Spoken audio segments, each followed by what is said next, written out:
Birds are born with no shackles, then one fetters my fate. Blown away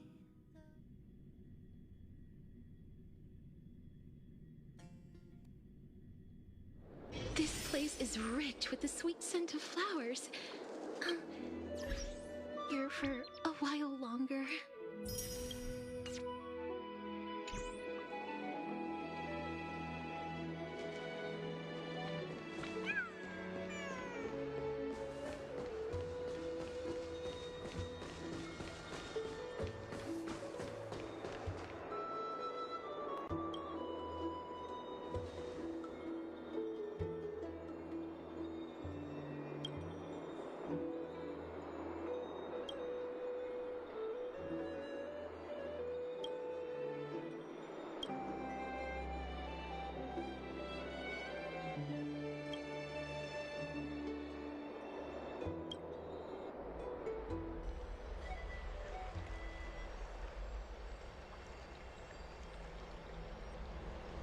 Ah, it's you, Cass.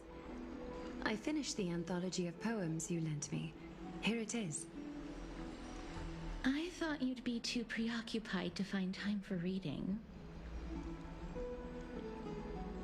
Precisely because of these obligations, I felt compelled to read it swiftly. Wouldn't all these preoccupations slow your pace?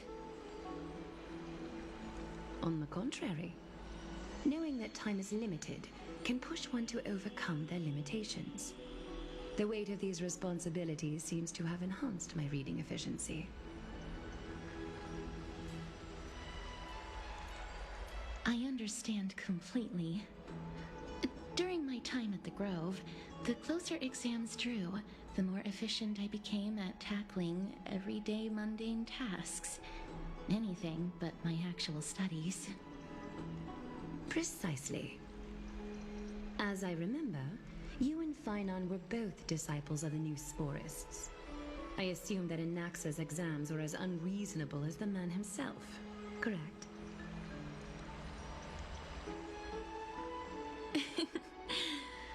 The courses Professor Anaxa taught were Introduction to Alchemy and History of Mythology. And to be perfectly honest, those two courses were the students' greatest nightmares. The history of mythology, taught by the blasphemous great performer himself. I can imagine their fear. Now that I think about it, students would often rush to the podium during class to challenge him on those blasphemous ideas. May I ask, Lady Aglaya, has your relationship with Professor Anaxa always been like this? He openly dismisses people's faith and questions the very justification of the Flame Chase journey. Our positions have been destined to be at odds. While you were studying there, I assume you must have heard of his nickname. A Dromus draped in finery? As I see it, this nickname is more of an insult to the Dromas. Despite his insufferable arrogance, I do hold a certain respect for his nature as a scholar.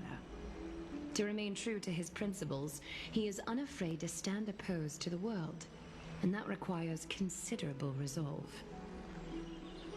Anaxagoras' life is almost like a satire. As a Chrysos heir, he refuses to heed the prophecy, while he disrespects the gods. The gods have chosen him. He was indeed chosen by Circes. Is something weighing on you, Cass? The golden thread is quivering. I sense there's more to this exchange than idle chatter. With all due respect, I'd like to know what you plan to do with him. In light of his assistance in the battle against the Flame Reaver, I am willing to grant him some time to find a way to remove the core flame. However, if Anaxa decides to make any move that places us in danger, I will not hesitate to take extreme measures. Just as I feared. The Flame Chase journey is the destined path for the Chrysos heirs. Yet he now seems more like an empty shell. Given his strong sense of self-respect, I trust that Anaxagoras will make the right decision. Still, I can't help but hope for another possibility. Perhaps Anaxa will also overcome his limitations, now that he knows time is limited.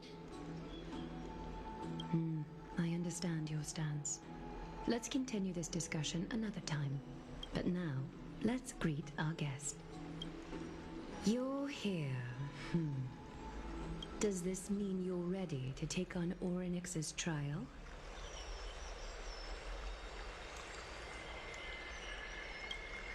I understand.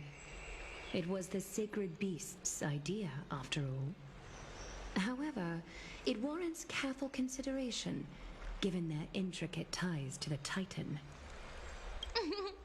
Memmy mem, memmy mem mem mem mem, memmy mem memmy mem. Surrendering the core flame is a Chrysos heir's duty. Your selfless assistance is deeply appreciated. However, I urge you to carefully consider the risks of accepting the trial. Becoming a demigod means forsaking your humanity. You will inherit Orynyx's divinity and bear the time of amphoreus, all on your own. From that point onward, your fate will be forever intertwined with ours, never to be separated again, until the end of Genesis.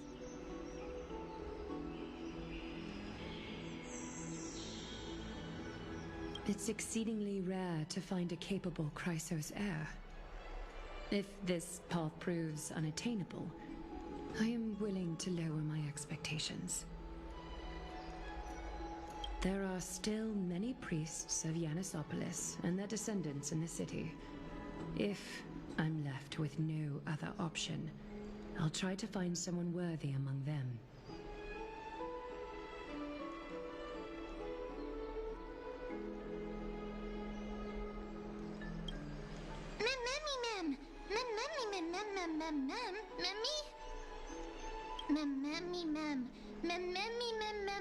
Hero. Memmy mem mem mem mem mem mem mem mem. Memmy mem mem mem mem mem mem mem memmy mem mem.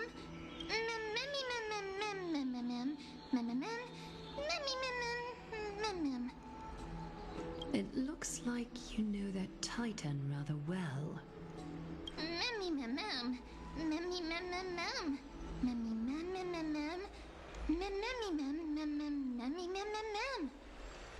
Memories that exist outside of your own experiences. I can't explain why, but I can vouch for Mem's words.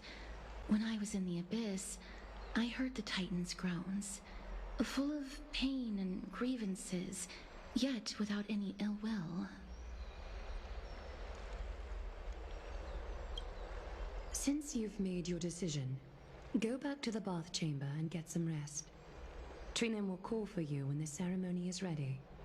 It is difficult for me, as the guide, to absolve myself from blame for things to have progressed to this point.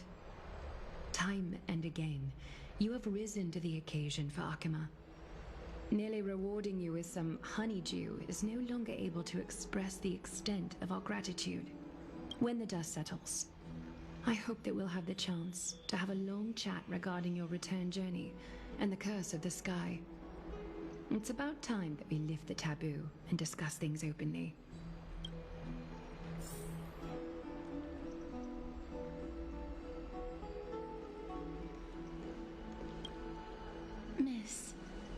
everything go well for you and Mem.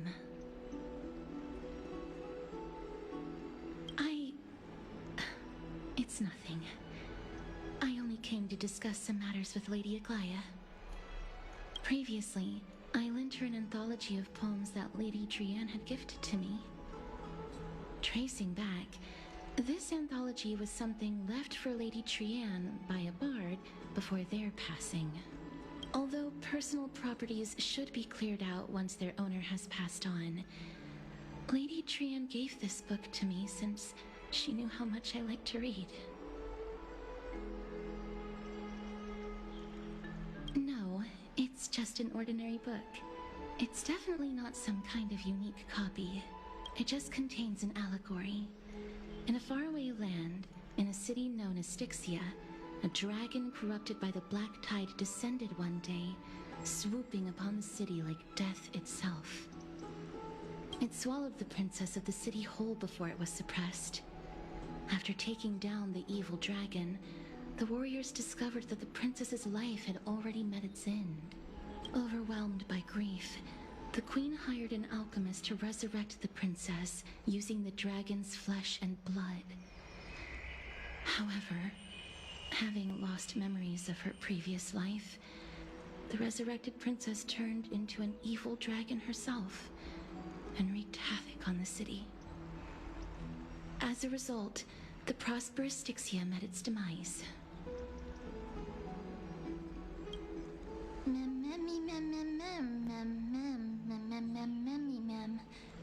The author of this book is Archepia, a wandering bard who traveled to many cities. Among the things she left behind are poems, dictionaries, and many tragicomedy scripts. She even clearly underlined and took notes in books that covered myths with her elegant handwriting. While flipping through these books, I felt like I was afforded a glimpse into the life of Archepia. It felt just like I was traveling with someone that I'd never met before. It was as if she had yet to pass on and was still alive.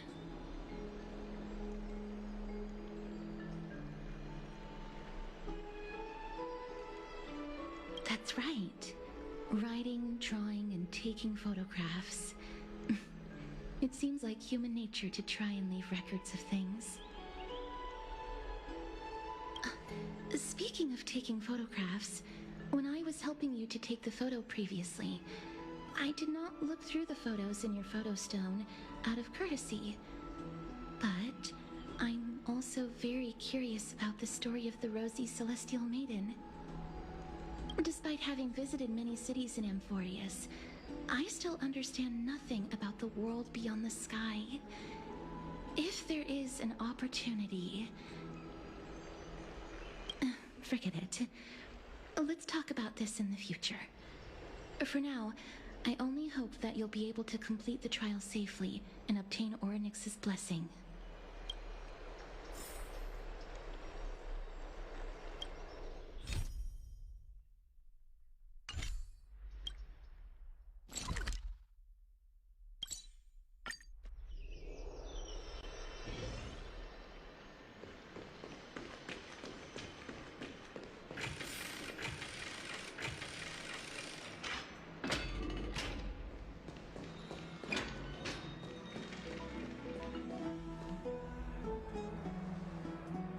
That's right. Oh, partner, you're back just in time. This is something that the both of you should probably know. I wouldn't call it trouble. I just think it will be favorable if the both of you understand the situation in Akima better.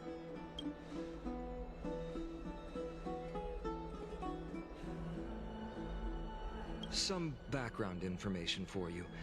The Council of Elders is an authoritative body in Amphoreus, made up of different city representatives. They hold legislative power over the Holy City, and are in charge of presiding over the Citizens' Assembly held once every few years. This is the most important social event of Akima. It is highly influential, and can even affect what happens to the Flame Chase journey. Despite her vision and wisdom that spans across thousands of years, even she cannot win over the hearts of everyone.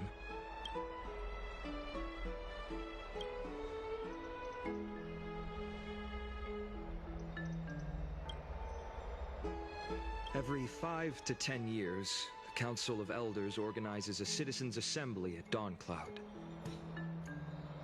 During the assembly, the representatives will vote on major issues, such as whether the Chrysos heirs led by Aglaia should still hold the right to govern the Holy City, and whether the Titan's conquest should continue.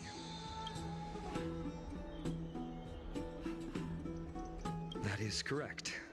However, the problem lies in the fact that there are ill-intentioned extremists in the Council of Elders. They view the Citizens' Assembly as a way to restrain the Chrysos heirs and hope to take complete control over the flame-chase journey. We can refer to them as the opposition. During the assemblies held in the past 100 years, the voices supporting the opposition have been growing stronger in the shadows. It's only thanks to Aglaia that the flame-chase journey has been able to continue to this day. The Citizens' Assembly is just around the corner, but this time, there seems to be a new variable to the situation.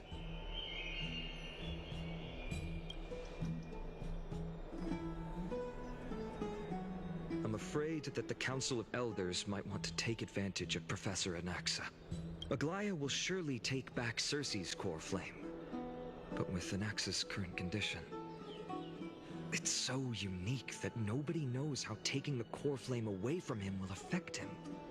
He has always been someone that is only concerned about his own research. I'm certain that he must want to escape from the monitoring of the Golden Thread and protect himself.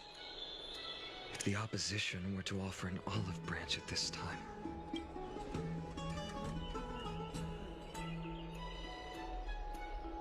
Anaxa has never believed in the prophecy, so technically it cannot be considered a betrayal. However, he has taught many Chrysos heirs, and has long been considered an important ally of Akuma. I truly do not wish to see comrades turning on one another. As I believe in his character, I plan to plead with Aglaia and try to buy more time for him. Then, the greatest way in which you can help is for you to know what I am fighting for.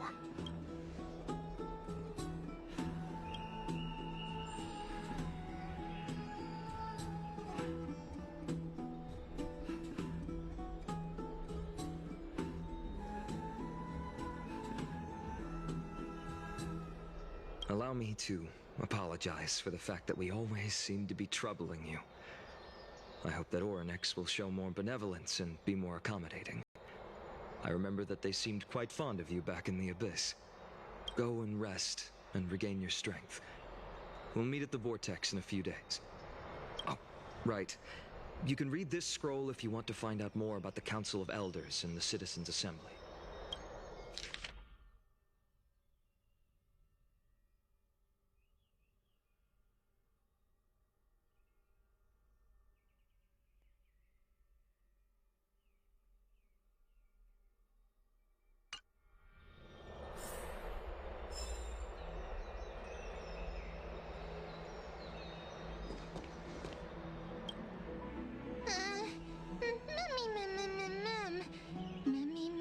Nervous.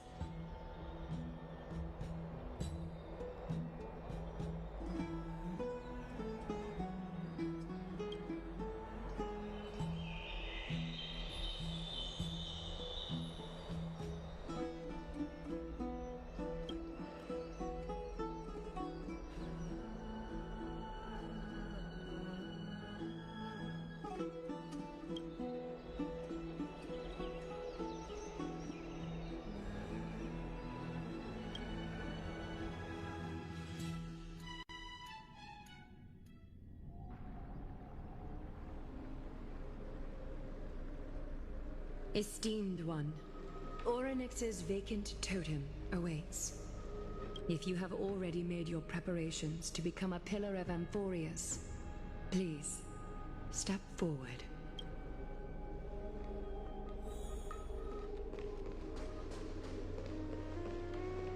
Miss, I'm sorry.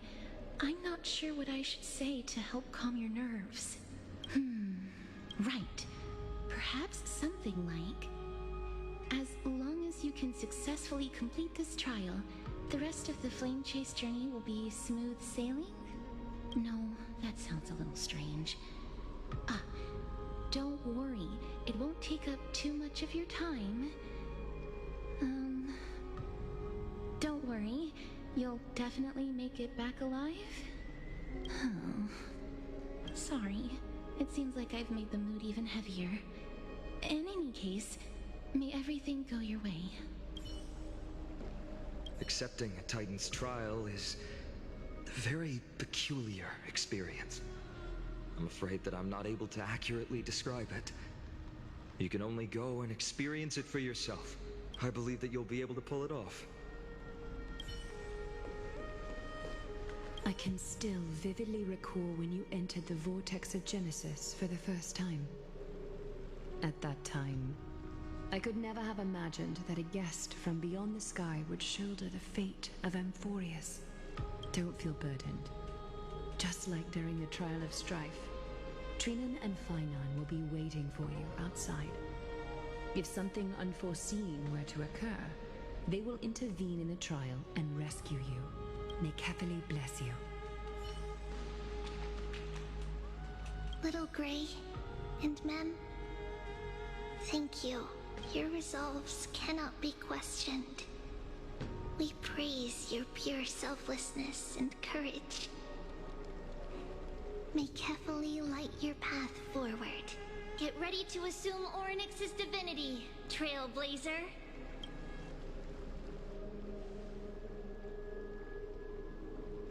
The divine position of Orynyx has already been vacant for some time. We can feel the space of the trial closing.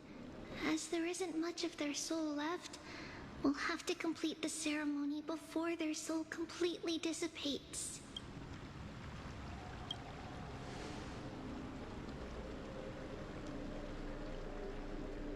The eighth core flame coveted by the miracle that once belonged to the great Veil of Evernight, Orynyx. It shall now be returned by the two elected heroes of the Chrysosairs. A traveler who is upright and courageous, and a sacred beast that invokes miracles. Who? Mem. Both of you, please, come forward. Recite along with us. O Majesty of the 12 Titans, pillars of the world, we seek your divinity to mend the rifts of the world. Fill our bodies with blood of gold, till we wither in willing service to the prophecy.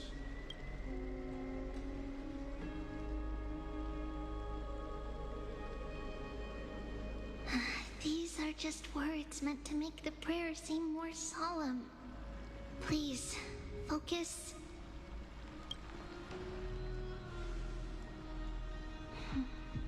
And surrender the core flame.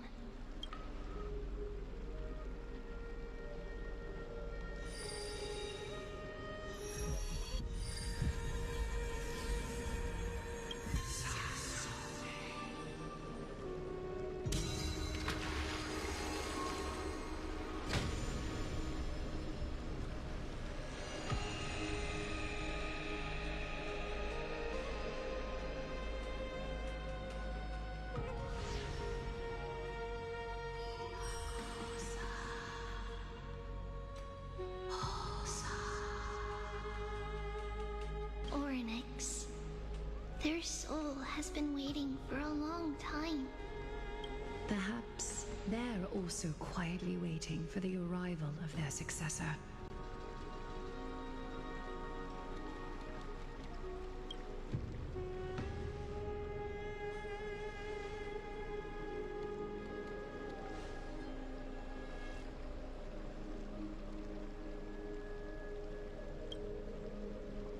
Don't worry, you're tougher than I am, right?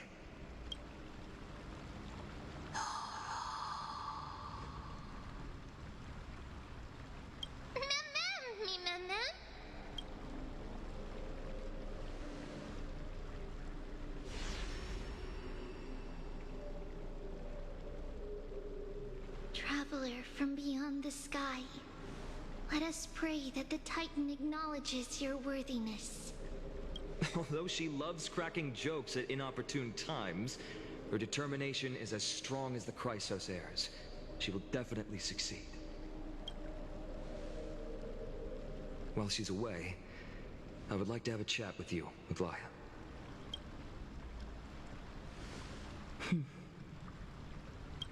Speak. I'm listening.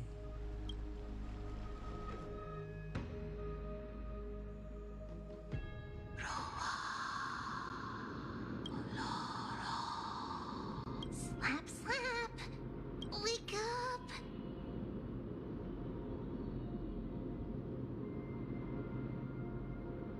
How is it? How do you feel? Right? I think that it's amazing, too! Testing, testing, 1, 2, 3! Testing, testing, 1, 2, 3! I have such a cute voice! It must be because of all the memories that I collected. They allowed me to grow beyond expectations. Also, listen. The words of the Titan are becoming clearer. Mother, it hurts. Have I finally reached the end? Are the years of isolation coming to an end? Oryx. Oh, how heartbreaking. Ever since the figure draped in the black cloak robbed them of their core flame, they have been relegated to waiting in isolation in such a confined space. We are going to help alleviate their pain, right? Memories broken. Mother, where? Mother? Who are they calling out for?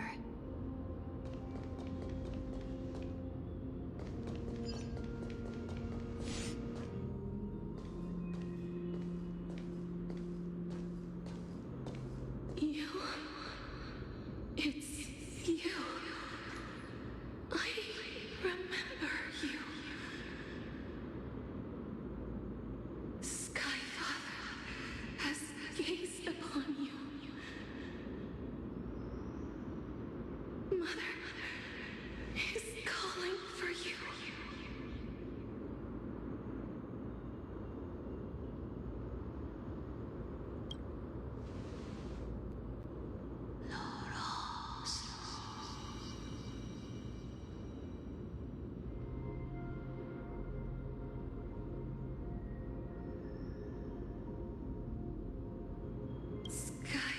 Skyfather has chosen you.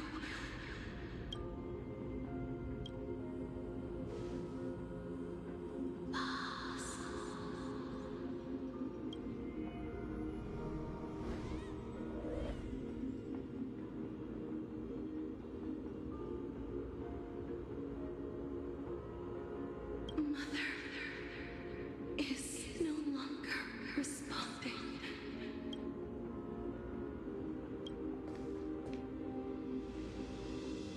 Something important.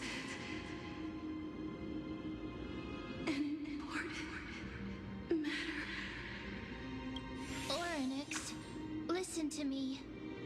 Aren't you tired? Throughout the long years, you have always been protecting the fate of amphoreus. Each time people draw strength from within their memories, every single ripple falls onto your shoulders. There's no need for you to bear this any longer, Oryx. From today onwards, someone else will bear time on your behalf. This is why we have come. Freedom. Freedom. I want freedom. Oh, poor child. Everything will be fine. Let us help you. You can have a good rest now.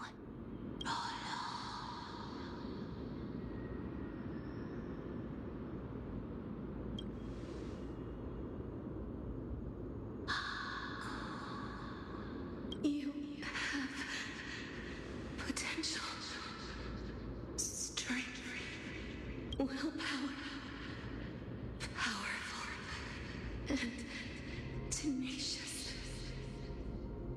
But you lack something. Just one thing.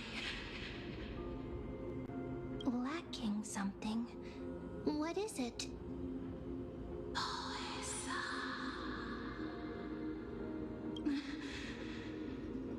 What you lack is a future.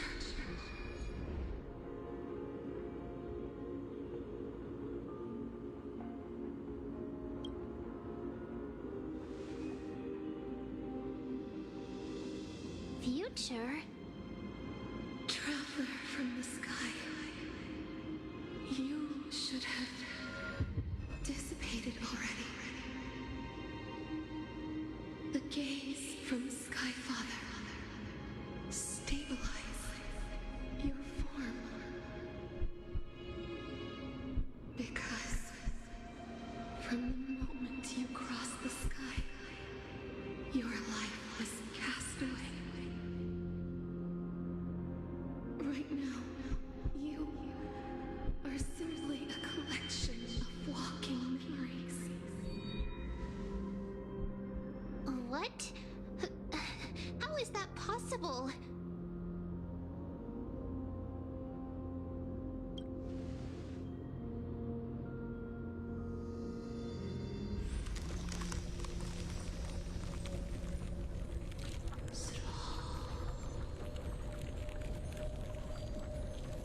The space is collapsing. Someone must inherit the authority of time. If the pillar is lost, the laws of time will collapse. Amphoreus will succumb to eternal disorder.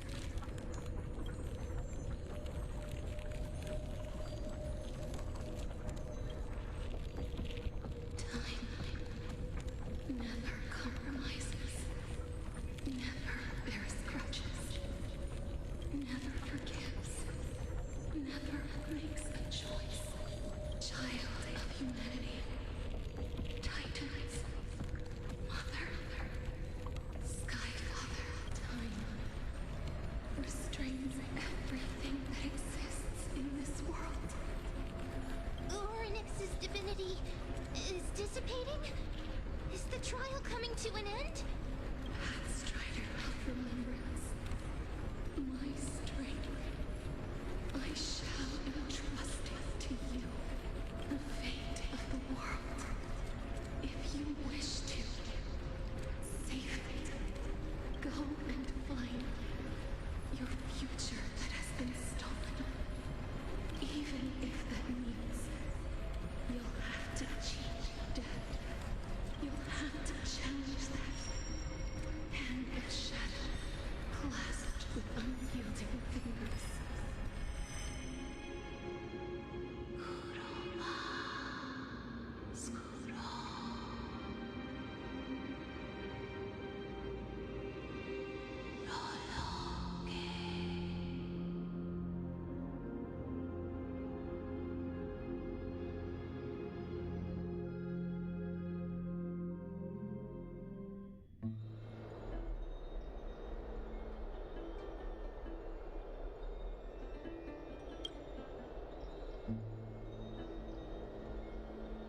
Hey, are you alright?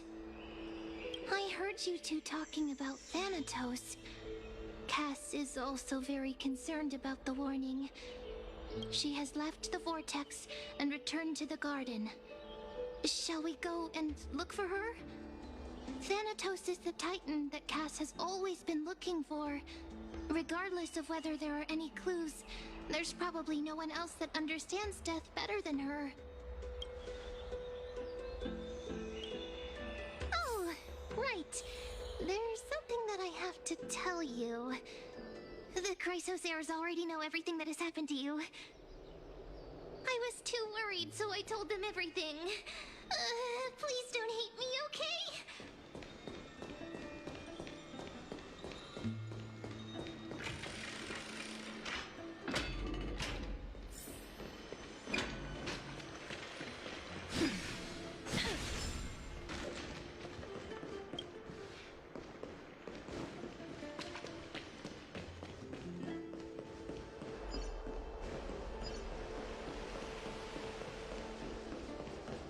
Faith can dispel the black tide.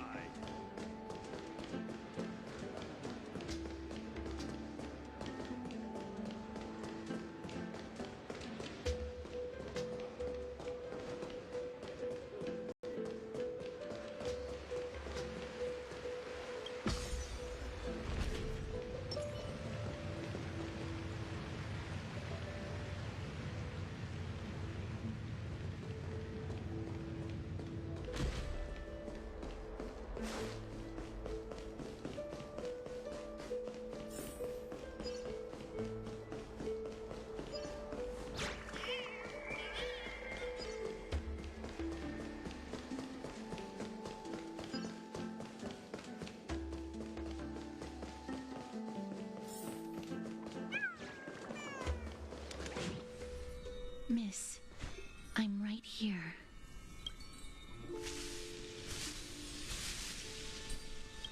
Please stay there and slowly turn around.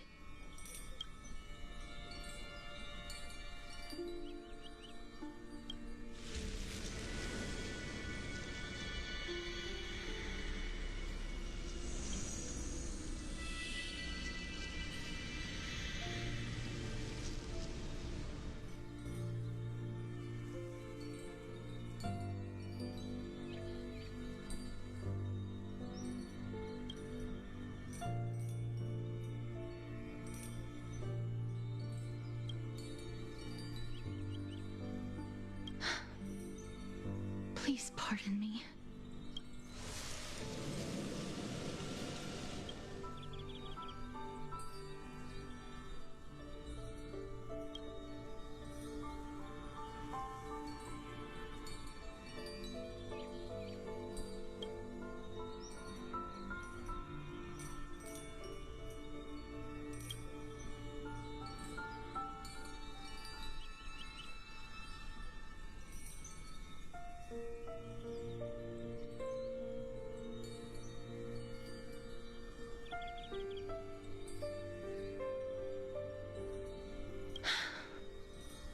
just as I expected. I cannot feel anything. Back at the Grove, I was puzzled as to why you were not affected by my curse. I thought that it might have been the special ability of a traveler from beyond the sky. Never did I expect that this would be the true reason. I'm sorry. I should have noticed that something was amiss earlier. Miss, if my abrupt behavior just now offended you, I hope that you can forgive me. I'm just thinking, if your soul has really left your body, as a mortician, I might be able to trace where it has gone to. Cass, did you find anything? My apologies. Not as of yet. Perhaps I have overestimated my capabilities. But, Miss, would you be willing to let me try again? This time, I'll increase the area of contact slightly. Perhaps the result might be different this time. I have never touched the living in this way before. If my actions are in any way disrespectful, I hope that you can forgive me.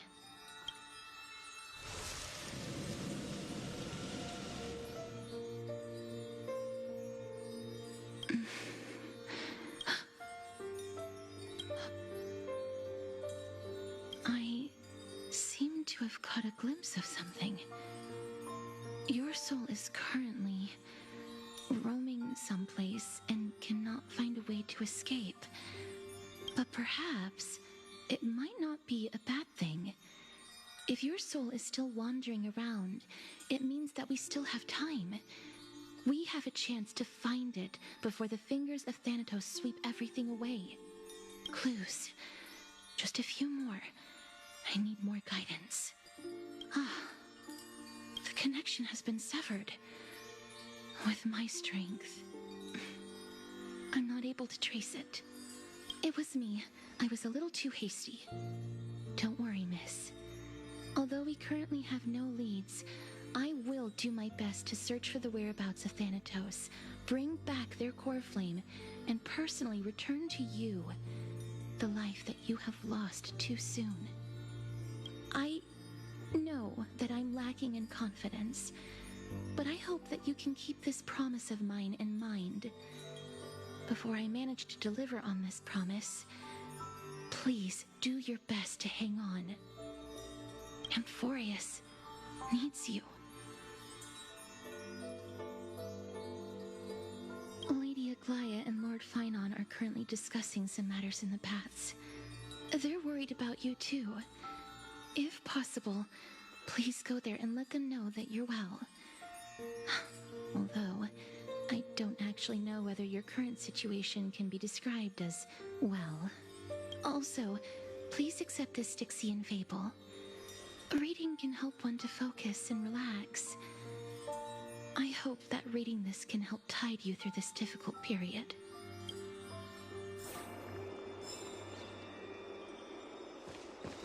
Lady Aglaia and Lord Finon are currently discussing.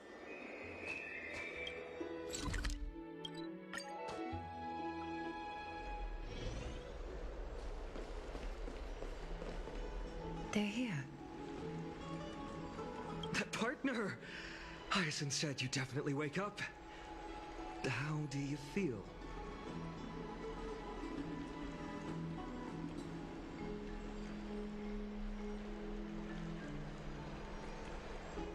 Well, at least you look no different from the living. I think that most living people don't even look as good as you do. You've completed the trial of time, and I have to admit that the process went better than I expected. Even in the end, that Titan's heart still showed a soft spot for humankind. However, I never expected that two people who have cheated death would appear in Akima at the same time. That's what we have been talking about. Mighty has been in Akima for such a long time, but Has no one thought to study his indestructible body? If there were even any minor breakthroughs, we wouldn't be as clueless as we are right now. Many have had this idea, but so far there have been no results. If it were successful, Thanatos wouldn't have disappeared without a trace. Nevertheless, now is not the time for us to give up. At the very least, we can still see a glimmer of hope. Cypher.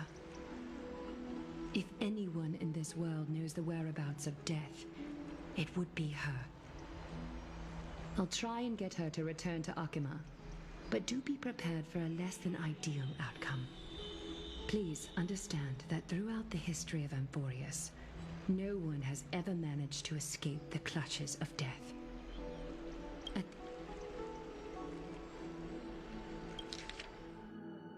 I'll try and get her to return to Akima, but do be prepared for a less than ideal outcome. Please understand that throughout the history of Amphoreus, no one has ever managed to escape the clutches of death. At the end of time, Thanatos silently awaits all. It is my duty. We too require you to bear the divine position of time. But before that, just... What's wrong, Aglaya? Omens always come in pairs. A tiny air current will eventually brew into a storm that tears the sky apart.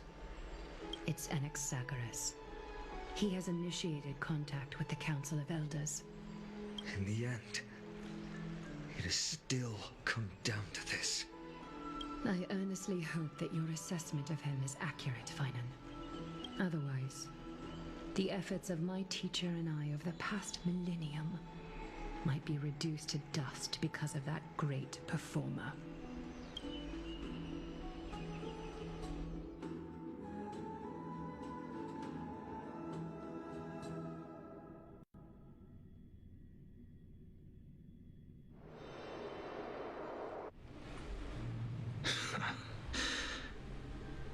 I'm back here again. I remember this dream. This realm is covered in a silk-like fog, and the land is barren and harsh. Hey! Excuse me! What is this place? Where in Amphoreus are we? The mutters of the traveler are in a language I'm unable to comprehend. Or perhaps they're just distracted and ignored my question. Tell me, which Titan reigns over this land? And how do I find them?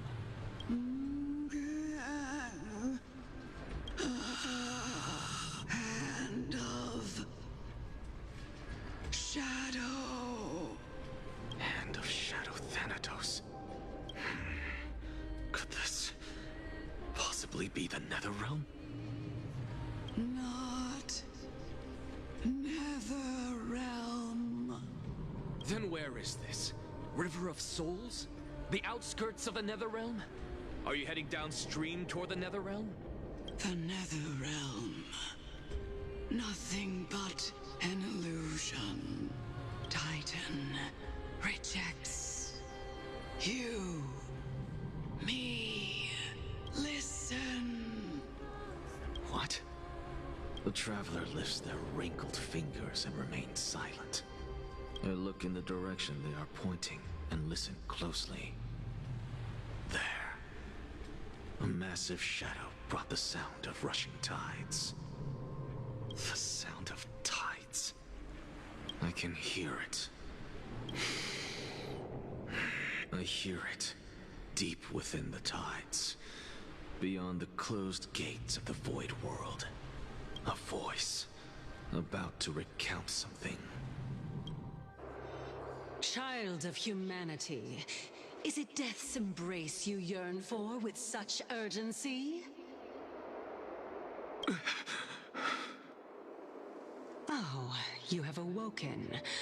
Welcome back to the mortal realm. Your consciousness is dissipating much faster than I expected. Ultimately, it seems like the Titan's core flame is incompatible with a mortal body. How much longer can my consciousness remain in the mortal realm? In my estimation, at best, you'll see 15 more entry hours. 15 days and nights. What is it? Are you finally starting to become attached to the mortal world now? On the contrary, 15 days feels a little too long for solving a singular problem. Stop giggling. It's time for us to go. The messenger from the Council of Elders is almost here. Let me ask you one more question. Are you really planning to betray Aglaya's will? What betrayal is there to speak of when I was never loyal to her to begin with? What about that white-haired student of yours? Acting so recklessly, do you not care about what might happen to him? There will be a price to pay for blind faith. This is also a lesson for Finan. You truly are a strict teacher. Of course. This is how I've always been.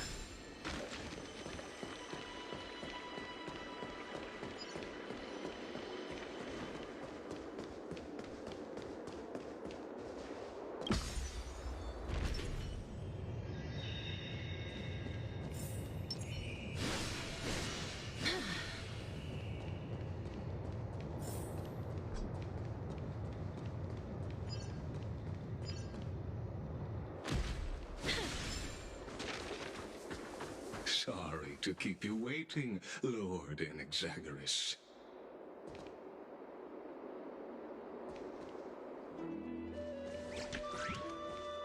It's been a while, Lord Enexagoras. I greet you on behalf of all the citizens of Akima and express my deepest regret about what happened at the Grove of Epiphany. It's you. I never expected that you would personally come and meet me. By carefully into Lantern above, I have come as a testament to the justice of the Council of Elders. There are Antikytherans here? They have been a rare sight ever since the Chrysos War.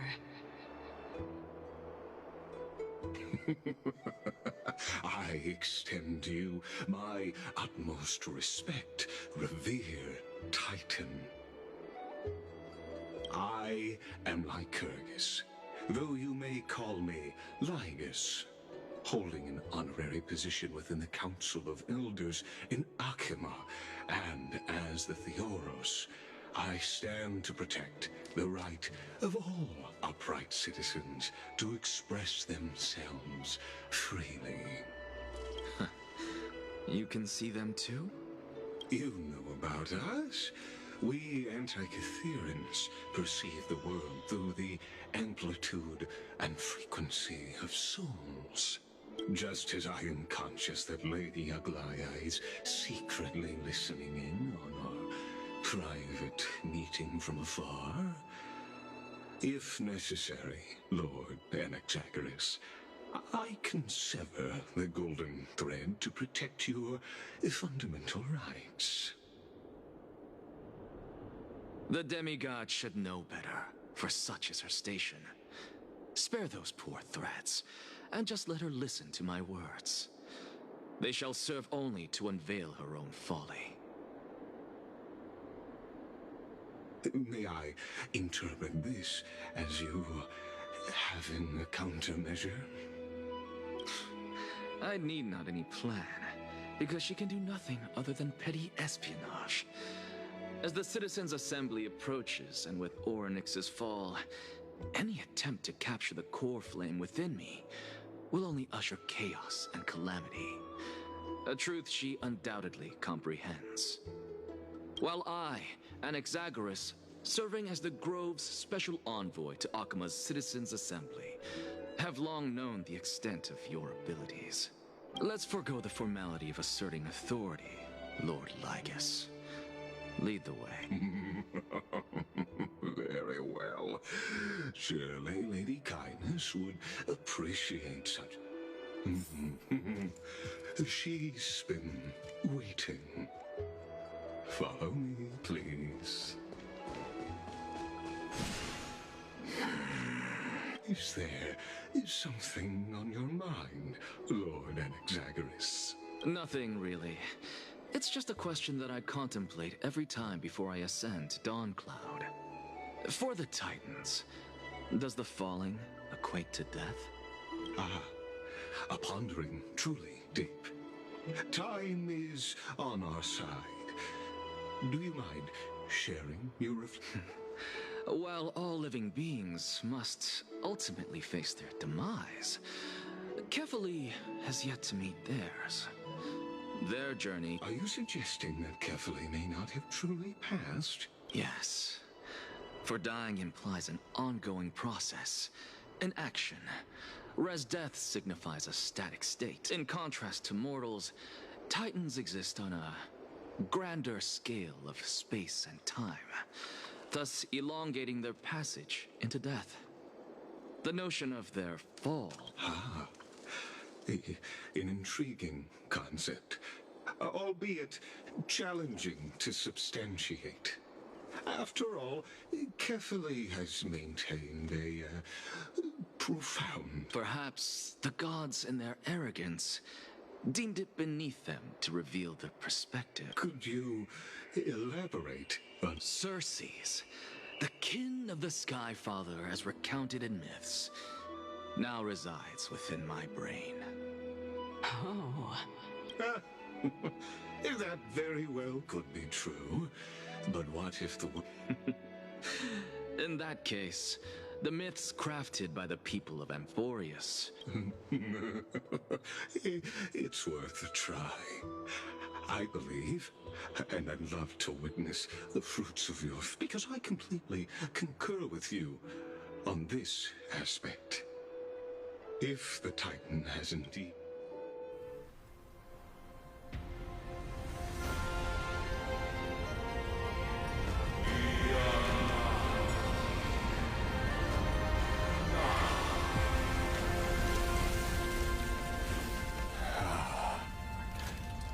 Please, Professor.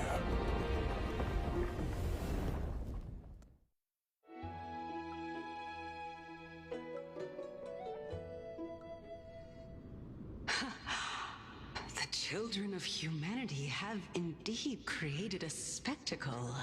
Welcome to Dawncloud. The atmosphere here carries a greater sense of solemnity than the mundane. Only esteemed beings grace this place. And among them, I've received priests, scholars, warriors, and... Once deemed a blasphemer, now a surrogate for revered divinity. I'll notify Kindness and the others of your arrival. Kindly wait for a moment. In the meanwhile, you're welcome to explore the vicinity, but kindly... I'm well aware of Kindness's methods. There's... As you wish. Alas, I had hoped for a brilliant plan from you. But it turns out you just left one cage to enter another. Save your concerns. I know... I shall depart to explore the surroundings then. And now that I look around, I wonder if there are any murals bearing my portrait around here. I'm quite intrigued to see how the children of humanity beyond the grove perceive another Titan. Off you go. This Titan appears to be quite at ease. Be aware, I can hear you perfectly well from here.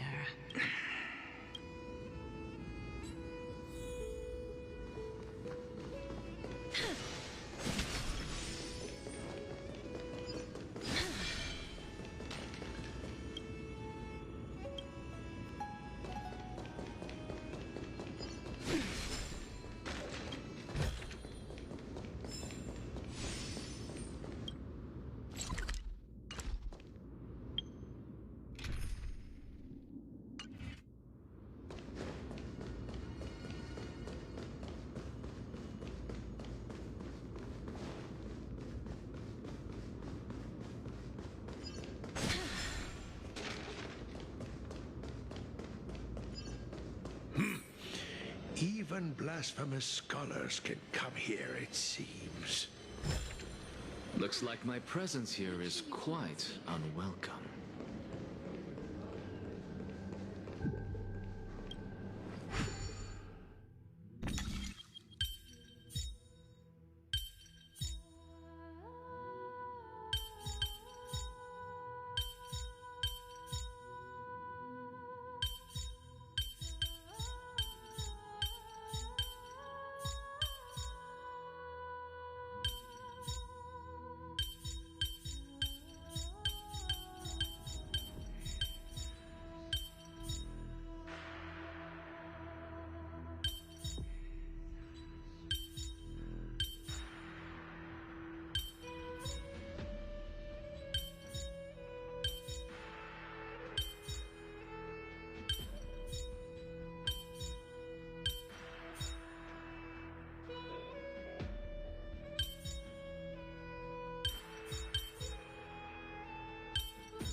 I've learned something.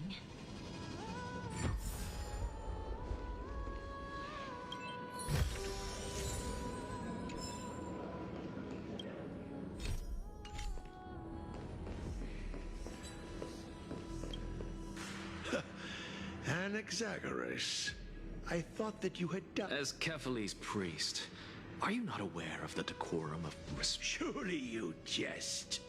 You blasphemous heretics, let me remind you that you're currently in Dawn Cloud, so you'd better keep your deranged language to yourself.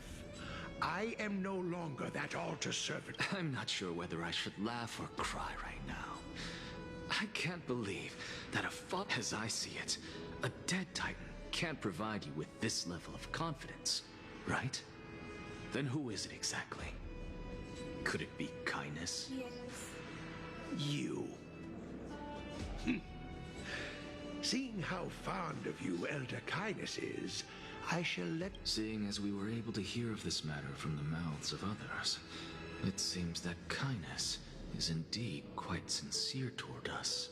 Perhaps this affair... Oh my, what a thrilling confrontation.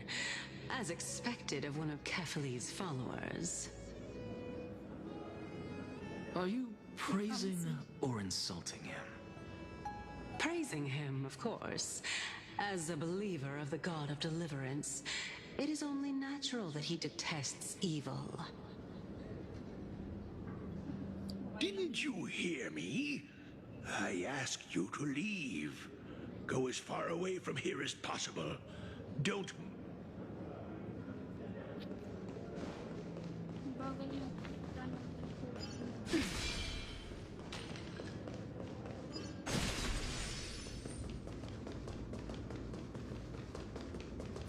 Professor Nexa! Over here! Wala pa, hindi pa maayos yung build ko dito. kulang pa yung sa traces tapos red. Mga ano lang. Mga natira lang sa linkages ko na red.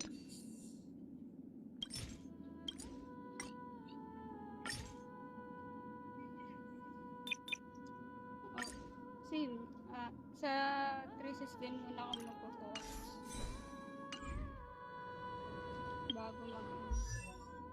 Bago sa reds.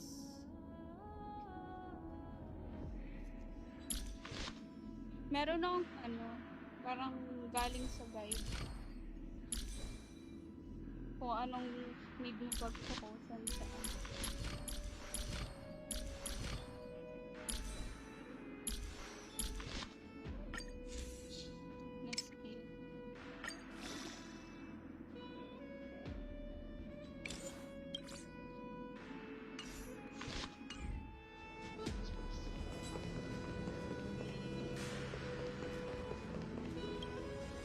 Professor Anaxa?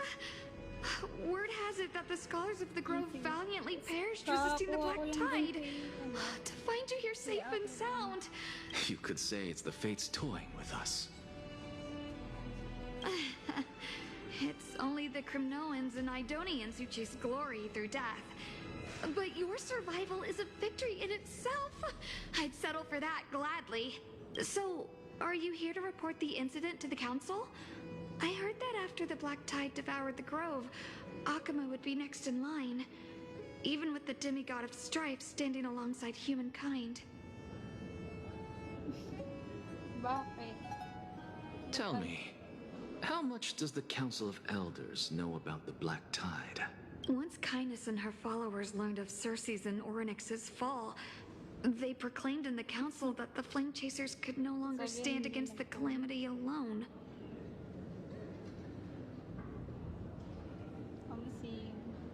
Yet, when the Crown Prince ascended to godhood and repelled the Black Tide, she immediately altered her tune, declaring that all was resolved beyond Akuma, with the only remaining menace now being Aglaya and her adherents. They might well make their move at the upcoming Citizens' Assembly. No surprises there, those shifty opportunists. Thank you for your honesty, virtuous student. Being an opportunist could very well be a facet of wisdom. Shouldn't you be searching for murals of yourself? I've had enough of your prattling. I was really curious to see how you would find the middle ground between both factions, so I came to listen in. But it seems as though this Kindness is much more ruthless than Aglaya. If so, why do you want to work with her? Could it be that perhaps you've decided to readily surrender this hollow shell of yours, just because you feel like death is fast approaching? I'm afraid you'll be sorely disappointed if that's what you truly think. I've had enough of this. Could the 15th entry hour arrive any faster?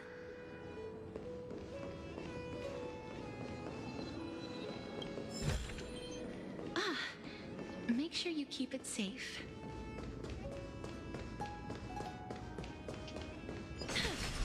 Oh, my. Every plant, every tendril, no, even every leaf could be the embodiment of Circe's. As a result, mere mortals who did not know what the Titan actually looked like chose to paint them as a giant tree instead. Their wisdom was portrayed as fruit, to symbolize how they shared their knowledge equally among the masses. Such exquisiteness indeed. This mural is quite abstract. I really can't tell whether you are praising or demeaning yourself. Now I'm quite curious whether the Reason Titan has studied figures of speech before. Of course I find such stylistic devices interesting. For all we know, this could be the answer to the question, what exactly are we? I, for one, am not willing to admit that I could look this ugly. Was this the reason why you failed in your attempt to refine my soul when you were ambushed at the Grove? Since you are aware of this, why did you save me back then? From my perspective, this point alone was enough to separate you from the average person. How do two lunatics coexist in the same brain? Therefore, it seems that your journey to Dawnfloud this time is not just to seek protection. What, then, is the intention behind your actions? The entire plan is stored in my memory, so why don't you look there? Then don't mind if I do. 1 year old? 2 years old? Oh my! Even a member of the preeminent Seven Sages must hug his Droma stall to sleep? How interesting. That's enough. How unusual. Your soul is actually trembling. This must mean that behind this toy hides a secret that nobody knows. Right? Since our days are both numbered, I don't mind telling you more about it. This is a present that my sister gave to me. It's a doll that was made to look like our family pet. So there are other members in your family, eh? Are they also living in Akama?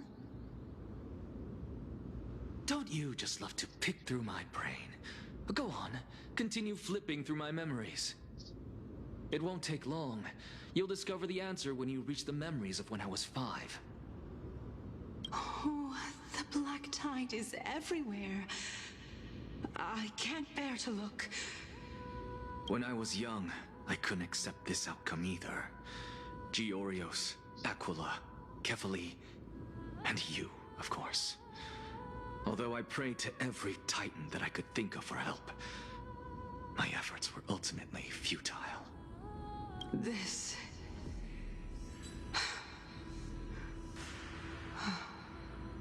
Could this be the inception of your research into alchemy? Indeed it was. Everything started from that verdant courtyard of yours. When I was pursuing my education there, I naturally also came to learn of Thelesis' theory as well. Oh, I remember that person. He was the one to come up with the concept of souls, right? Not only that, he also believed that life, as well as the composition, movement, and transformation of matter, all stem from souls themselves. This is why I thought that, since all living things stemmed from the same origin, why could I not sacrifice myself in order to resurrect my nearest and dearest? Anaxa, you... I did it, teacher! But this is absolute blasphemy. Regardless of how much freedom the Grove provides, such an act could cause you to be burned at the pyre. Your beloved, where is she now? Send her away from the Grove at once, to a place where nobody will ever be able to find her. Otherwise, the both of us will be judged by the Council of the Seven Sages. Calm down, teacher. My sister, she's still not in the mortal realm, even to this day. What do you mean? It was naive of me to think that I could snatch the deceased from Thanatos' grip by merely sacrificing one eye. Equivalent exchange. All I received for that price has been an opportunity to see her for one final time. Nothing more. Oh. Let it go, Anaxa. As one of my best students, I cannot watch you go down the wrong path without doing anything to stop it. Never do something taboo ever again. Don't disappoint the deceased, and never harm yourself. If you can do that, this classroom will still be yours, and you'll have a chance to live out your own life. Since I was able to see her one last time, I have no other desires. You're right, teacher. It's time for me to start a new life. I am sincerely glad for you, child. Now then, what topic would you like to study? I wish to continue Thelesis' research. Continue the research into souls, but you know that the Grove has long since understood his philosophy like the back of their hands. Even if you continue digging into this subject, your efforts will likely be futile. No, teacher. After my fleeting glimpse of the deathly fog, I finally understood a single truth. Since ancient days, our understanding of the souls is but the tip of the iceberg. I may have lost an eye, but my view of the world has become clearer than ever. I have grasped the truth with my bare hands. Watch as I turn this farcical world upside down. Who would have thought such a secret lay concealed beneath that hefty eye patch of yours? However, this story doesn't seem to be connected to your plan. In fact, I'd say that they aren't related at all. The answer lies within the tale. If even you cannot understand it, perhaps you should relinquish the divinity of reason to me. After all, it'd be a waste for you to hold on to it. My story ends here. Now it's time for you to tell me your secret. After all, this is what equivalent exchange means, correct? As expected, you laid a trap for me to step into. Unfortunately, even if I was willing to talk about my past, I may not know more about it than you do. Oh? Are you saying that the renowned Reason Titan is now admitting a lack of wisdom? Your followers are going to be sorely disappointed by this. Child of humanity, remember this.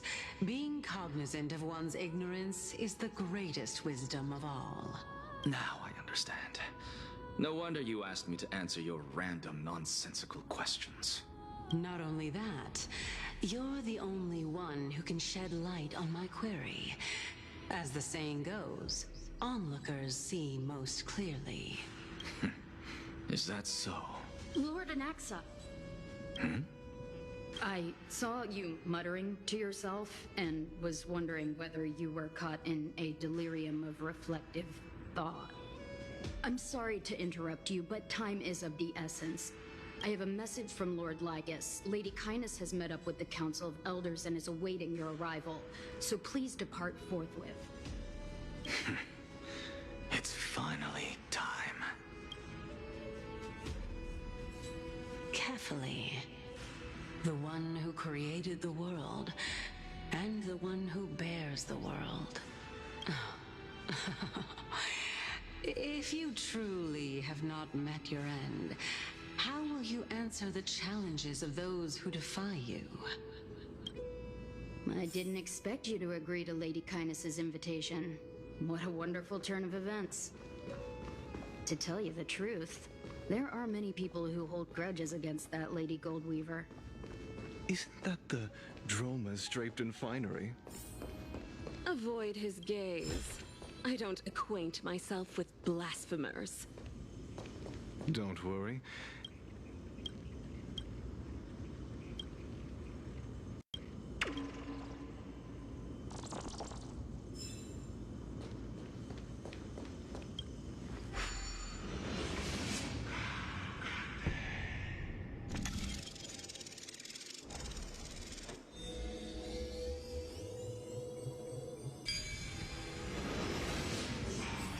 A student of Empedocles? I hear that his views run counter to the Venerationists. This is what being a scholar is about. A collision of ideas only occurs when there are differences in beliefs, and it is such collisions that lead to progress. Yet in... Lord Lygus and Lady Kindness are just ahead. I'll take my leave for now.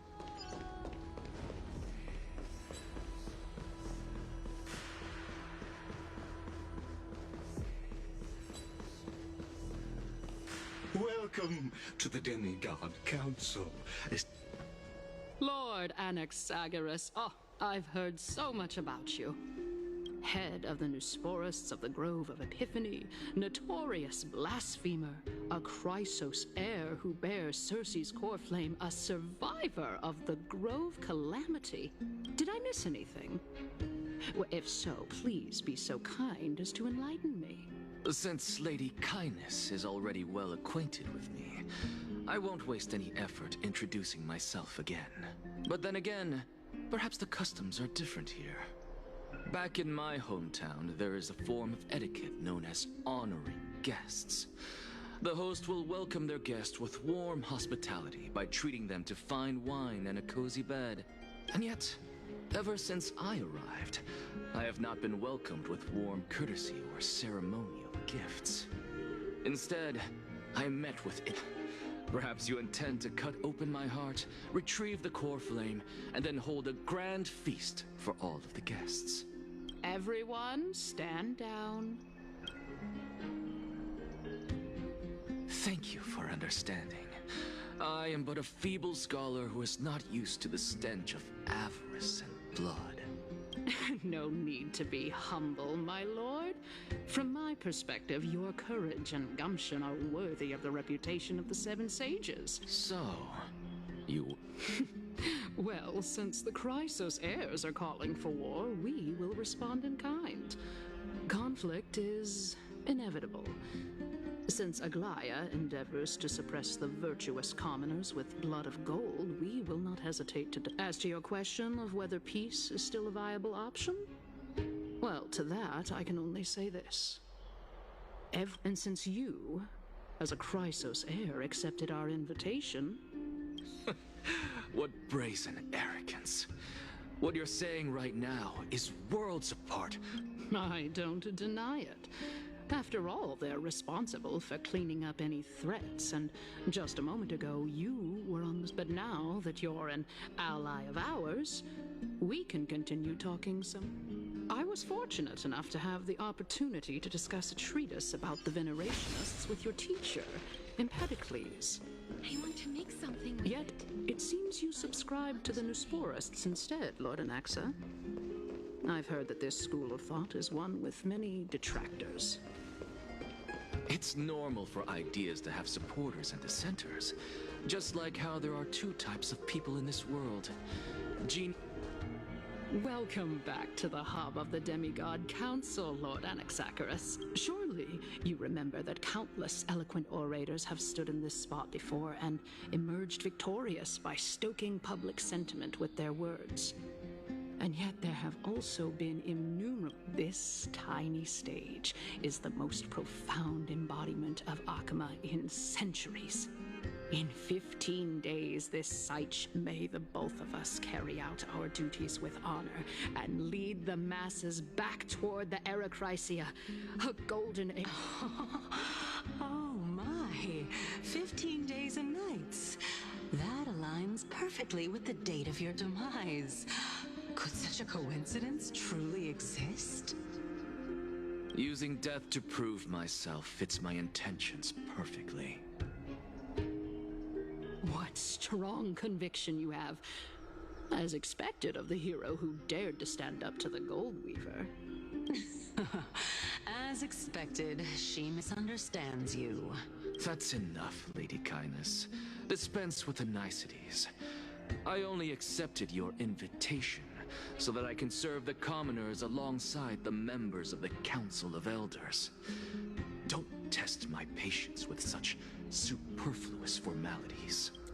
Well, you say that now, but surely you also require my aid as well, so that you can stay alive even when being pursued by the Golden Thread? You worry too much. She won't show her hand too freely, as she still needs to garner support from them. Even someone like me can tell that only a sliver of her humanity remains. Surely you're not asserting that she will... As you're no doubt aware, Aglaya covets the core flame that I possess, which makes it the bargaining chip that allows me and the rest of you to negotiate with her. However, in return, I'll need the Council of Elders to support me, as you're well aware how valuable Circe's core flame will be in the era Chrysia that you are desperately pursuing. Talk is cheap, so you'd better act prudently as well. I understand. After all, this battle of wits is just a means for each party to acquire what they need.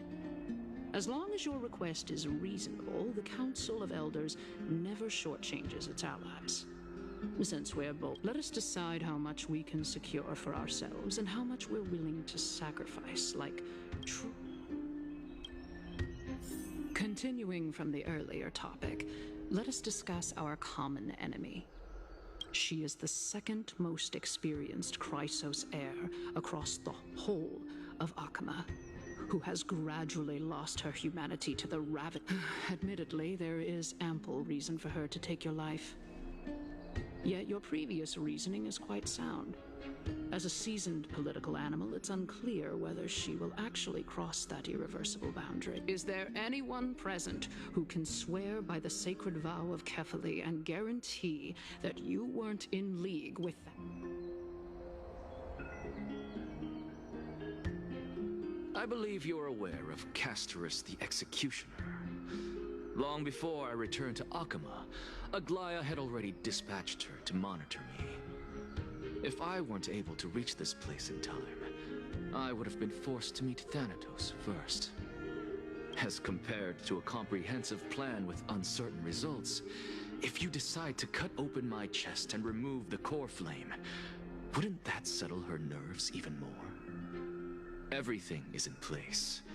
She just needs the right timing. I understand what you mean.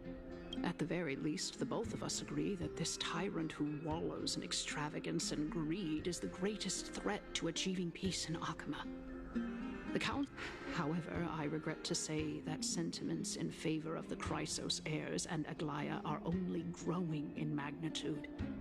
The peace that we are aspiring toward, as well as everything that we hold dear. Tell me, what are you willing to do for our esteemed citizen?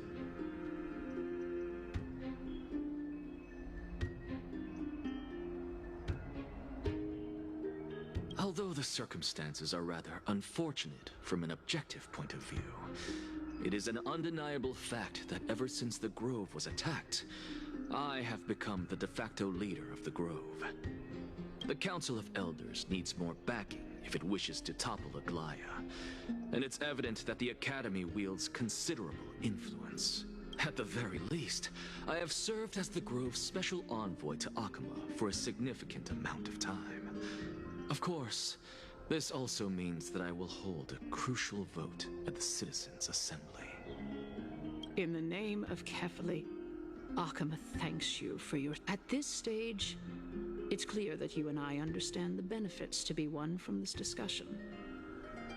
The Council of Elders has vowed to all citizens of Akama that it will always remain loyal to them. As for you, my lord, how will you guarantee... Surely you jest. My loyalty does not need to be proven. The fact that the Council of Elders is asking for proof of my loyalty is itself akin to a form of betrayal. I am incredibly honored to have witnessed the both of you bury the hatchet in a civilized manner. As the Theoros, I have observed the following. Lady Aglaya, the Goldweaver, is Oh.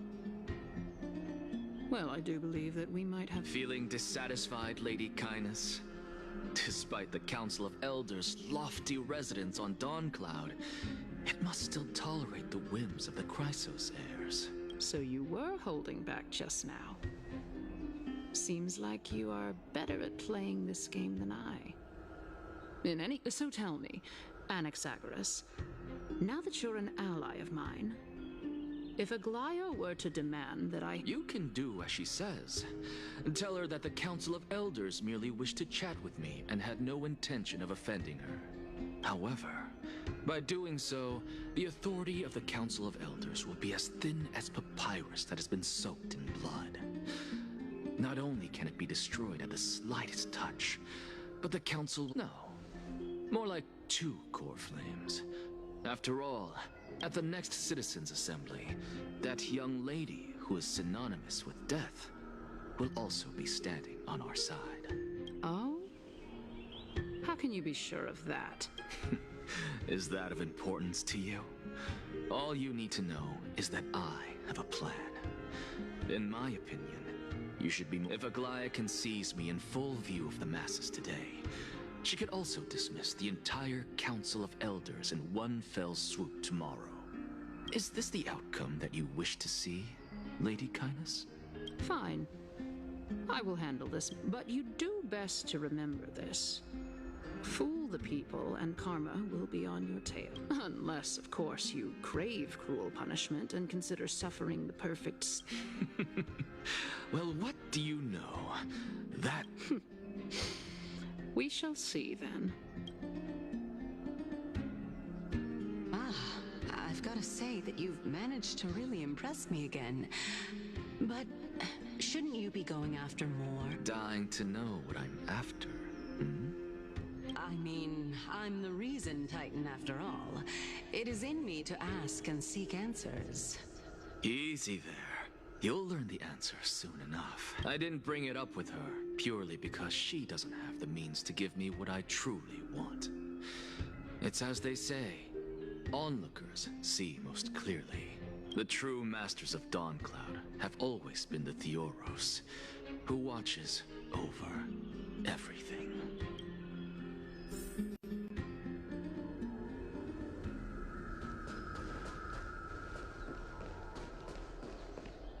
An expected visitor. Welcome once again. You know, you could actually skip all the pointless debate and come straight to me to seek an audience with... I have no reason to refuse you. You may not, but Kindness has. Whoever gets hold of Kefali's core flame will get to rule over Akama. She's wary of me, so naturally I had to gain her trust. I would say that debate was not at all pointless. In my view, this individual has gone to great lengths to get close to Kefali. Are you still willing to let him pass, knowing this? Yes, very much so. All living creations are always free to visit Kefali's trend. How convenient it is to be able to... It is truly my... Please, go ahead. Let me join you both. A bygone myth tells of an occasion where Kefali once answered their followers' questions on the peak of the holy mountain. Their followers have since believed that scaling this Titan cliff is one way of being with God. Hear that? It's not every day that you get to climb a mountain with Circes. You should sing me a hymn of praise. Titan hymns are beyond me.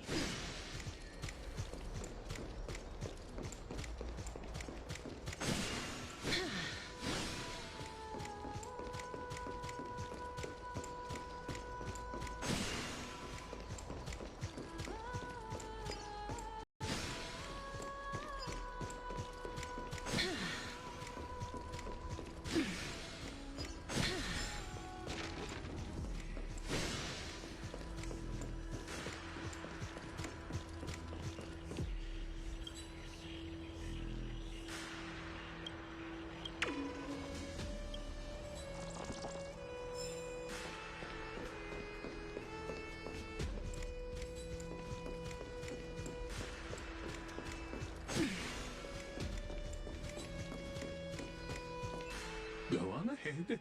Take this Iannis shortcut, and... I have to admit... Because I know very well what it is you are after. I believe Kefali will not deprive you of your right to ask your question. I hope things go as you say, then. Putting it is my hope that you bring a much-needed change.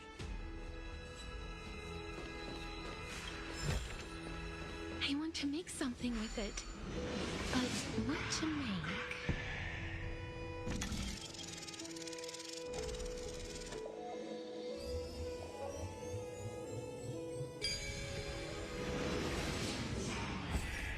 Honestly, this is my first time going up to Dawncloud's peak. What a splendid view. Isn't it about time you recognize the magnificence of us Titans? Well, I don't see how this place is different from those temples in the city. All they have are magnificent facades. And even though I've come this far, I'm still doubtful about getting useful clues from him. I must be getting ahead of myself to be expecting to hear something nice from you. Oh? Haven't you been in my head for some time now? It's high time you get used to how I feel about things. All right, we're just a short hike away from Kefali. No time to waste here. So the intellectual debate from earlier was too draining for you, huh? If amphoreus gets a new lease on life, you should focus on strengthening your body and stop shirking social interaction. Save your concern. The Titan is in sight. Can you make it? Why? Are you going to carry me up if I were to fall now? I know how far I can go, so just hold your tongue and... Fine then. I guess I won't say any more. I'll just wait till your soul dissipates completely to gain control over your body. Wait. Is that... Cersei's? Hey, look at that. Huh? What should I be looking at? Am I hallucinating? Or do we even get to see souls when we're close to dying?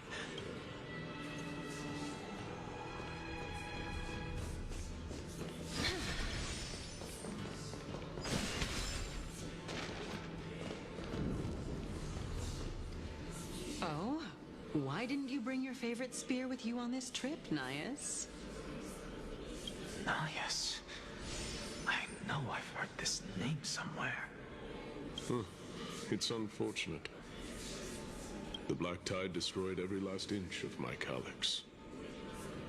How could that be? Even a creation of Georios, from their prized ores and molten fire, couldn't escape the fate of destruction? Hey, Cersei's. Do you know a certain Nias? Nias? No, not that I remember. How did you even think up such a strange name? I just saw him. Nias. A warrior-like figure who was just chatting with you here. No, I have no such memory. Could you be hallucinating?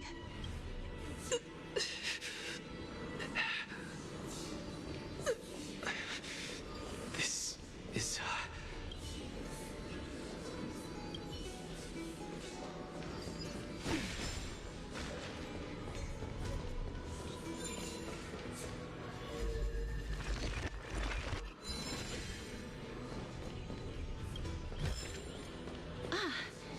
Make sure you keep it safe.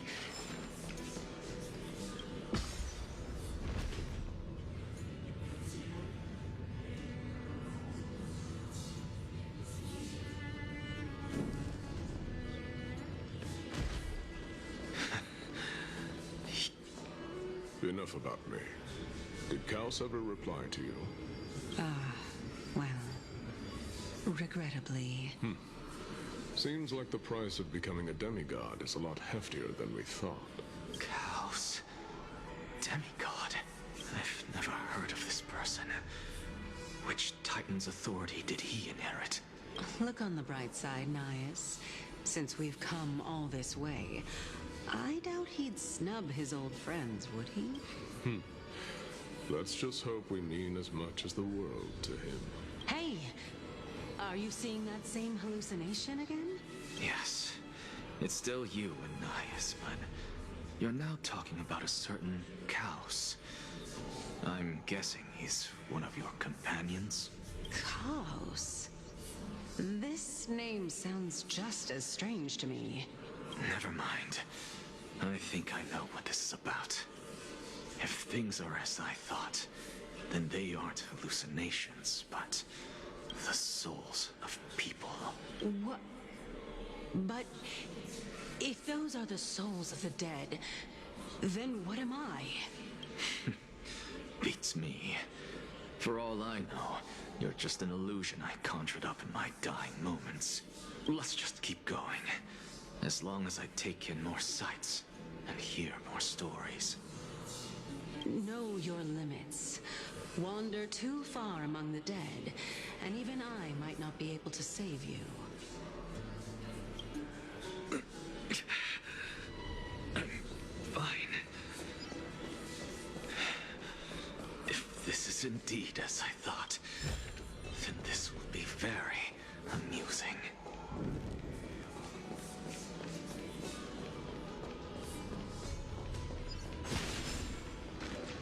So...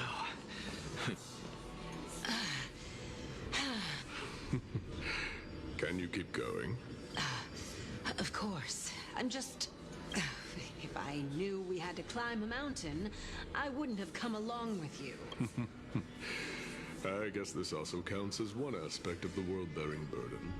If Amphoreus does have a next life, you may want to get your body in shape. Keep your sarcasm to yourself. I'm not getting it. I would sooner throw myself off this cliff and hit rock bottom than exercise even a little. I am Calypso of the eminent Seven Sages, after all. Training would make me no different from those Helcalithist barbarians. Calypso? She's one of the Seven Sages. A member of the Grove? No, she can't be. I would know her name if she really were one of the Seven Sages. Hey, Circes. Does the name Calypso ring a bell? Circes? They're gone. Doesn't matter. I can do this myself. Looks like I'm nearly there now. The land of the dead. Oh, beautiful old world. Where are you now? Oh, legendary era Chrysia, return to the mortal realm. Splendid gods once walked the paths we walk. Alas, all that's left of that warmth is a hazy mirage. Why are you chanting that too?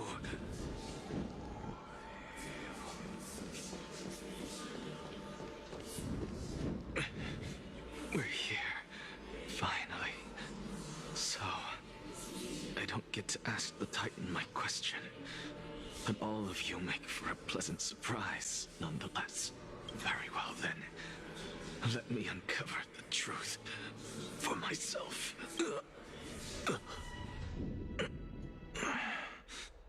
Did I still fail to make it in time?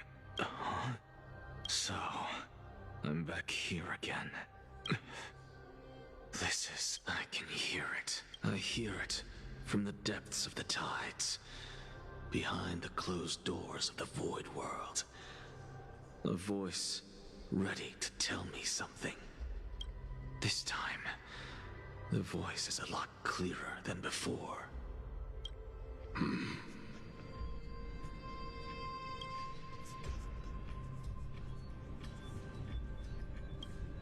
Since we've come this far, let's just wait.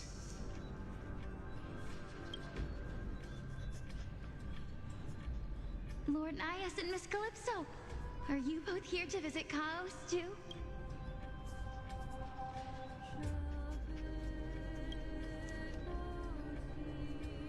Yes, and we've been waiting for quite some time now. Regrettably, he hasn't answered us. The worst-case scenario is that he's already been overwhelmed and crushed by the world-bearing burden. You're overthinking, Lord Nias. I can still sense Chaos' soul in the area. And besides, we both know Chaos' nature. A deliverer like him wouldn't fall so readily, much less give up on all that he holds dear. Isn't that so? Yes. I have faith in him. That reminds me. Why are you making this trip alone, Polixia? Oh, my sister needs more time to make sure the flowers are fine. Such a pity. Both of you have hearts kinder than anyone else. Yet you are born only to take over Thanatos' divinity.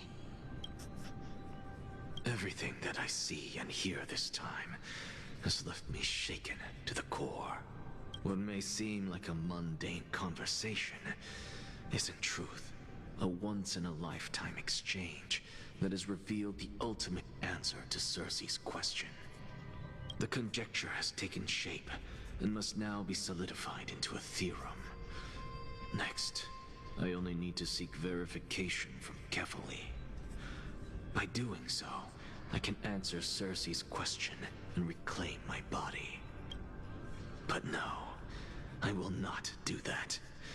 That isn't important, because another one of my conjectures, one that I have always dreamed of proving, has been proved right this very instant. Fusing a mortal soul with that of a Titan to replace said Titan is not a ludicrous idea after all.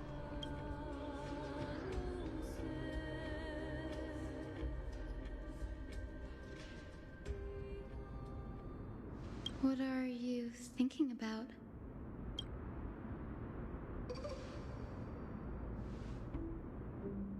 Is that so? You don't look the slightest bit amazed, though. Plus, you seem to be strangely familiar with the city around the Great Tree.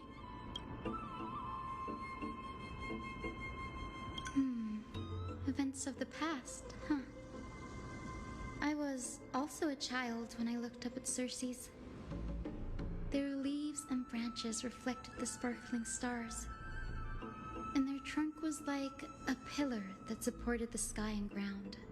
I stood at this very spot back then, imagining the day when I could climb to the top of this tree, because I would be the closest I can be to the sky at that spot.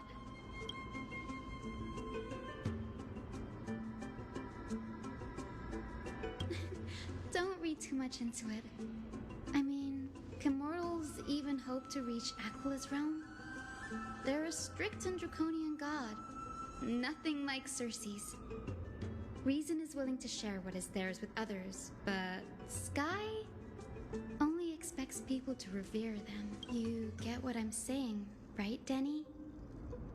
After all, the Titan that imprisoned you and Grey here in Amphoreus is none other than Aquila themselves. But there will always be people who dream of soaring towards the sky. The Grove has a wealth of research on Aquila, and that is exactly what we are here for. It's just, I never thought Grey would meet with something like that before we set off. As a physician, I should have been there by his side.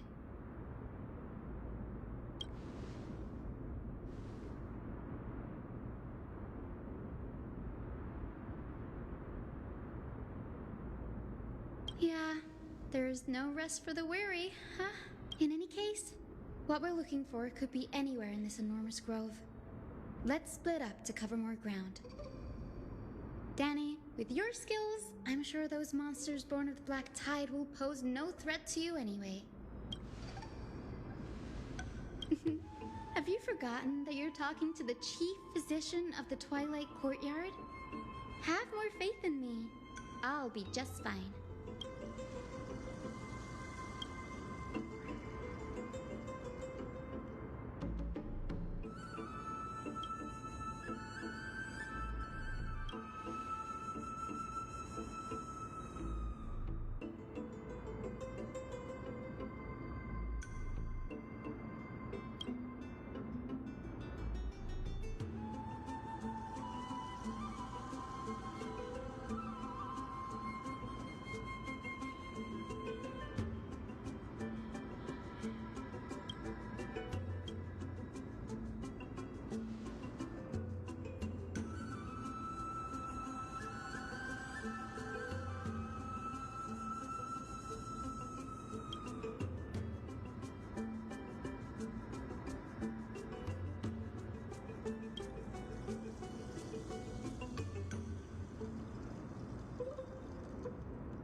trouble than I could have asked for.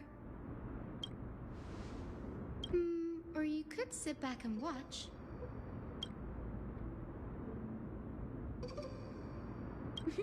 I'm kidding, Danny. Lend me a hand, pretty please? All right, now let's get him!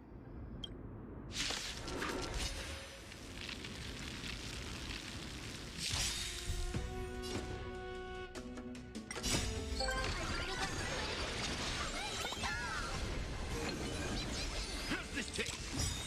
Who's here?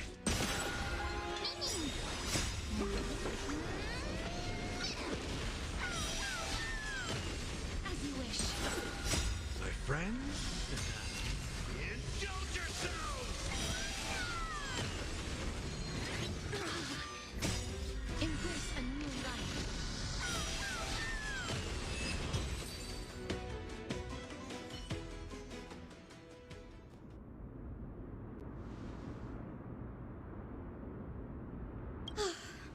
The Black Tide is remarkably quick to detect the light of amphoreus.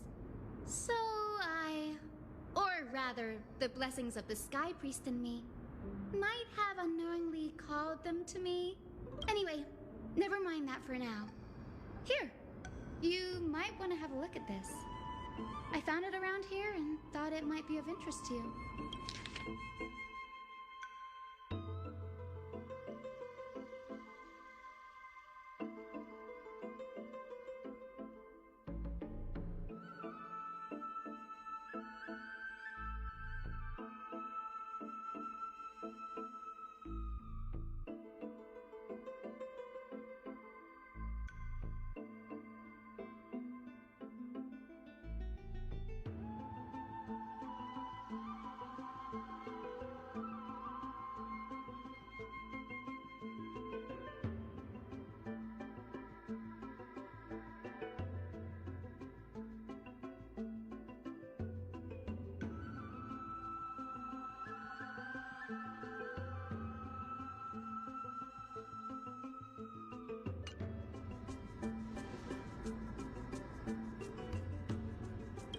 This is new. I didn't know Professor Anaxa was researching the sky. He's never mentioned anything about it.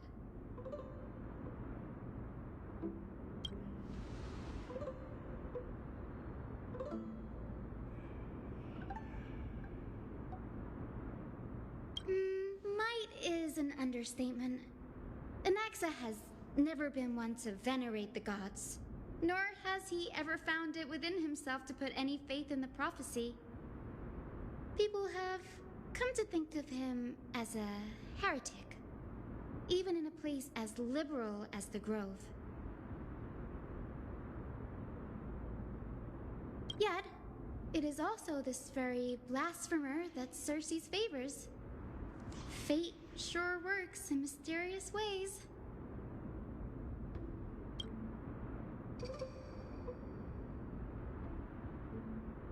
Oh, let me have a look.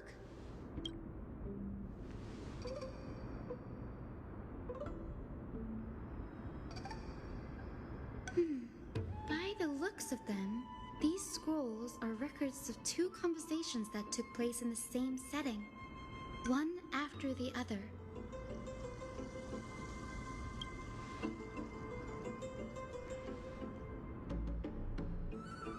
Sure, go ahead. The Grove of Epiphany is home to 7 schools of thought. While all 7 schools are founded on the ideologies of Thalesis, the first scholar, each is unique in its own way. Among them, the Venerationists revere and worship the Titans the most. As the sage of the Venerationists, Euthyphro has always been at loggerheads with Anaxa. If we were to place the 7 sages on the scales of Talanton, Anaxa and Euthyphro would be placed on opposite sides to achieve balance. Nearly everyone in Amphoreus has heard the story of the skyships by now. Aquila's stature is loftier than the heavens, and their divine retribution is merciless. That's why it's no use building giant skyfaring ships. Oh, but I do wonder if a supercharged mini Treaty cannon could slip past their watch. Newsporists primarily study the application of alchemy in soul repair. Everyone considers Anaxa a blasphemer, but that has never stopped him from sharing his ideas, no matter how taboo. If you must say that he's hiding something, then it's likely what lies beneath his eye patch. Anaxa often says that every failure brings us one step closer to the truth. Perhaps, to him, the crash of the sky ship carries a different interpretation. The firmament is not impenetrable. On the contrary, it was precisely because the sky ship represented the first step toward breaking free from the shackles of the earth that it provoked the wrath of the Sky Titan and brought divine punishment upon itself. It's a shame that the majority of the Grove's research on Aquila was headed by the Venerationists, with sacrificial rituals making up a predominant part of their findings. Discourse about more esoteric subject matters in relation to Aquila dwindled even further after the skyship incident. So much so that even the scroll is completely new to me.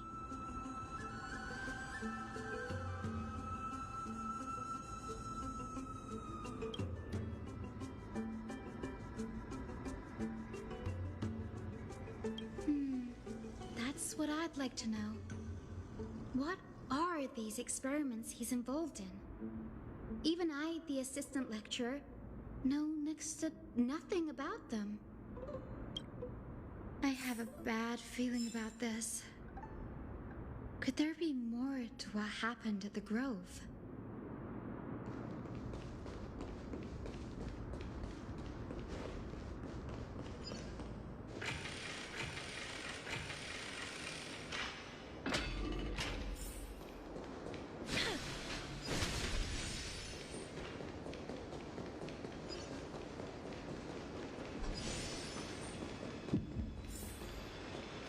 This is the Library of Philia, a place where the Grove stores its collection of tomes. Other than books written by the 7 schools, you can also find philosophical texts, ballads, and religious writings from the Outlands here. Cities that desire to learn from the Grove were apparently expected to contribute knowledge of equal value to what they sought. We've had more than our fair share of hilarious episodes over the years. For instance, it's said that the Erythrocheramists once borrowed a manuscript from a certain author, but ended up returning a copy instead of the original. What's more, the original manuscript was supposedly then hidden here. Nice? No need to hold yourself back, Danny. You can just tell it like it is. Their behavior was no different from bandits. Whew. You've got me there. Some said you couldn't even find a dictionary in Castrum Kremnos, so I guess they were spared. There are too many books in the Library of Philia.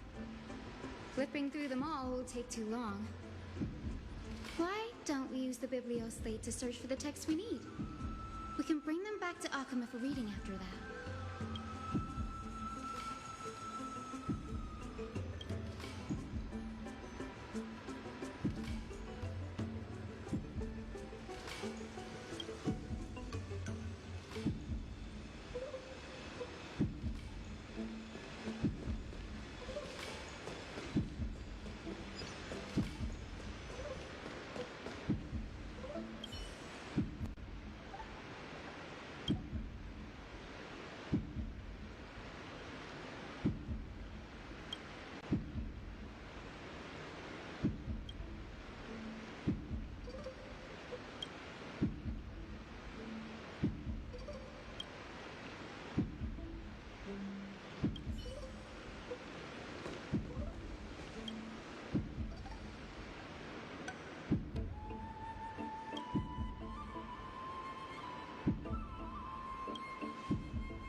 him.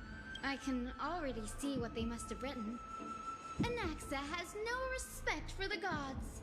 His very existence undermines order in our society. They're probably all things like that. Why else would they call him the Great Performer? When Anaxer established his school of thought, the first thing he apparently did was read his own work to everyone. Are the Titans truly an accurate reflection of what humans think gods should be? Worlds created by gods are indubitably perfect, but what of Amphoreus? Only foolishness and insensitivity everywhere you turn.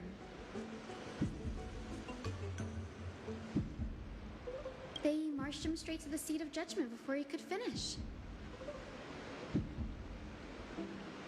Though what he took on in the end was more of a debate than an actual trial. He had to address every one of the scholars' allegations, or face expulsion from the Grove. The first allegation was... Do you agree that since the Titans created the heavens and earth, so the mountains, rivers, and seas must likewise be their creations?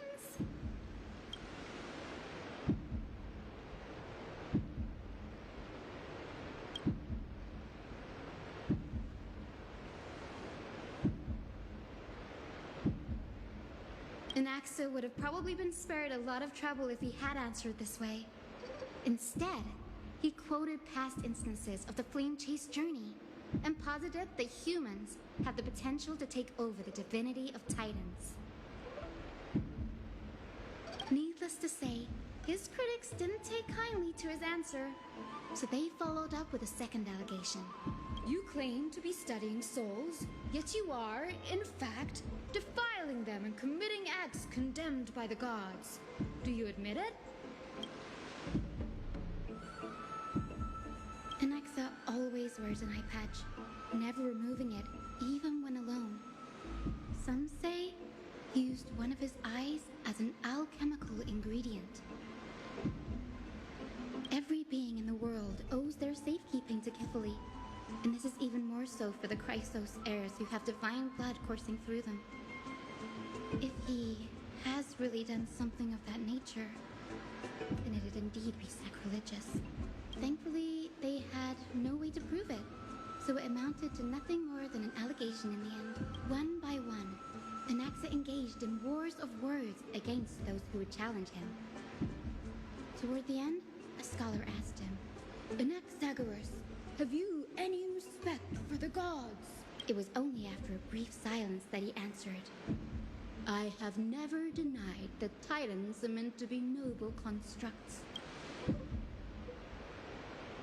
Yes, I'm not sure how that controversy was eventually resolved, but what's for certain at least is that Anaxa was allowed to stay in the Grove where he continued his research, despite being regarded as a heretic. By the way, this stack of complaint letters has reminded me of a place in the Grove. We may find clues there that aren't on the teleslate. I'm talking about Anaxa's alchemy lab, hidden between the cornerstones. It's a well-kept secret. Among the 7 sages, excluding the nominal chief sage, each has a private sanctuary where they can conduct research undisturbed in their free time. Even the administrators of the Library of Philia are restricted from accessing those places and documenting the sage's research. But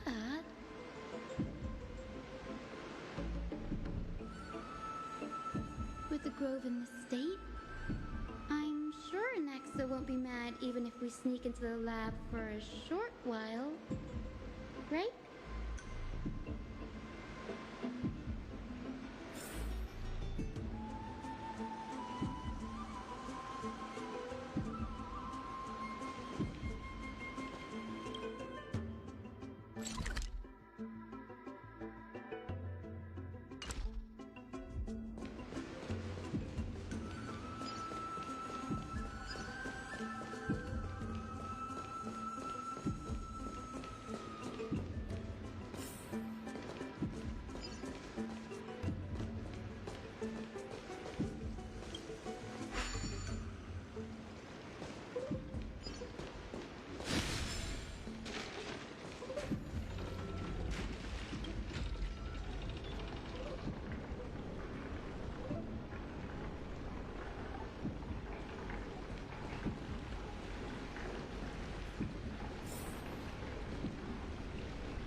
place, but where is everything?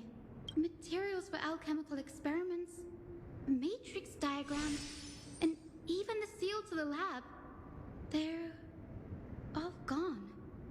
Did the black tide destroy it all?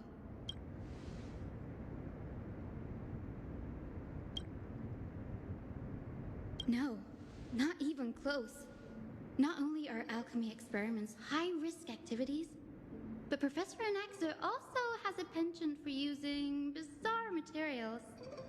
Students often saw him walk in looking bright as rain, but come out covered in soot with his hair singed. Naturally, no one dared to come near this place. Huh? That bookshelf over there seems to be the only thing still intact.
What's going on?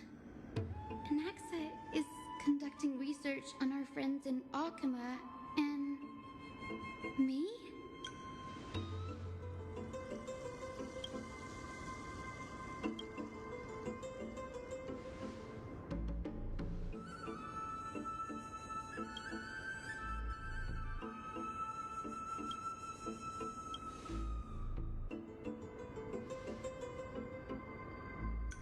It wouldn't have been so strange if he had focused only on Cassie, given her own curiosity about her origins. Plus, considering that the new sporists have crafted omnipotent medicines capable of curing diseases, it also makes sense that he would conduct research on immortal Chrysos heirs. Now, it seems Anaxa's objective was never to create medicine, but to identify the origin of the golden blood and figure out its inner workings.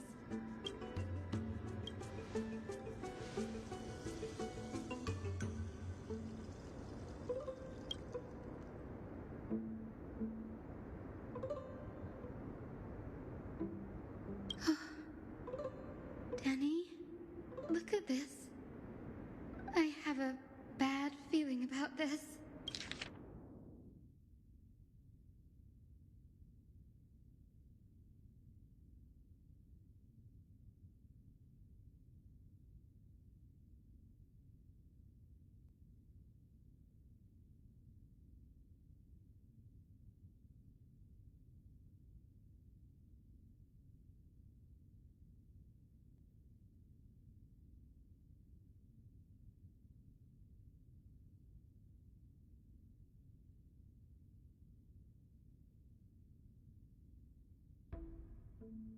My biggest fear.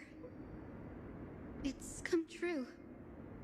After going through his notes, I think I can piece it all together now. Anaxa was carrying out experiments on soul transmutation.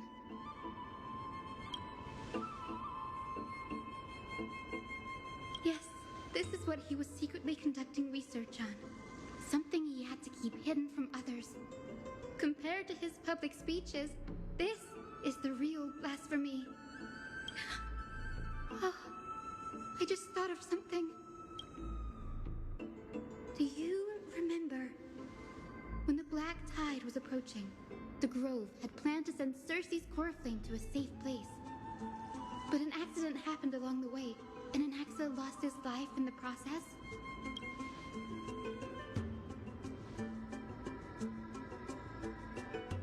That's right. But what if Professor Anaxa's fusion with the core flame of reason wasn't an accident? Put yourself in his shoes. Knowing that the black tide was closing in and your time was running out, what would you have done?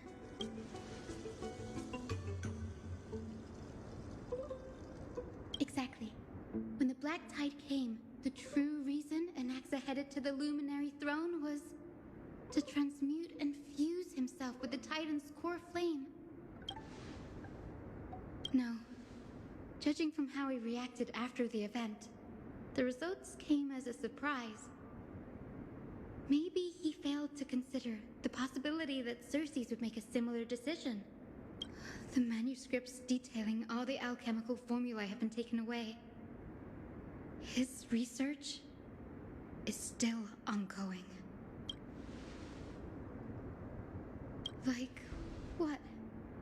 There's only one Titan left in the world now. No.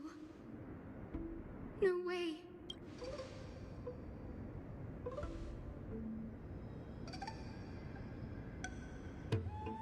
He's after Kefali.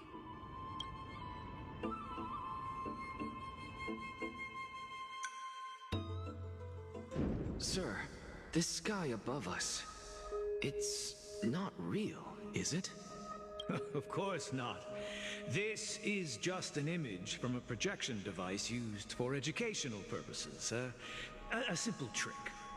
The day-night cycle has been lost to this world.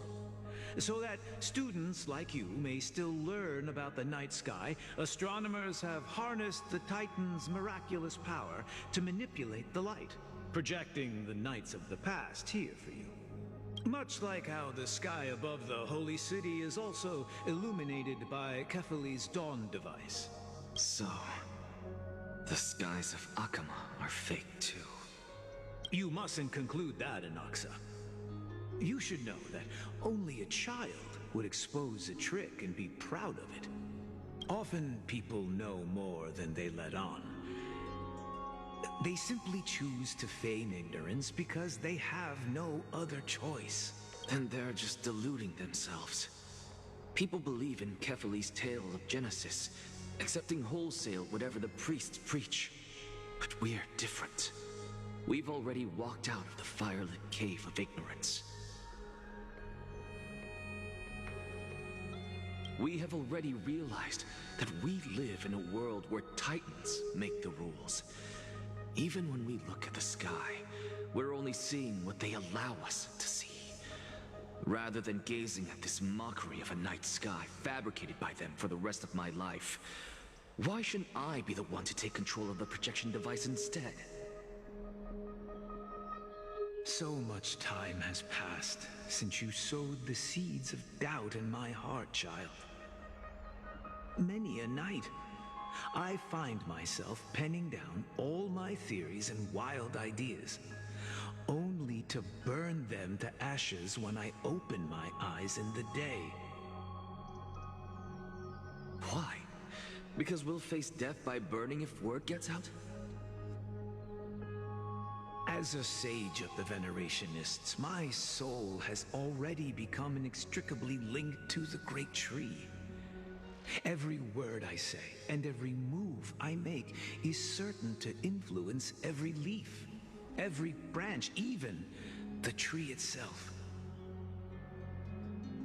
But above all else, my days are numbered.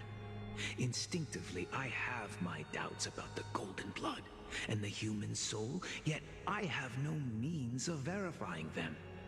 The golden blood in my veins is woefully thin, and I am loath to waste what little time I have left obsessing over a hypothesis that cannot even be proven in the first place. but I can, sir. I can do it for us. The time is right. Give me all that I need, and I shall accomplish this grand feat on your behalf. You're right. I shall do just that. In the next meeting of the sages, I will spare no efforts fighting for the rights you deserve.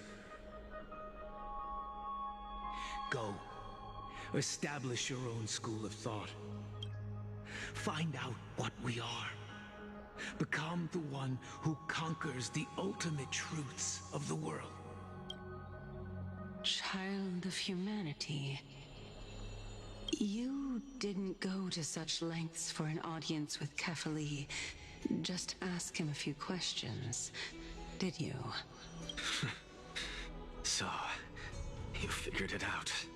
If I were as foolish as a Dromus, perhaps I'd throw myself down and prostrate before their greatness, begging for the gods' prophetic wisdom. Well, sorry to disappoint, but I'm no Dromus. Alas, I am a human, standing tall on 2 feet, possessing both intellect and pride.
Before such power, does it make any difference whether you're a human or a Dromus?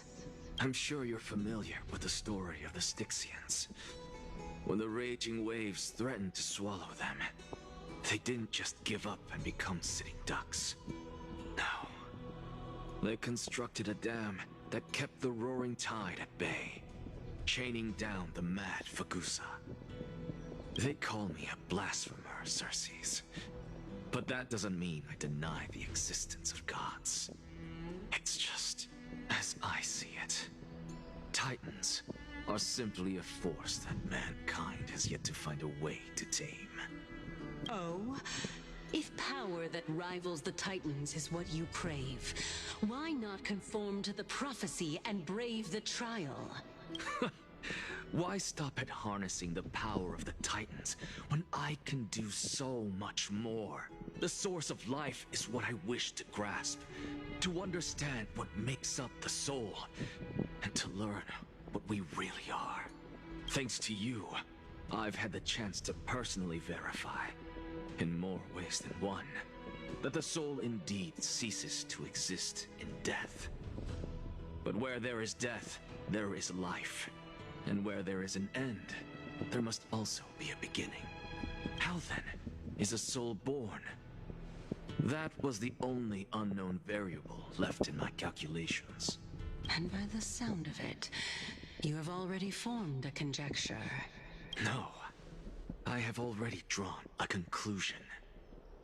In my journey unto death just now, I finally saw the answer with my own eyes. Professor Anaxa,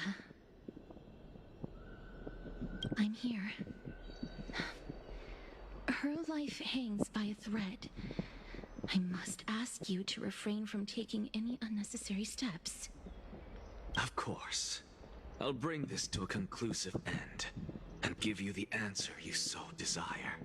However, in accordance with the principle of equivalent exchange, I must also demand from you what I need. As you wish. Don't you care to know what the price might be? It's a matter of uncovering the truth about the Death Titan and her survival. This may be the only time I can ever save someone's life. There is no need for me to think twice. I see. In that case, let the show begin. Indulge me. Am I correct to say that you intend to prove Thanatos' whereabouts and prove the nature of our existence now? Before I begin, I must confess I had been stuck in a cognitive trap all this time. As unrelated as these two propositions may seem at first glance, they are in fact logical equivalents. They are merely two different ways of telling us about what the soul is at its core. The reason I say this is as I've mentioned earlier. The answer was hidden in my journey unto death. Anaxa, you were in the Netherrealm? Yes, I am but a living dead man now, but that's not important. What truly matters is, I overheard a conversation between heroes.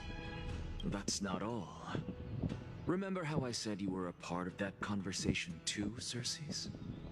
And I've told you that I have no recollection of such an event. That was likely just an illusion conjured up by the mind of a dying man.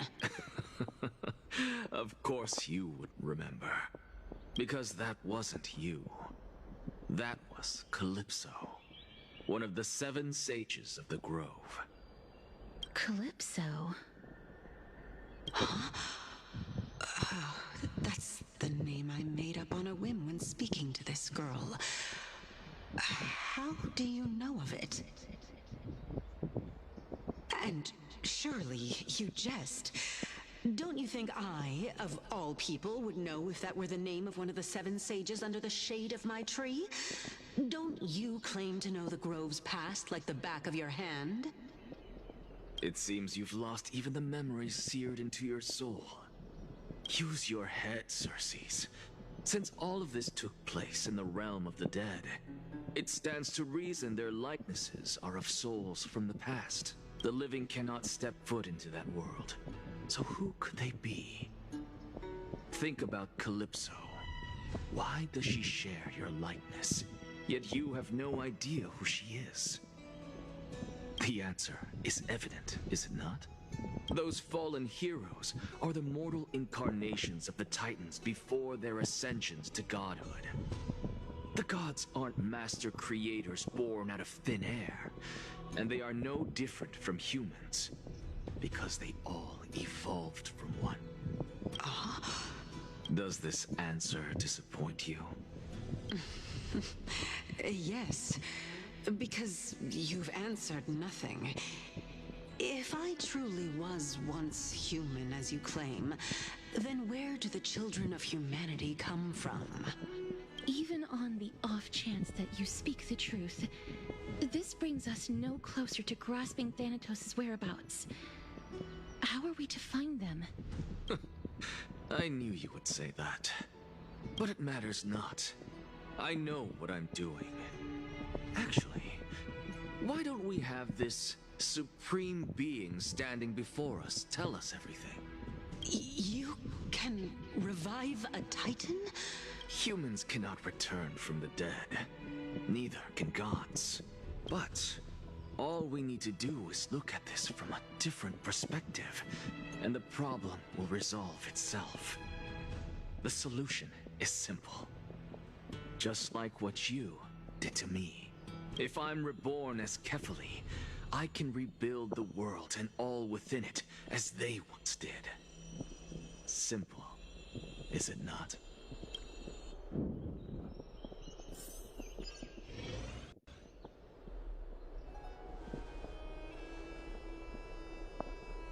I have news from Hyacinth and Danheng. Anaxa might be trying to do something with Kefali's divine body. Kefali? But what could Anaxa want? Is the Council of Elders going to sit around and let such a sacrilegious act unfold? That is not possible. He is indeed the great performer, capable of fooling anyone and everyone with his tricks.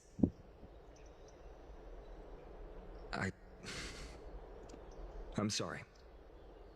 No need for guilt, for this is good news to us. The Council of Elders has found themselves a traitorous ally.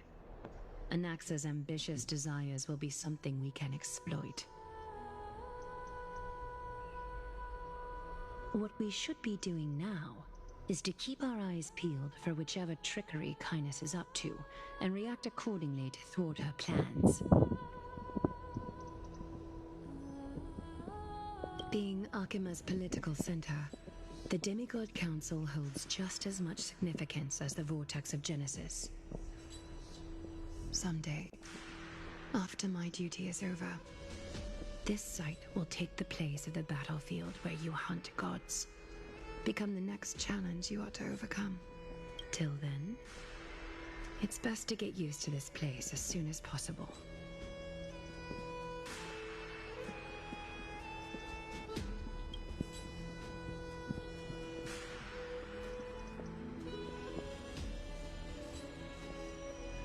Preposterous! The Christosairs only have their standing because of the Council of Elders! How dare they trample over it!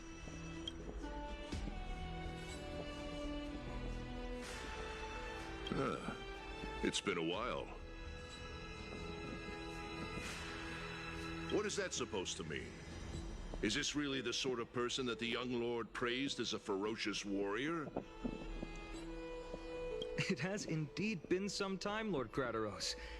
What brings you here in such haste? Shh! Keep it down.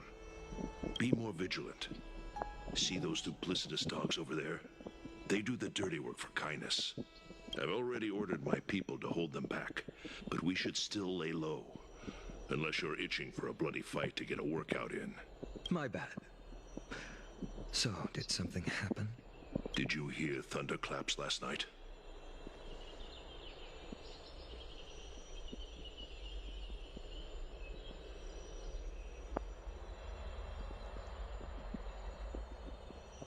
Hacker, what? She's been through a lot lately. Please pardon her. Can you tell us more about these thunderclaps? Thunderclaps are beacon signals of strife. They are a message from the young lord. He threw a spear bearing several words at Akama. Watch out. The Flame Reaver is back. I guessed as much. We didn't actually kill them back at the Kremnos Arena. I figured this is something you would want to know. We Kremnoans never back down from a fight. So if you plan to take that thing down in a battle, reach out to me anytime. You have my gratitude. I will let Aglaya know about this right away. Remind her to be on her toes while you're at it. That vicious Kindness has been unusually active lately. Those lackeys she keeps undercover have been going in and out of the city a lot more frequently these days. Some even seem to be getting Kremnoans to defect to the Council. That's... Looks like you can see it for yourself. We should get back. Thank you for the intel, Lord Crateros.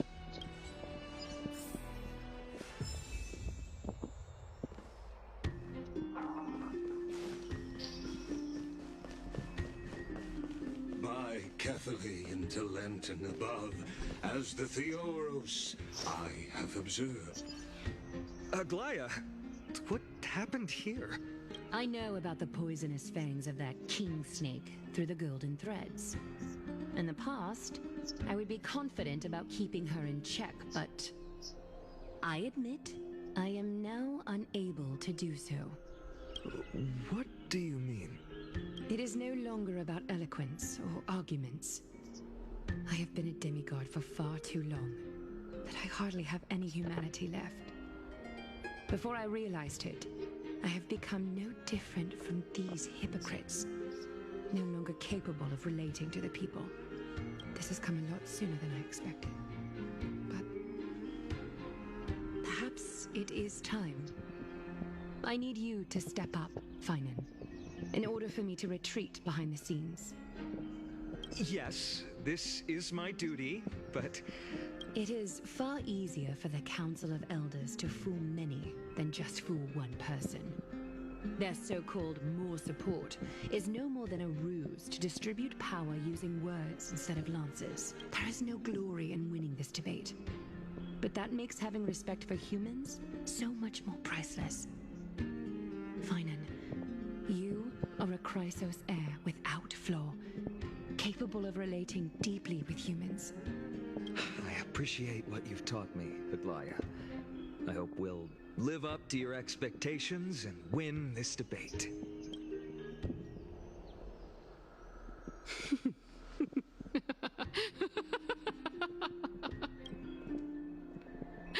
Oh, you've done well, Lord Calictus. Let me take over and personally close this debate for today. Dearest counselors, let it be known that I sorely miss the blissful times portrayed in lyrical poems. Back then, Amphoreus was home to nearly 1,000 cities, each with their own local faith, while gods walked the earth and shared close bonds with humans. Yet, in the present, people from all over are forced to leave their homeland to seek refuge in the holy city, where they hope to rest under Kefali's protection. All of us have long been in the same boat, with no way out of this plight. We didn't have a choice in the past, but now the Council of Elders brings to the table a new possibility. All I have left is one question for you. Would you rather strive toward the unheard of Era Nova, or return to the prosperous Era Chrysia of our past? Now, which of the two would lead mortals to an ideal future?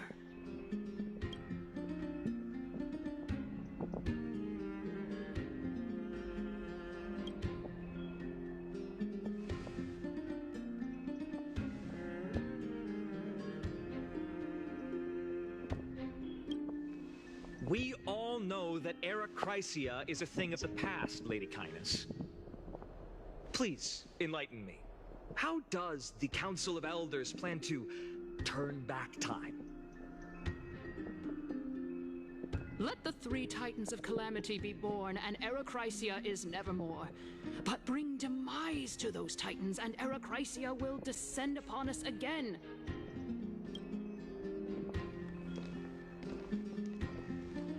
Know that the Council of Elders is never one to make empty promises. Look at who we have on our side.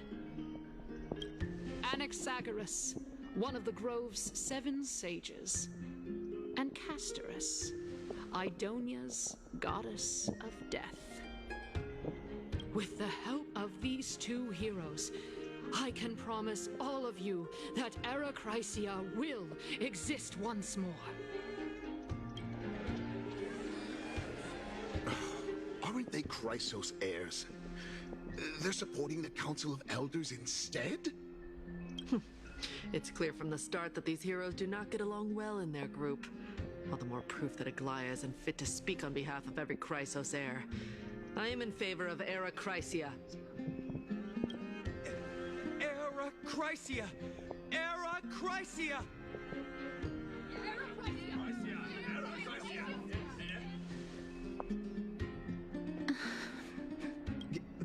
Castorus? Why are you standing over there? You finally arrived, Anaxa. So have you, Gaz. Don't worry, Aglaya. Well, I know that you have many queries. Could you continue to converse like how the citizens normally do? Tell me, dear citizens, if we successfully retrieve and return Thanatos' core flame without anyone passing the Death Titan's trial, what would happen next? The answer is simple. We will have a chance to rid the world of death and bring Amphoreus back to an era when all beings live forever. We'll usher in a new future that will be entirely different from the flame chase journey. He's one of the seven sages. Your proposal is much too idealistic. As long as the Black Tide still exists, how can we go back to the old days? Remember what I previously said? Kefali's core flame is guarded by the secret power of the Council of Elders. Plus, Fagusa's water curtain will be able to block out any external perceptions. Tell me, dear citizens, have any of you ever seen even a glimpse of the threat that this person is talking about anywhere within the walls of this majestic holy city?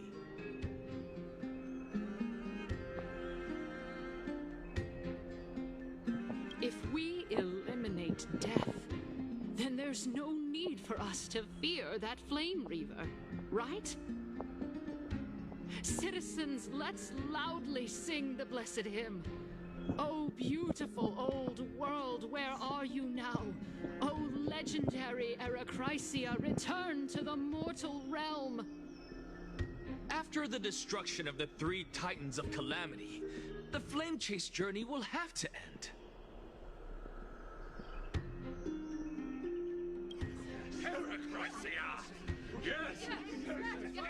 This is bad. The masses are now totally riled up. Anaxa, pray tell. Everything that you've mentioned hinges on the premise that we can find Thanatos' existence, right? Thank you, Lady Aglaya, for still caring about this city. However, dear citizens, we are truly fortunate and blessed. For Castorus, Idonia's goddess of death, will surely find Thanatos under my guidance. What? With that, I solemnly promise that the core flame Lady Castorus brings back will be personally managed by the Council of Elders.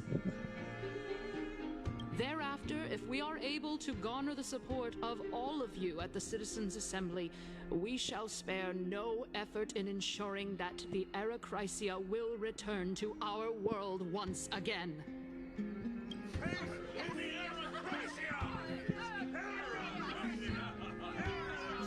With the balance shattered, the result is clear. By Kefali and Talent above, as the Theoros I have observed, Akama has chosen her destiny.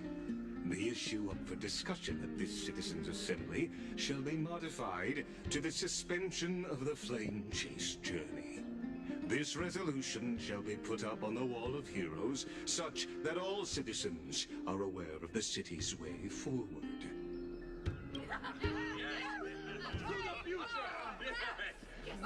Aglaya, dear Aglaya, what has caused your heart to soften? You also don't seem to be as quick-witted as before. Wag your tongue as much as you like. Since the Flame Chase journey has been preordained by the prophecy, our failure has never been on the cards. Well then, I guess we'll find out if that's true at the Citizens' Assembly.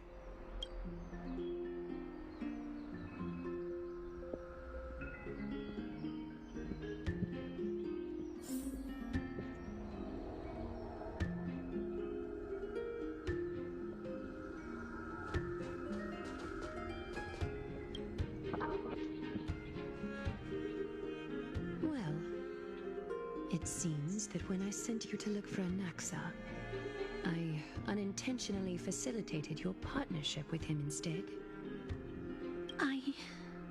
My apologies, everyone. I know that you have many questions to ask me. I will answer them to the best of my knowledge. In that case, please tell us as much as you can. In actuality, he showed me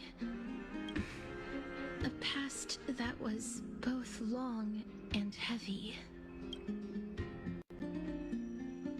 The reason I say this is as I've mentioned earlier. The answer was hidden in my journey unto death. Anaxa, you were... Yes, I am but a...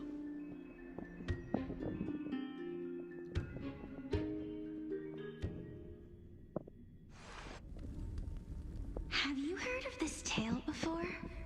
A tale about the ocean god's treasured pearl, our hometown. It was a seaside town which enjoyed the ocean breeze and glorious, peaceful times, thanks to the wisdom of its ruling queen. Until one day, an evil dragon descended upon the town. Its wings were large enough to blot out the sun, while its claws were sharp enough to rip the waves apart. It barged into the tall tower and devoured the queen's beloved daughter. It even settled itself in her bedroom, like a tyrant king. The queen assembled 300 warriors who managed to subdue the evil dragon by chaining it up.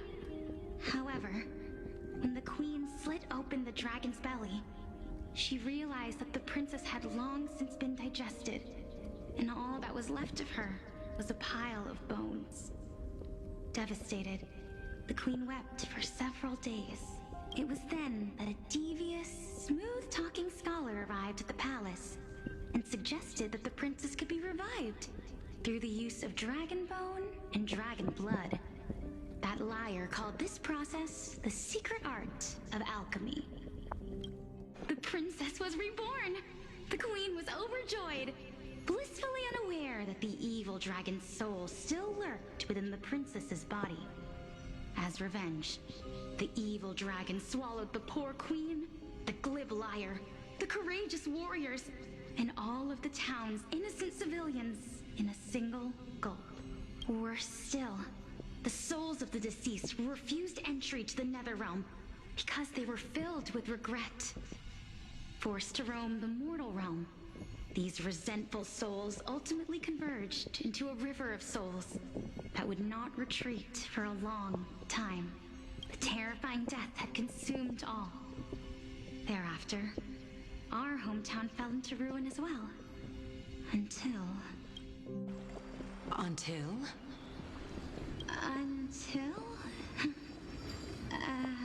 Actually, I don't know what happened next either. Oh, my.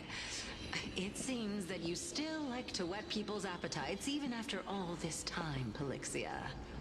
So, according to your story, this is how I used to look? It's practically a mirror image. And yet, what exactly is this? A miracle that I created with alchemy. As for what it is and how I was able to accomplish it, I'll keep the answers to myself for now. Oh, my goodness. Is this cliffhanger really necessary? Quiet, Titan.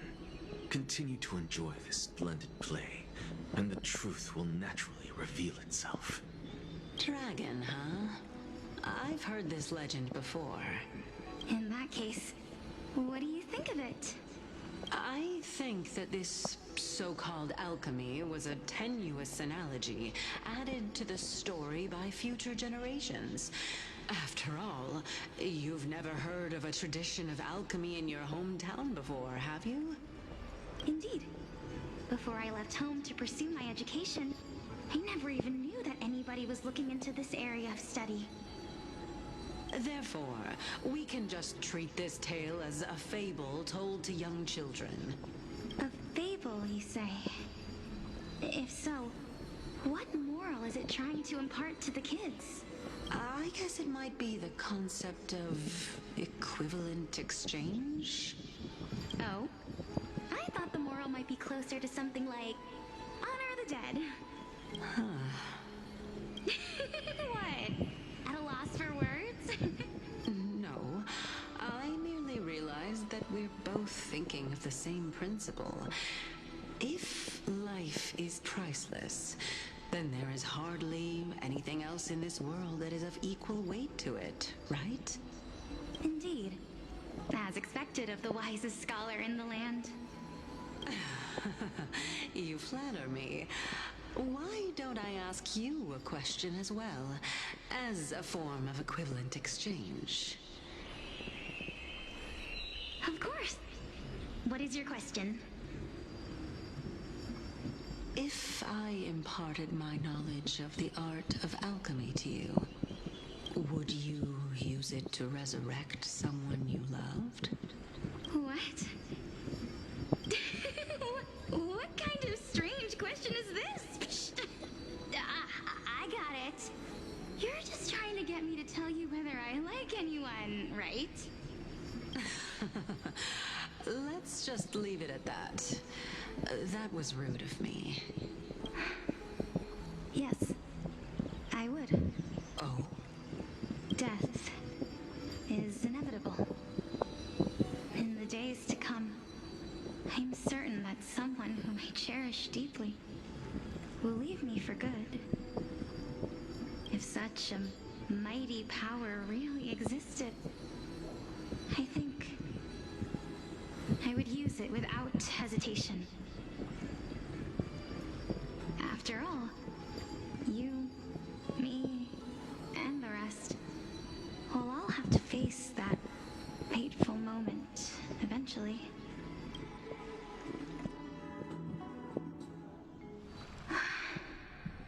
My time is finally here. However, perhaps because of my firm belief in the immeasurable value of life,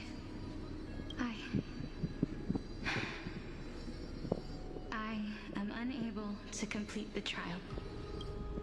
You shall wither, and through that, the dead will sprout again from the remains, and be reborn with the dead flame. It is a pity that fate is such a cruel mistress. Is there no other way of interpreting those words? I'm afraid that the meaning is clear. Between my sister and me, one must pay the price. Our trial can only be completed when the one chosen sacrifices her life.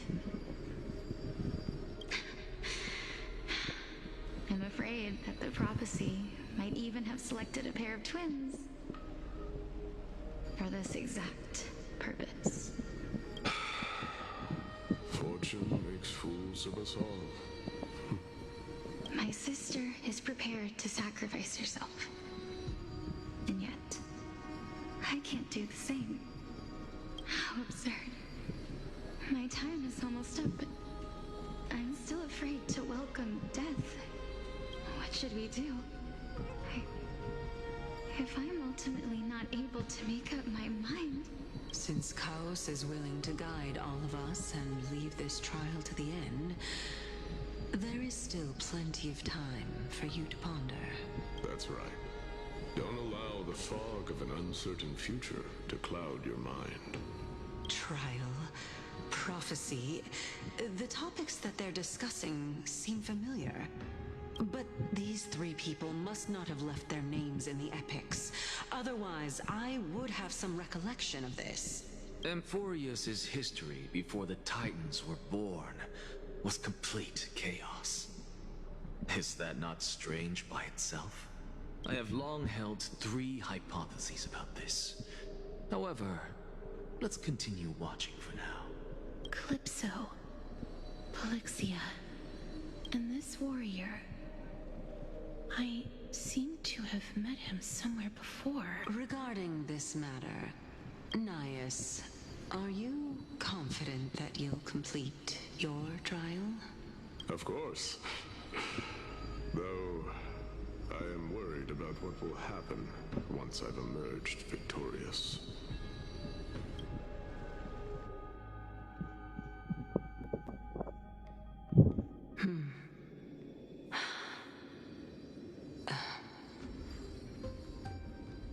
Looks like you have made up your mind. Yes, this is the safest course of action. Completely separating courage, honor, tenacity, sacrifice, and reason. You really know how to make things difficult. Please, young lady, witness my fall and demise. Lady Calypso, you shall host the soul-rending ceremony. I do not understand. Why would you dare to sacrifice yourself for a future that you won't get to witness? Because this is our destiny. The power that resides within me is so intense that I will one day be engulfed by it. Furthermore, a valorous death before glorious return has always been the path I chose to walk. A journey I began long ago. If your sister or Kaos were in my position, I believe they would make the same choice as well.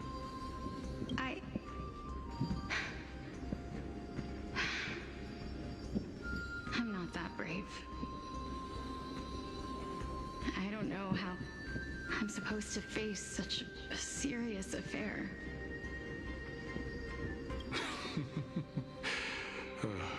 Despite being Death's chosen one, it seems you still don't know how to face it. Let's chat, young lady. Perhaps I shouldn't end my journey so hastily. Since there's still time, I'm not worried about letting fate wait a little longer. Of course. This warrior is Lord Anias. As the embodiment of Nikador's divinity, he entrusted his life to us and allowed humankind to end his madness. That means that what I'm currently seeing before my eyes is, in fact... Looks like one hypothesis of mine has already been proven true. These heroes are the true forms of the Titans, before they attain their divinity. If so, the chosen one of death that he speaks of is actually... Polixia! Is the previous form of Thanatos? But her appearance... If this is true, as long as we can find out where she went, we'll naturally be able to figure out the location of the Death Titan. But before that, we first need to witness what ultimately happened to Lord Anias.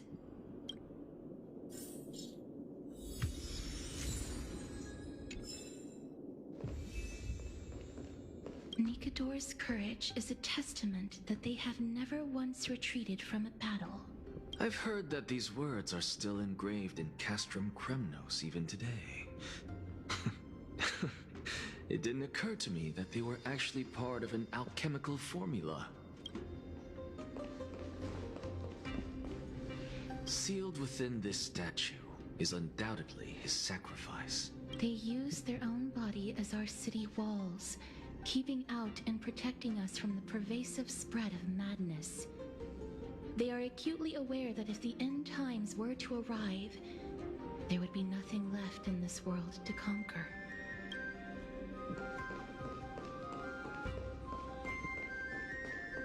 Lord Nias's honor is sealed here. Incredible. The honor in this child's soul is so light. I believe that his tenacity is sealed within this statue.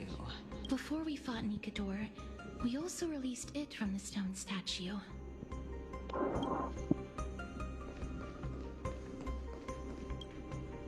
Honor, courage, tenacity, And finally,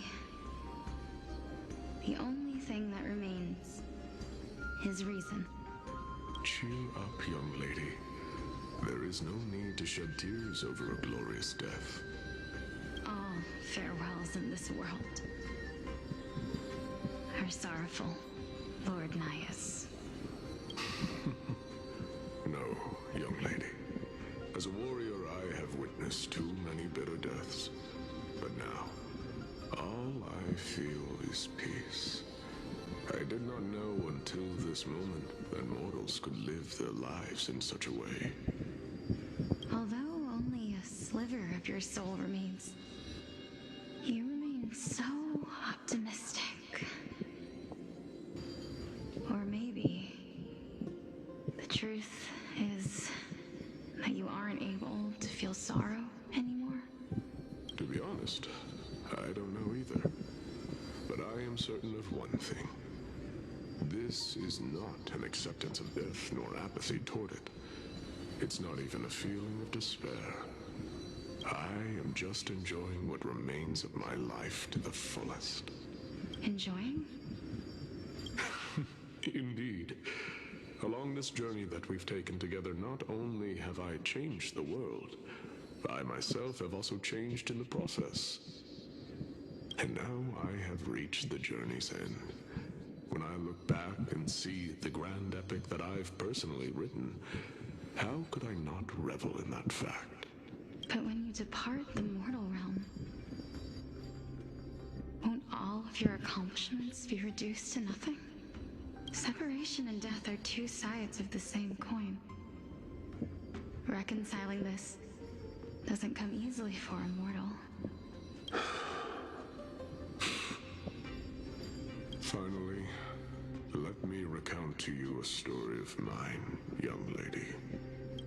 The first time I returned from the battlefield, I felt extremely hollow. The calamity had devoured everybody on the battlefield but me. When I returned to the city alone, the citizens held a banquet for me that was far from pleasant. I felt as though I was still on the battlefield, and the person who had returned was nothing but an empty shell. It was late into the night by the time the banquet ended. My head still reeling, I returned alone to the barracks. On the way back, I encountered someone. It was a crazed scholar looking at the night sky and muttering to himself by the side of the road. Although I tripped over him and fell, I wasn't angry in the slightest. And maybe because I saw myself in him, I inexplicably asked him a question. Do you think that it'd be better if we just died on the roadside like a couple of stray dogs? To my surprise, he shrugged his shoulders and sighed. To someone who is currently experiencing death, dying and living afford the same amount of bliss. Now please go away and don't block my starlight. Are you trying to say that there is no difference between living and dying? For they are both journeys that lead toward death?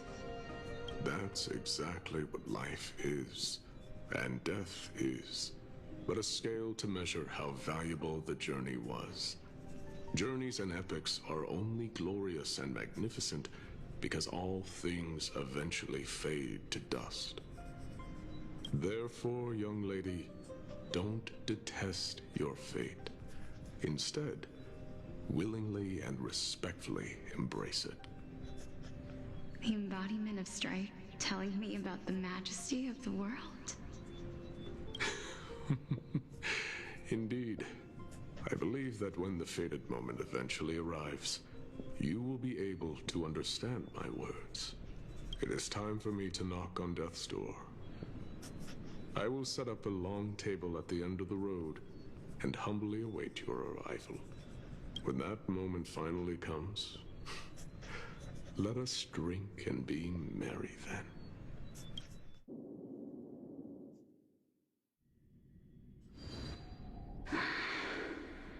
I knew this day would eventually come.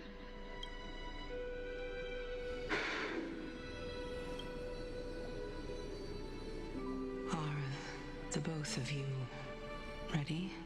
Mm-hmm. Polixia, I'm here. What? This... This is quite interesting indeed. Is this... Polyxia's sister? Is it... me? Now, it's time for us to fulfill our promises. Are you afraid?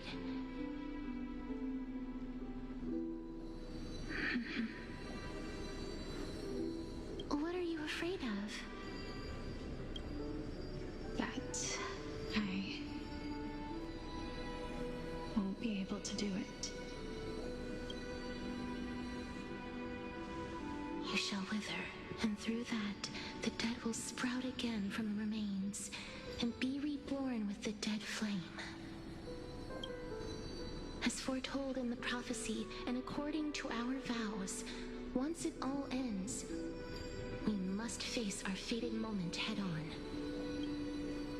Even if it was prophesied, do we have no say in the matter? It's so unfair. Why are we the only ones who are forced into mutual destruction? Let me do it, sister. Let me be death's sacrifice. I was never long for this world anyway. But you're different.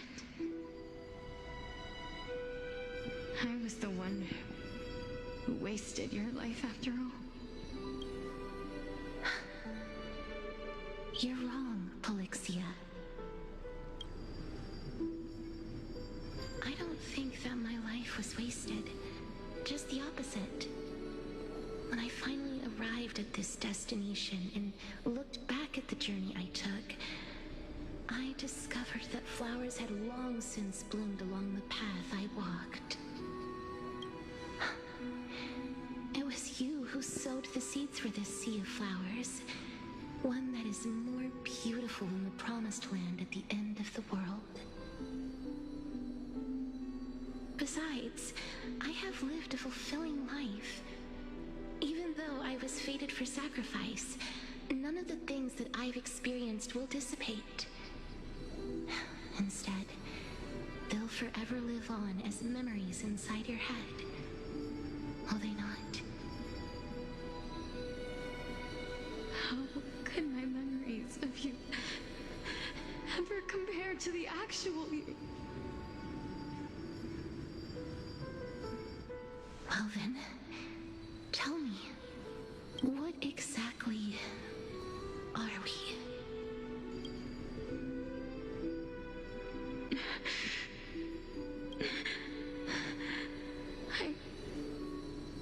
I don't know. I don't know either. But regardless of what the answer is, regardless of how we're shaped by others, or even by this world,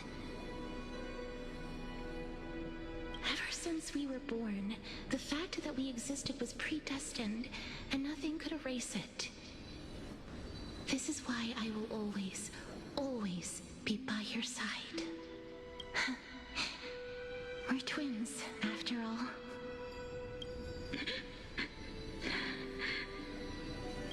All right, my dear Polyxia. It's time to extract my heart and light the flame of death. After that, use it to plant the first bud in the prophesied new world.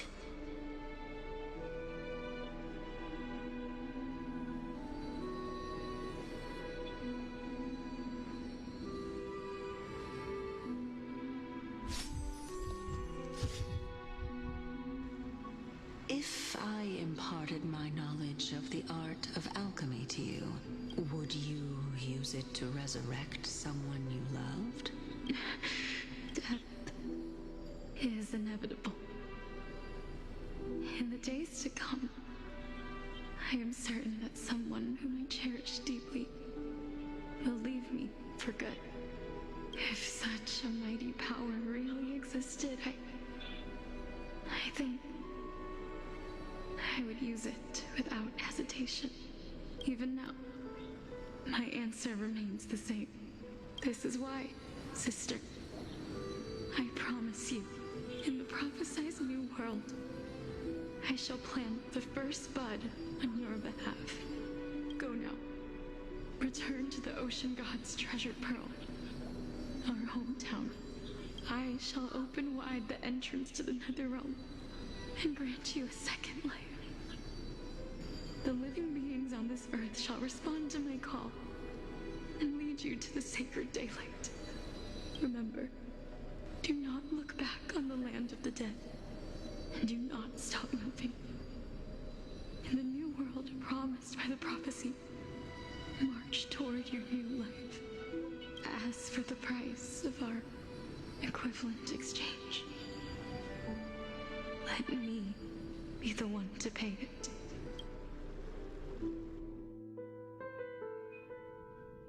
Everybody, we've come to the end.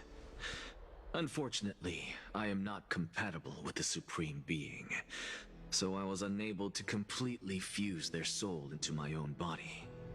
However, being able to glean all this from them is exciting enough. I'm certain of this now. Before the Titans that we are well acquainted with were born, a group of heroes roamed the land. These heroes followed a prophecy and took possession of divine authorities one by one, just like the flame chase journey of today. This means that the demigods, who bear the core flames, will also become the new Titans at the world's end, thereby shaping a new world? I believe that this is the truth behind the Era Nova, as mentioned in the prophecy. This is utterly unbelievable. Besides, those twins in the past, even if they really are Thanatos, their whereabouts are still unknown even today. Are their whereabouts truly unknown? Didn't Polixia mention that seaside town, the birthplace of alchemy and the tale of the dragon? In our world, there exists a city which perfectly matches that description. Styxia.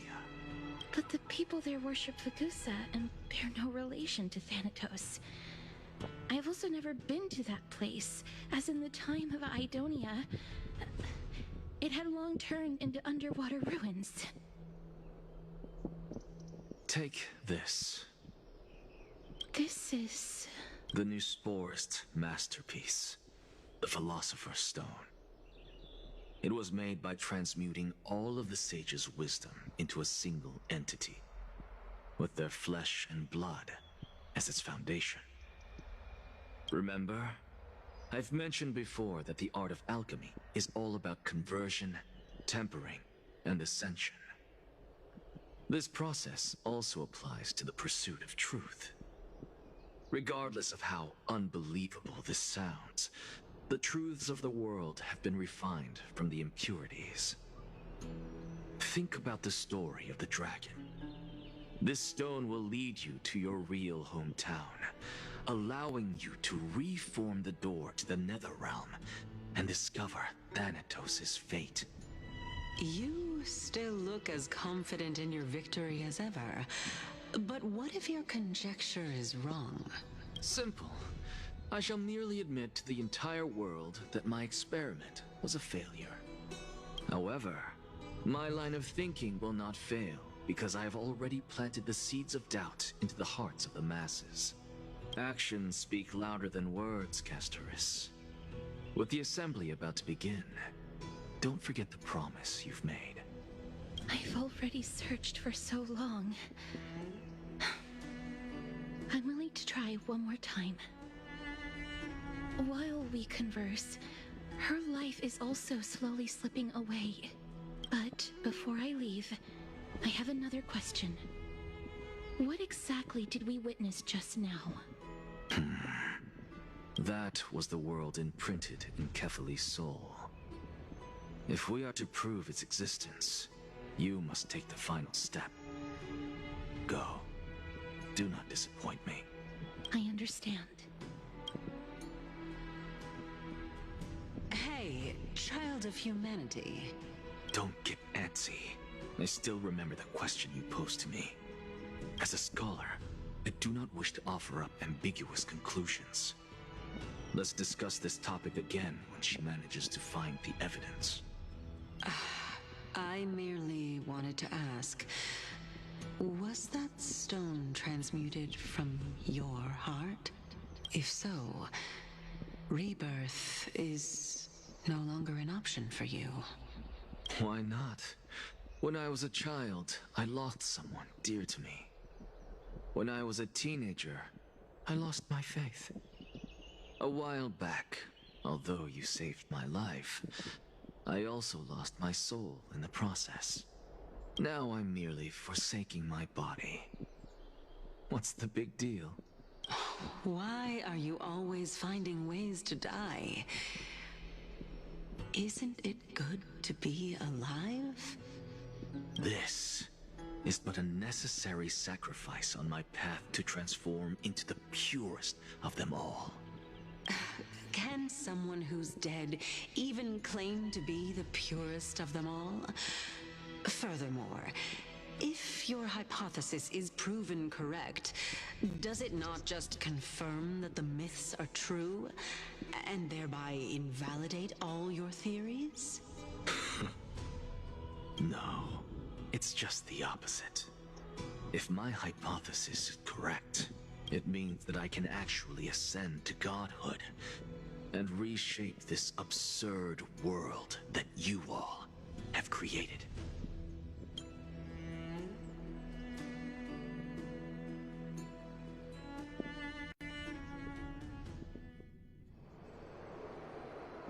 That's a lot to take in at once.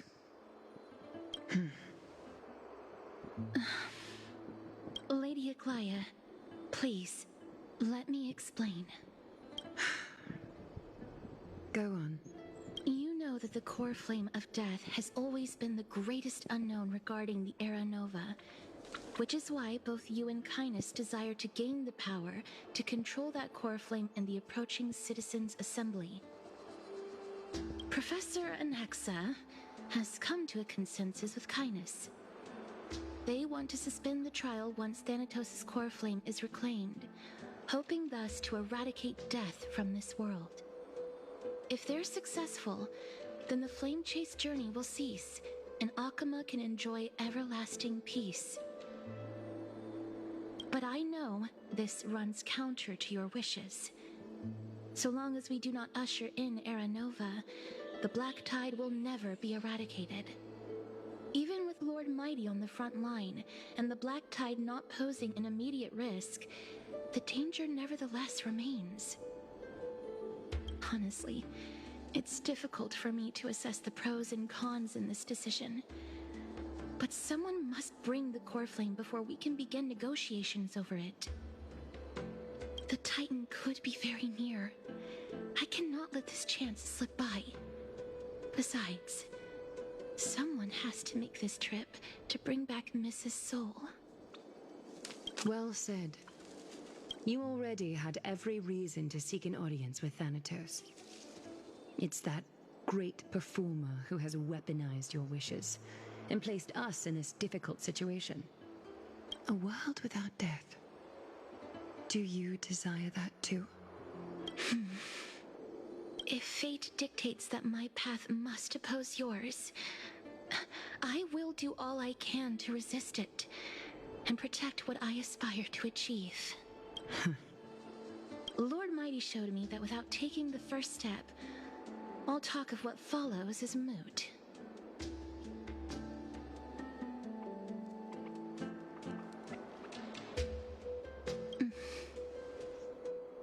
I have always hoped to hear you speak your mind, Cass. And I am glad to have heard your true thoughts. Styxia. I visited that place in the past. Though it is now an island surrounded by the river of Soul's torrents, it's not hard to see its former splendor. Go.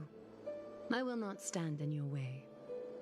As for you, you are someone who has cheated death.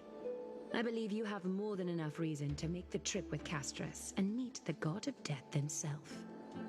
Castorus, I too look forward to your journey. I wonder what kinds of new interpretations your completed story will bring to the Flame Chase journey. Thank you, Lady Aklaya. I hate to put a damper on this heartwarming moment, but if Styxia is now an island surrounded by the River of Souls torrents, then how do we find a way in? Lady Treby is probably... The answer is quite simple. In the Mids, Zagreus once made the domain of the dead their treasure vault. That is to say, they could enter and leave the Nether Realm as they pleased. And if they could do that, then it follows that the demigod who inherited their divinity must be capable of the same. I'll see you at Marmorial Palace at Action Hour tomorrow. Cypher shall be your guide to finding that ancient city.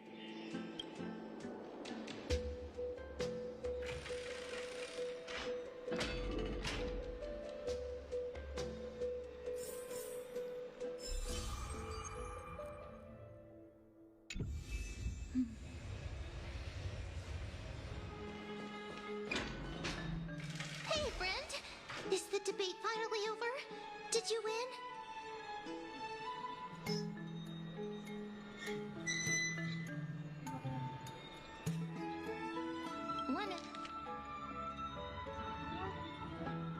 On a glorious defeat. You sure know how to look on the bright side. Well, moving on. I was hard at work even while you were at the debate. I borrowed a mountain of books from Cass to see if I could find a way to solve your problem. Let's see. I still have only 32 books to go. Really? Oh, that's fantastic news. I knew it. Hard work always pays off.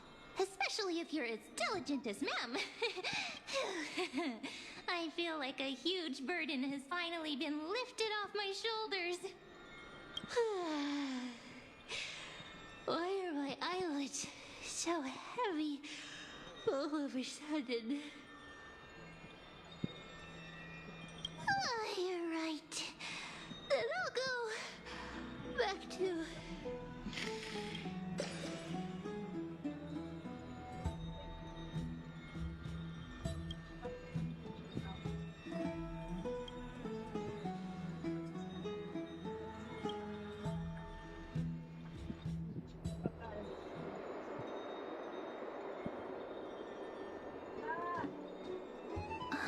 Cass?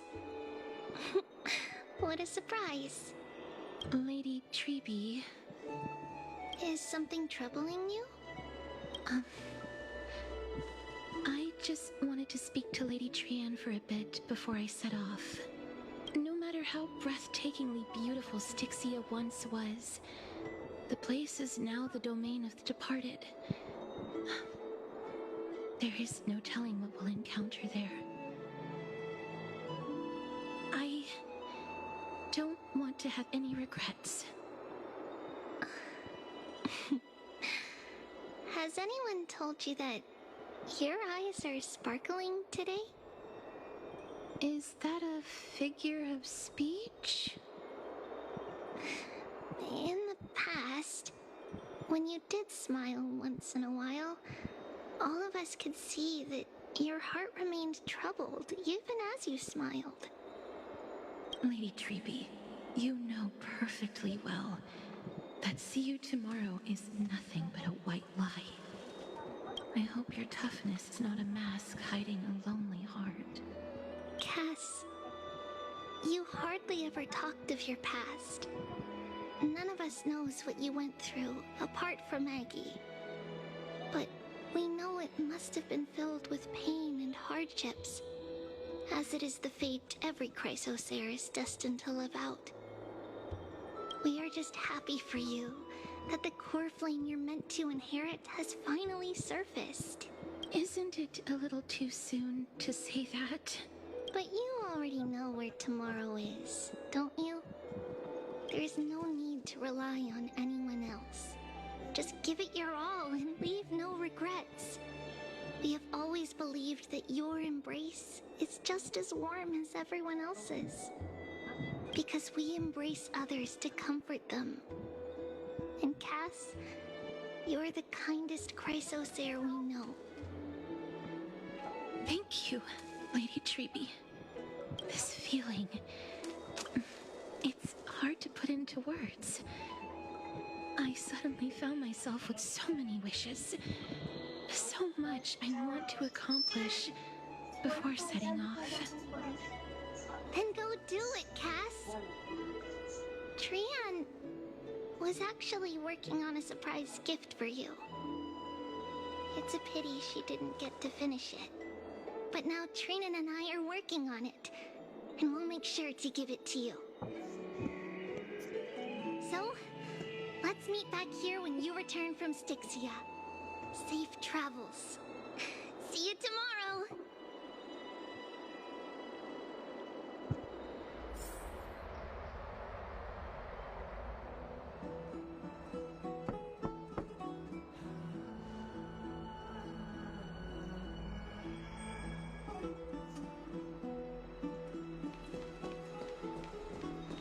It's me.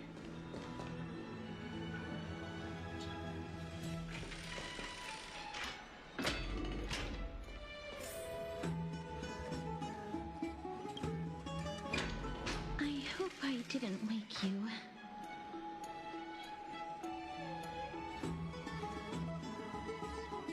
Huh?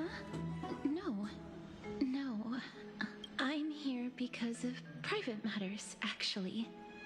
If it isn't too much to ask, I'd really like it if you could come along with me to retrieve something.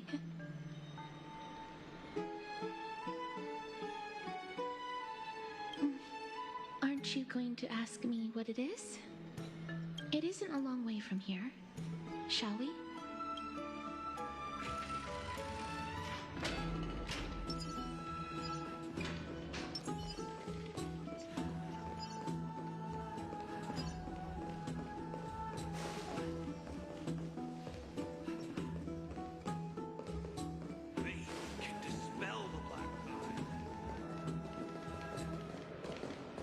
The streets are packed.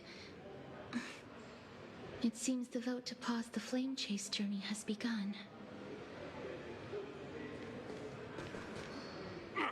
I want to vote! Tell me how I can vote! Take your ceramic shard engraved with the Kephili rune, select the Council of Elders in your heart, and pray silently until the shard registers your choice. Then toss it into the Dolium. The Council of Elders? More like the Council of Buffoons? The Black Tide took my hometown long ago! Who are they kidding with bringing back Erechrysia? It's all a sham to create their own Erechrysia in Akama! The Titans are just. So long as we do not overstep our bounds again, we will not incur divine wrath. Oh, please. The time when these deranged Titans should have vacated their spot to the demigods is long overdue. You'll see soon enough, you old fogey. And I pray that Talanton smacks some sense into you with their scales. We shall see how this turns out. That was quite a spectacle.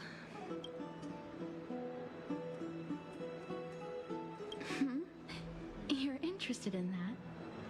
Well, you'll feel right at home in Akama then. To this day, I still find it almost unreal that Akama is the only place illuminated by light amidst the crumbling ruins of Amphoreus. And its people are even holding votes to reconcile differing opinions. This peaceful sight is making me forget that this is the end times.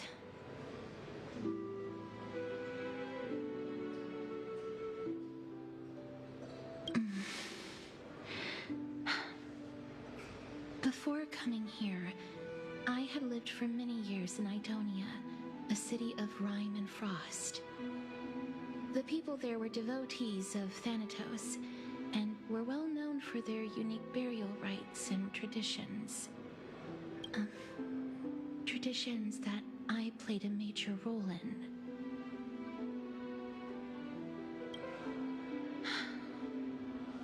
Yes. You now know me as the Mortician of Akama. But back in those days, I was Idonia's Maiden of War. I was trudging across the frosty plains on my own when the Idonians found me. They saw the curse in me as a blessing from Thanatos, and believed that my hands could correct the Erechrysia's mistake and lead them to meet the great god of death. They provided me shelter, but in return, I was expected to grant merciful deaths to war captives, prisoners bound for execution, and heroes alike.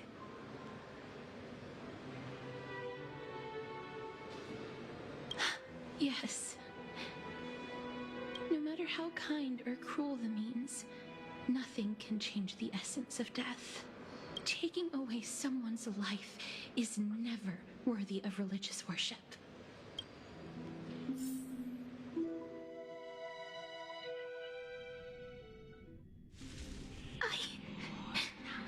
I can't do it.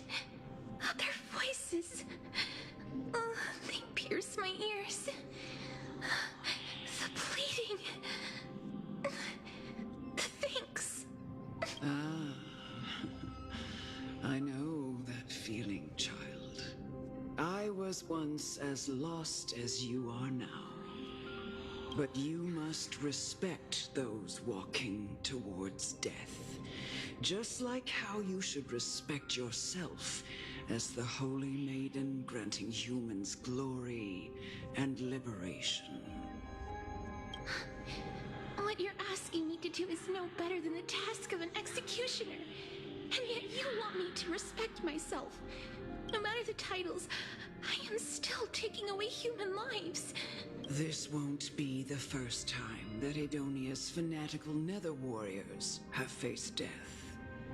On the contrary, recruits new to the battlefield often run away from their first fight. Death is the mightiest and gravest power in this world. The fact that you can wield it means you are deserving of respect. That's such a twisted reason. Then let me tell you a story. In Idonia, the great swords commonly used by executioners are called Draconian, in memory of Drakon, an elderly executioner. The sword has 3 air holes along its body. If the sword is swung down swiftly and accurately, the holes would make no sound, and the executed would also depart this world quickly and painlessly. But should the executioner have any hesitation, the holes would produce a piercing whistle. On that cue, the screams of the executed are sure to follow. Every executioner after Drakon is to hone their sword skills every day in preparation of future executions. Every swing of their blade must be more resolute than the last, for failing to do so will bring pain. Pain for the dying, as well as pain for themselves. No. I can never get used to this. You misunderstand, child. I am not telling you to get used to it. I'm asking you to consider the source of the dead's suffering and use that knowledge to fortify your future touches with more and more determination. Go, walk with the dead and love them as you love life. Then you'll no longer hear those noises.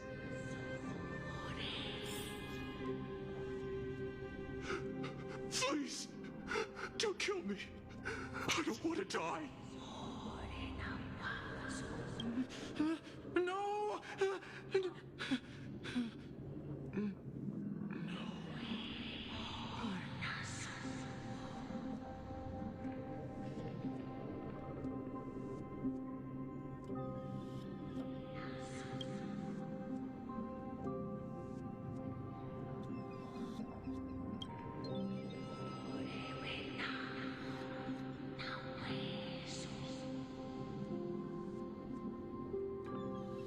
May you gain some insights through his sacrifice.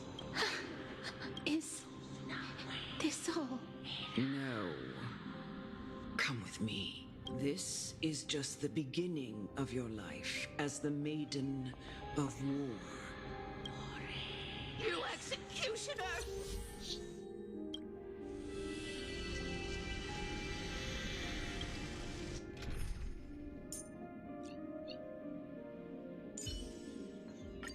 Do not worry. My curse is a blessing on the battlefield.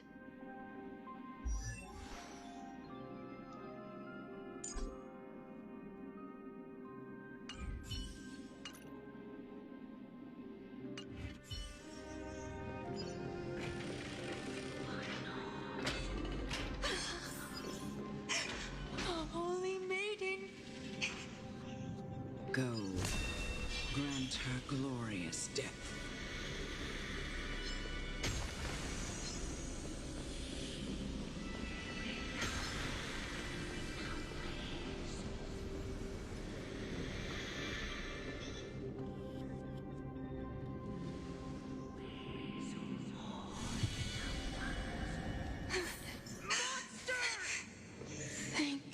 Do it then, executioner. You...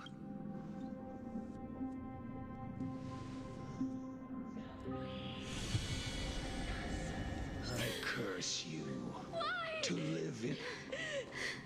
Please, grant me release. You know what to do.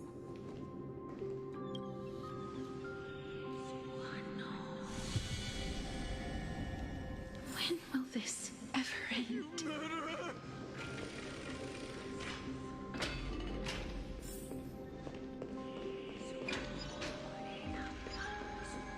Come. Fulfill your duty. What are you trying to do with me? I have aged. The time has come for me to heed the summons of Thanatos and journey to their domain, the final resting place of every Idonian. You're not that old yet. You still have many, many years ahead of you. No. I'm already dead, for I have come to fear my declining health and impending death. Ah, Castorus. Will you give me one last chance to charge towards fear and prove that I am no coward? I can't take this anymore! Child, it was I who brought you here from the frosty plains and set your farcical fate in motion. It was also I, Chief Executioner of Idonia, who forced the heavy duty of executing others onto you. I've always known that you have doubts and even anger about my faith and about me.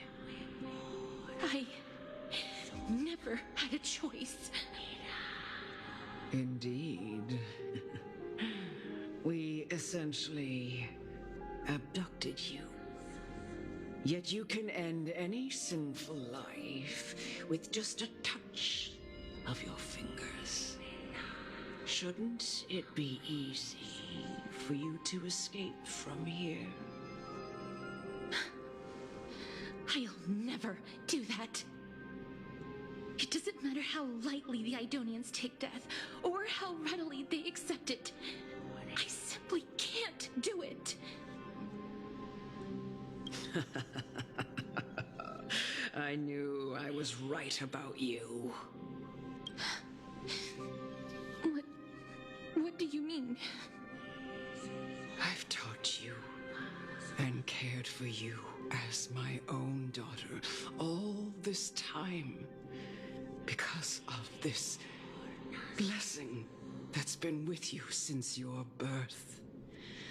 I know no one else in the world would understand the weight of life and death more than you do. In the eyes of an Idonian, death is the end of all life, a destination we will all eventually reach. Humans should not resist it, but learn how to face it. You can only live your life to the fullest after understanding this principle. And when you do, even if you eventually leave Idonia's protection, even if you must carry the curse forever, you can live with your head held high, like everyone else. No! How can I? Come now. It's time. I've already taught you all that I know. Show me that you are a fitting holy maiden. Or at least, that you possess the resolve to become one.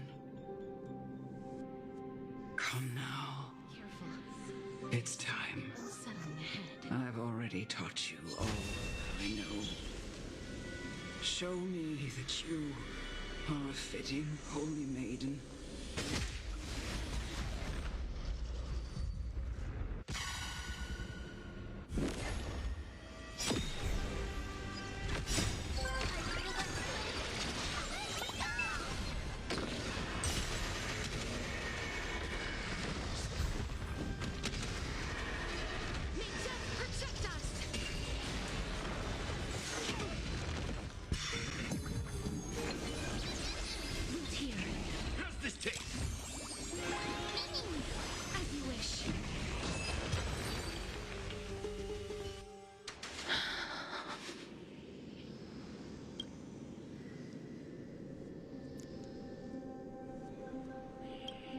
This was the last time I followed her command.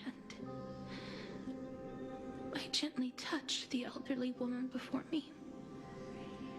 The executioner, who had seen too much death, died the same way as everyone else.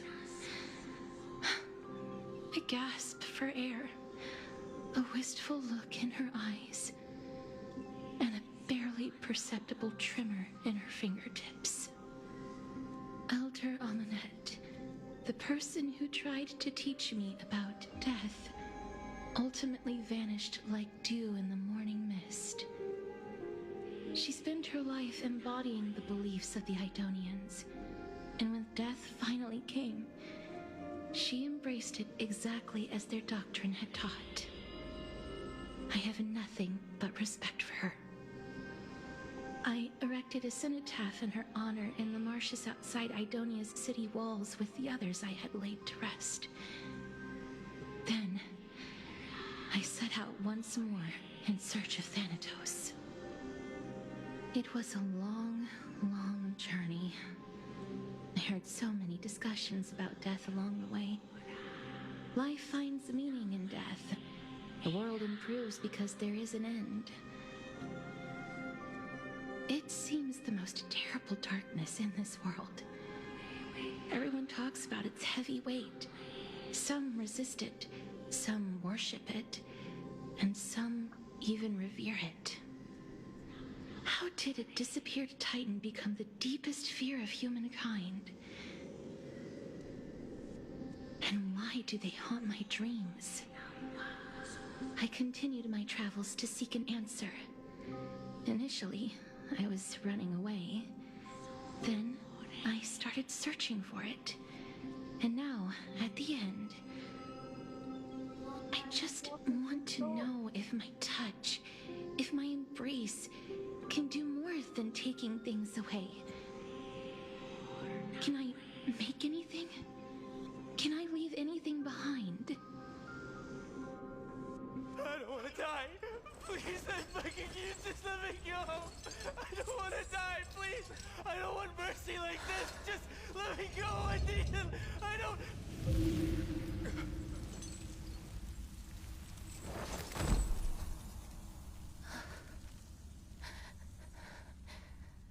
I hate these icy hands.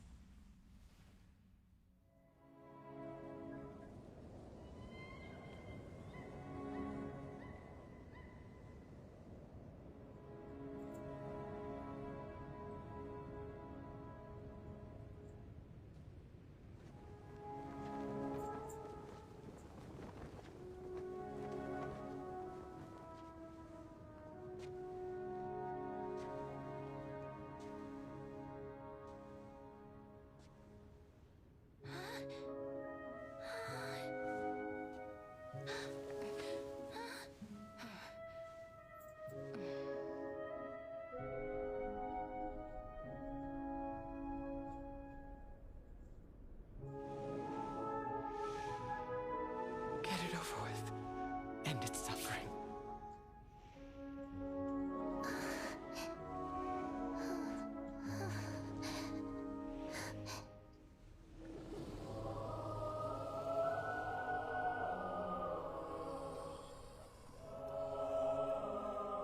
The Reaper has blessed your hands. Only you can grant them peace.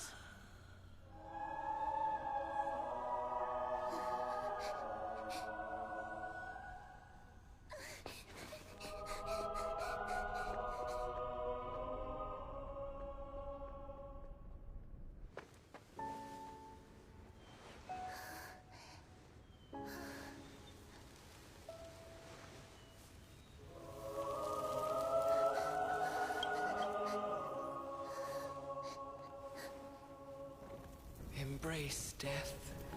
Walk alongside it.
Is that you, Casterus?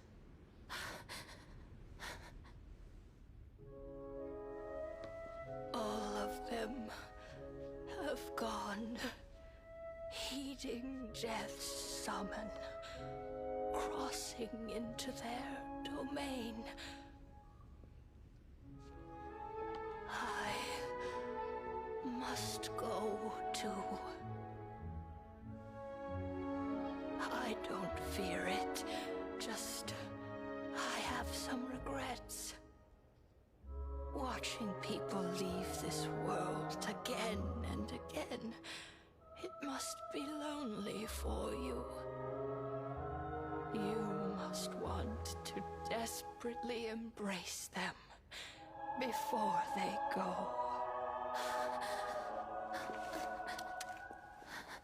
I can't. These hands, they're too cold.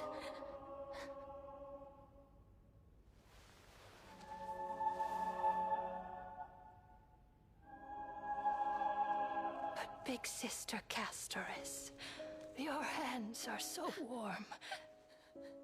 Just like anyone else's. So go on. Don't hold back. Give me a warm hug.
Can hands like these really be warm?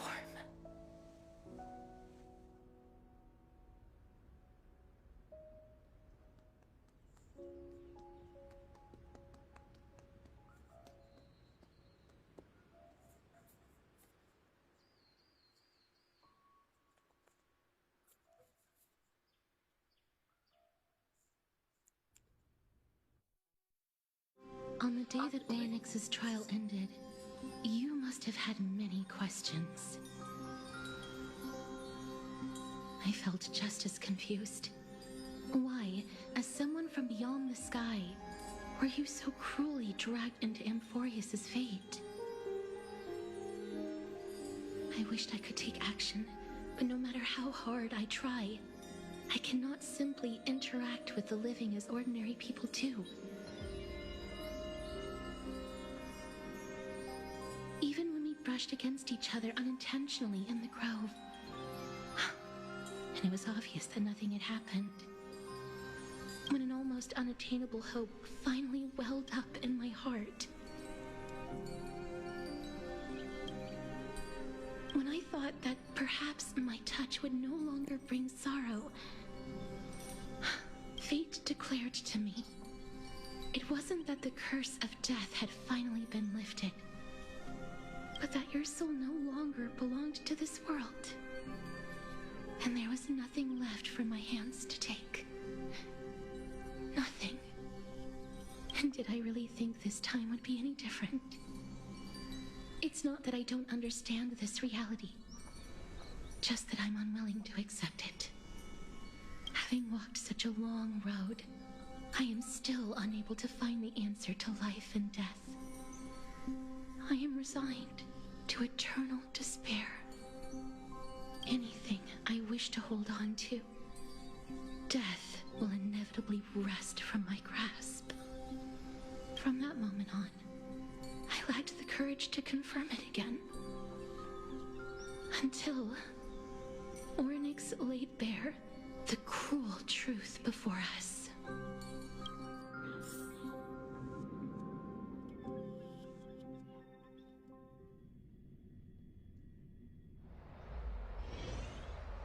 But now, perhaps I might have one last chance. Long ago, Trinan read a prophecy to me. At the end of the Sea of Flowers, the souls of the living shall warm thy fingertips, and after an embrace, there shall be eternal separation. I found no surprise in it, for her words sounded not like a foretelling, perfect reflection of my past. Embraces in this world are born of reunions. Yet, my touch speaks only of farewells.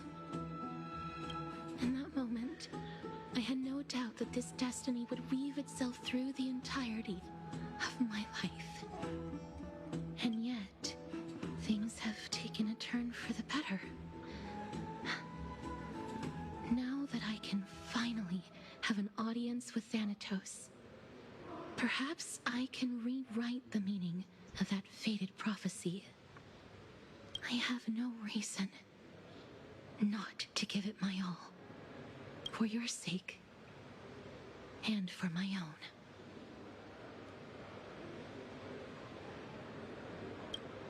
With that, I won't have any regrets.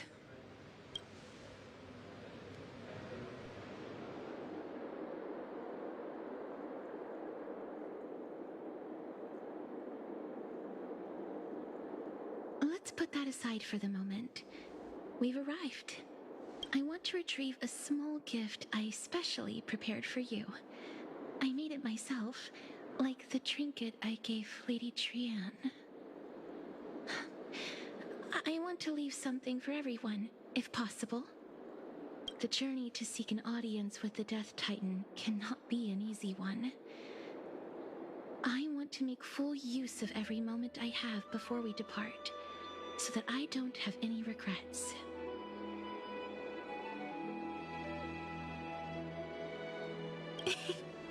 No, it isn't. You'll know when you see it. Look, it's right there. Huh? Where did it go? What's going on?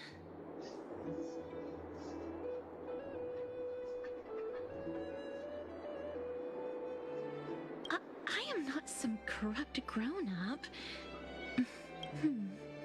What's this? The coin of Zagreus and a slate. So it's her. No doubt about it. This is her favorite symbol. It's a Lady Cipher, the demigod of Zagreus whom Lady Aglaia had spoken of. She's a master thief who's left legendary tales all over Amphoreus. So many years have passed, yet she's still announcing herself in such a crass manner. Let's just do as the slate says and look for Lady Cipher.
Look, it's right there.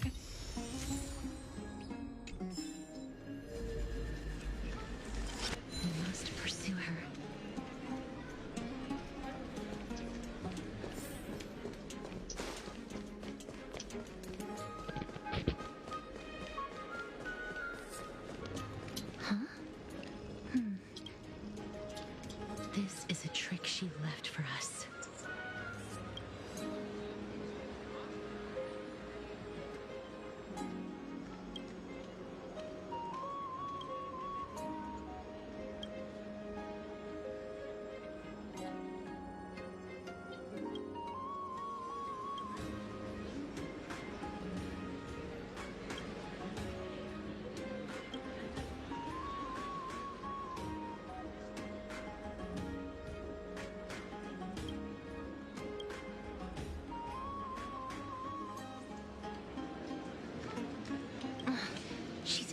incorrigible.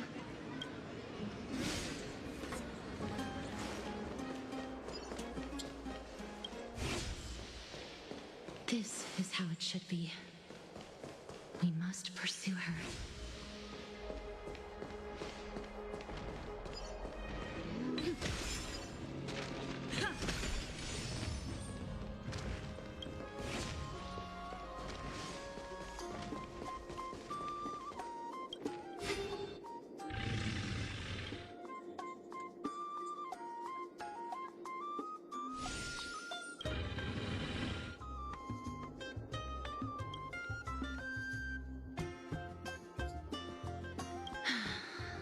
Lady Cypher, please come on out. You're still careless as ever. Shouldn't you keep such a precious gift near your bosom? Since you know it's a gift for someone else, please give it back to me. Stop hiding among the people and letting the wind carry your voice. Now, since I know it's a gift, that just means I need to milk its worth. The children of the wind never stay for long in one place.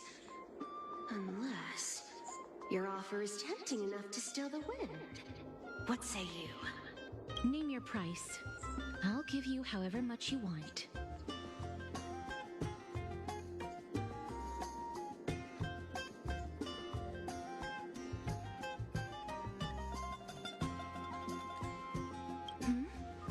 What's wrong?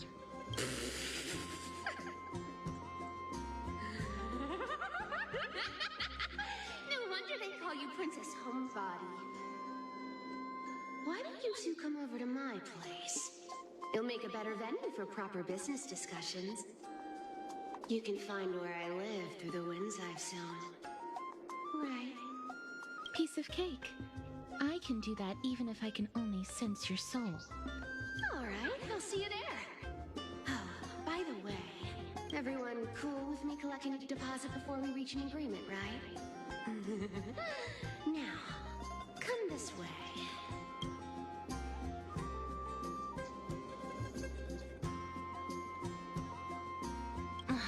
She's incorrigible. Follow me.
Here we are. Over here! Over here! No, not that way! This way! Come on. If I really wanted to hide, you'd never find me. So relax, you two. No need to get your hackles up. I'm not that scary, am I? Meow.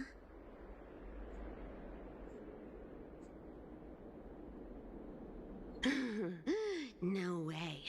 Some people might have been into that a millennium ago, but it's long since gone out of style. Loosen up, buddy. Shall we get down to business? Give me the jewelry piece first, or everything's off the table. Oh, come now. Don't be so upset. Relax. Relax. Look, isn't the view here just great? You can see what everyone is doing and where they're going, and they won't even know you're here. Now that we've broken the ice, let's get to the point. Everything I've said so far has been a joke. I'm inviting you two here for 3 things. 1, the seamstress found me and wants me to take you to Styxia to look for the Death Titan. 2,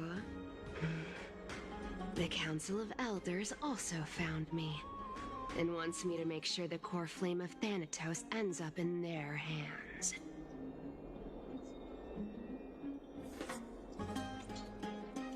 Gold Weaver, Control Freak, #1 beauty of Akama, Aglaya the Mom. How many more nicknames do you want to hear? And last but not least, I'm telling you that I'm not interested in doing either of those things. Don't go look for the Death Titan. The end.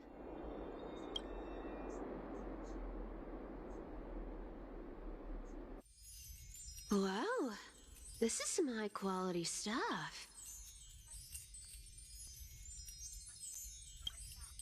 And this room is full of it.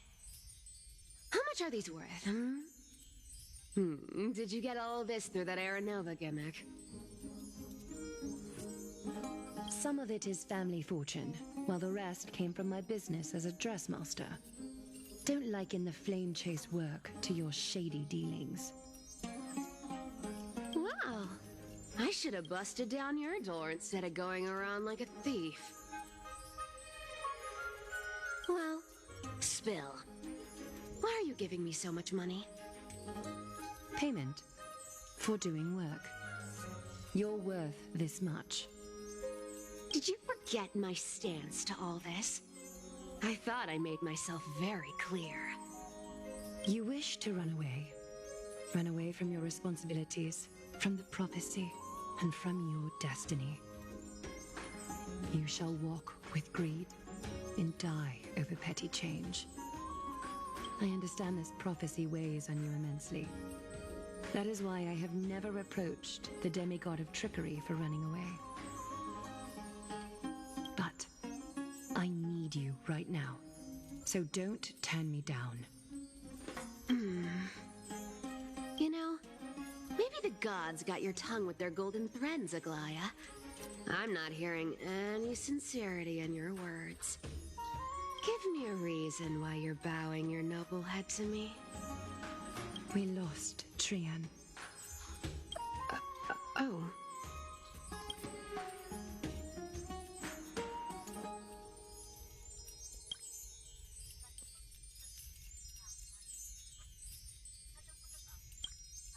The divine power of passages is running out. I need another demigod to escort Castorus and help her fulfill her lifelong wish. Oh, I get it now. You're sending Castorus to her death. And you want me to die with her. This is Castorus's own request. I have never seen her so determined. She brought this up herself? You're not pulling my leg. She's also made up her mind to leave her confused past behind. As will you, Cypher, when you finally make up your mind. Don't be so sure. Time is hard in the likes of you and I. But Castorus remains pure as driven snow. She can always turn back before the end, you know? Maybe she'll remember Trian's sacrifice. Maybe she'll remember the countless martyred Chrysos heirs. Maybe she'll remember you, with your one foot in the grave. I ain't as optimistic as you about what she'll want to do. Tell you what, why don't I take this room of treasures as a security deposit, and we make a bet? Go on. I bet she'll change her mind and turn back. Now, if I lose, I'll do what you want me to do. Return this deposit to you, plus giving you another room full of treasures. How does that sound? You sound like you have all the confidence in the world. In that case, let's make a pact with those conditions. I hope you're prepared to lose it all. In conclusion, I want to win. So I hope you two can give up on going to Styxia. I'll give all the treasures in that room to you. And you can split it between yourselves, however you want. What do you think? Tempting, right?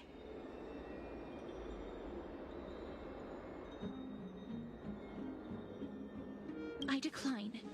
If we don't find the Death Titan, her soul will... Oh? I can't go into the details, but we have to go to Styxia. I really don't get how. Princess, homebuddy, you keep talking about needing to find Thanatos, about getting rid of your curse, and you don't care about anything else. But did you ever live for your own pleasure? Even for just one day? What are you trying to say? I'm saying, contrary to your beliefs, Aglaia didn't take you in just so you can die for her Aranova. The flame chase journey walks hand in hand with sacrifices. Isn't that why you're always running away from Lady Aglaia? Fine. Never mind. We all have our own problems. I ain't gonna say anything anymore. It's not like I was gonna honor that bet anyway. But listen to me. Styxia is no tourist destination. Sure, the treasures buried in there are 10, no, 50 times richer than Aglaia's vault. Yet, I've never been there. And I never plan to. Because even a demigod can't be sure they can walk out of that place alive. And now I'm supposed to escort you to Styxia. Sure. Pay up.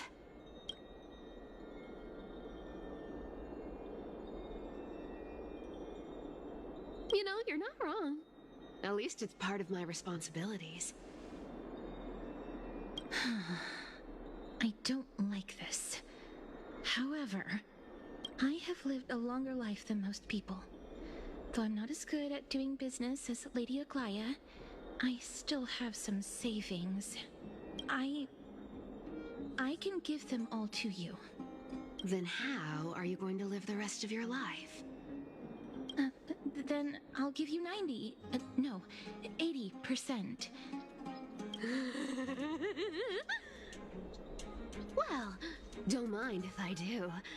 80% of Castrus's savings and a bottle of dew of divine blood. Not a bad trade.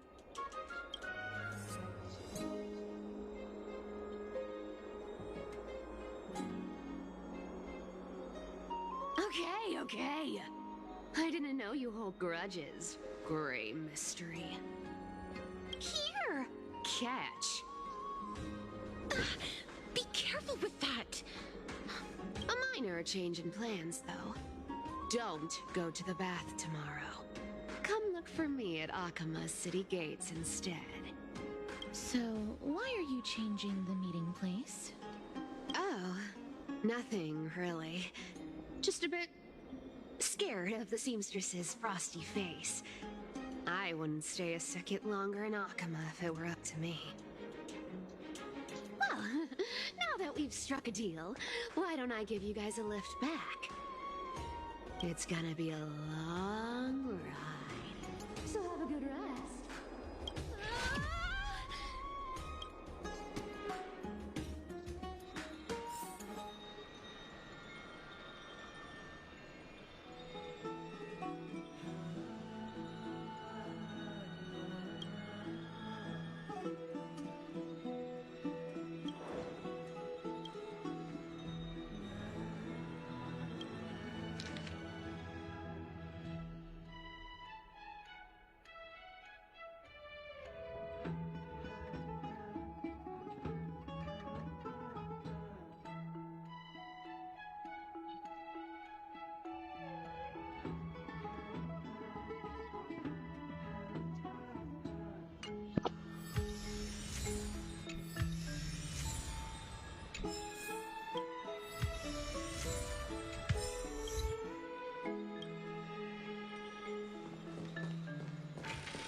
honey. Just the weather for farewells. You're here.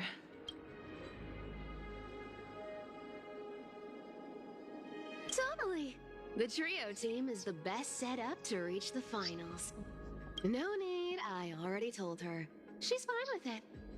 You sure know how to put me in a spot, Castorus. I need to travel with you, but I can't touch you. What a bother. Sorry. Oh, I was just teasing. Don't take it to heart. Did you know that the legends say you have to put an obol into the mouth of the dead or over their eyes if you want them to successfully cross the River of Souls and enter the Nether Realm? That's the fairy fare for entering the Nether Realm. However, I honestly won't ask you to pay this time. I'll pay. And then we'll just have to go through the motions.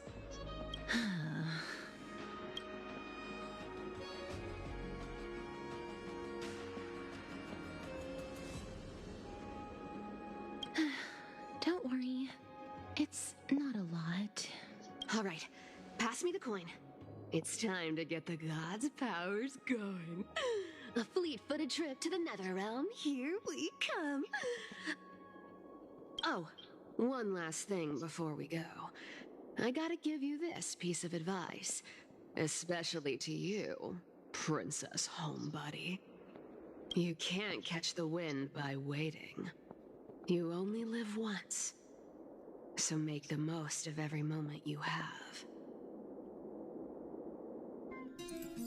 Get ready. Be steady. Hi, your turn. Don't be nervous. After all, it'll be gone in the blink of an eye.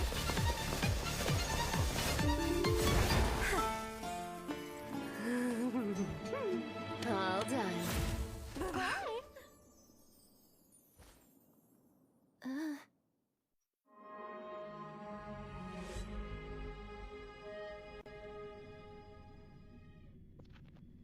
Are you feeling all right?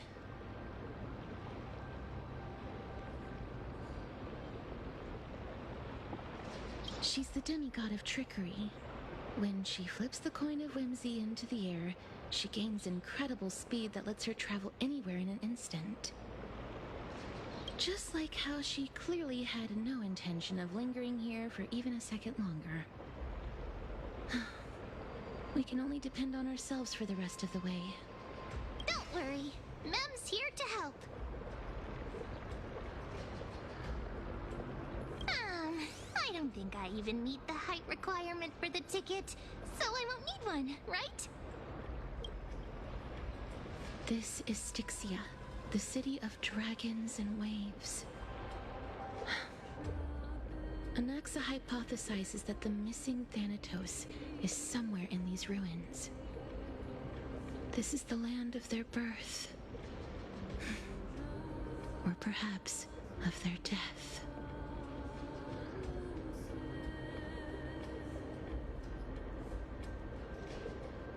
Anaxa had used a secret alchemical art to temporarily fuse his soul with Circe's and Kephae.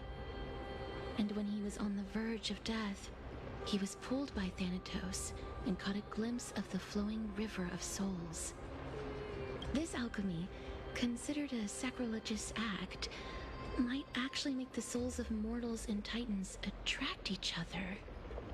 Even though Thanatos has been missing for 1,000 years, and even their followers haven't been able to find them. Perhaps... Oh, so are we going to use that Philosopher's Stone to conjure the Titan? I guess that's the only way.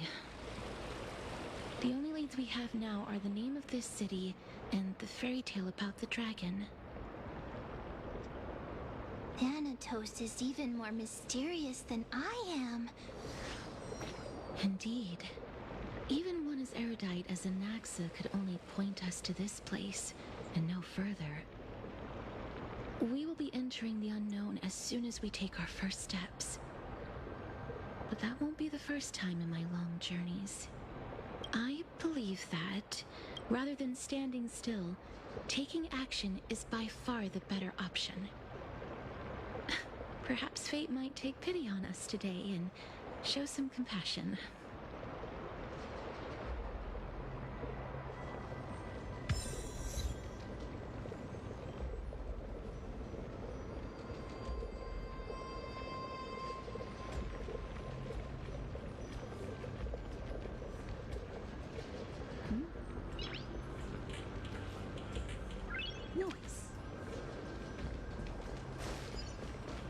Go back whence you came.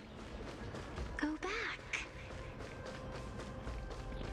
Ahead lies the realm of the dead.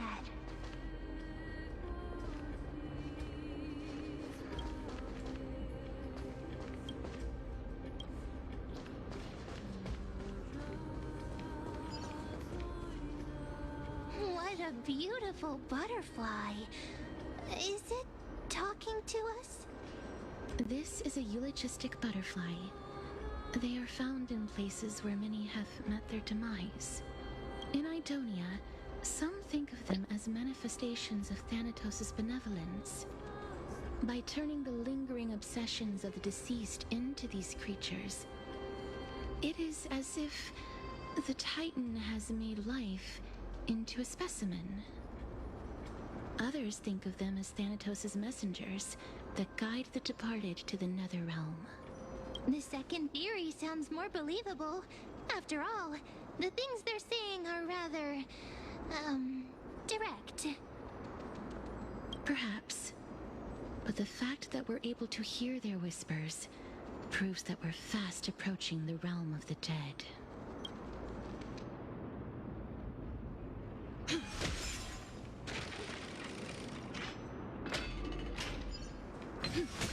These shadowy figures.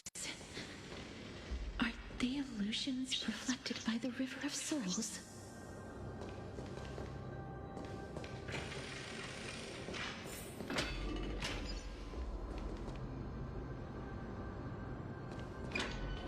Do you want to buy any fish? Huh? He can see us? Wait. More living people. I'm not selling my fish to living people. You lot are too shameless. Buying fish without paying. If I ever see her again, I will...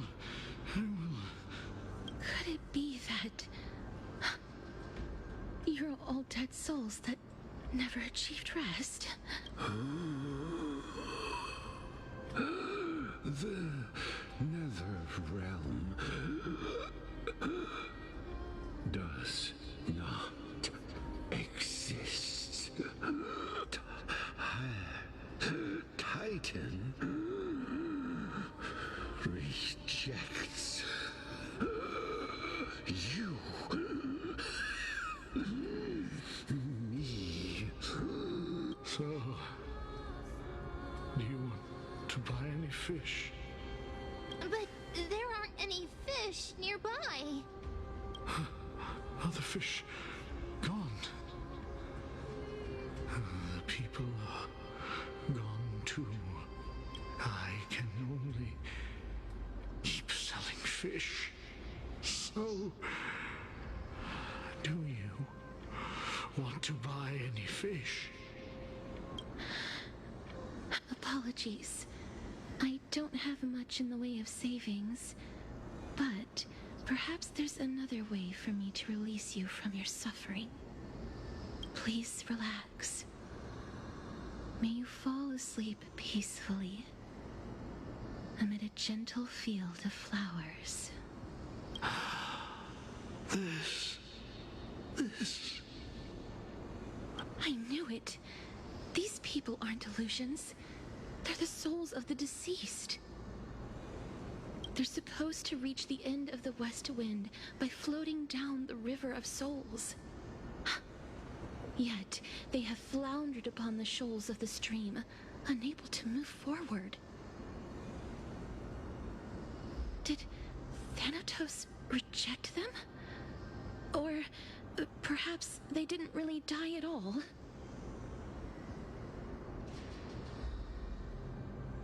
I have no idea. This circumstance is completely unprecedented. Hang on. Didn't he say more living people? So that means he's seen other members of the living apart from us? Could it be that these souls are stuck here due to someone's deceit? If something is done out of goodwill, are you really gonna call it deceit? Goodwill? I can't see anything good out of... Wait a minute. Lady Cypher? That's me. I still belong to the land of the living as of now. Thank you very much. Could it be that you are the living being that those souls met? I couldn't take their behavior anymore. So I stole some things here and made up some lies there. Just trying to give them something to look forward to, you know? It's because of vile living creatures like you that we're being misunderstood by all of them. What else am I supposed to do? You can see the mess this place is in. These poor souls are denied by the Netherrealm. So now they're stuck in a few brief moments of their life. Unable to move forward or back. Did you see those two blacksmiths on the way? They've been here for as long as the sun's been around, wailing over and over about casting a shield. Styxia is so freaky. Then why have you come back, Lady Cypher? Hey, I'm not here to aid your adventure. I hate water more than anything else in this world. Especially that stinky river of souls. But, I just discovered some stuff before I left. And I reckon you should know about it. It's about that boy who defied death. I found traces of him here. Lord Mighty? Oh, right! That's his name. Well, now you know. As for whether that info is actually useful, that's for you lot to figure out. So long, Princess Homebuddy. So long, Grey Mystery. Huh? She disappeared just like that? Lady Cypher has always been a free spirit. In any case, she has brought us some valuable information. If Lord Mighty is also somewhere along the river shoals right now, then he will certainly become our signpost. After all, he's different from those wandering souls. He will find his way, even in the realm of the dead. Don't worry, it's time for me to shine. Ornyx's rune of recollection is nearby. Use prayers to return the river to before it got flooded.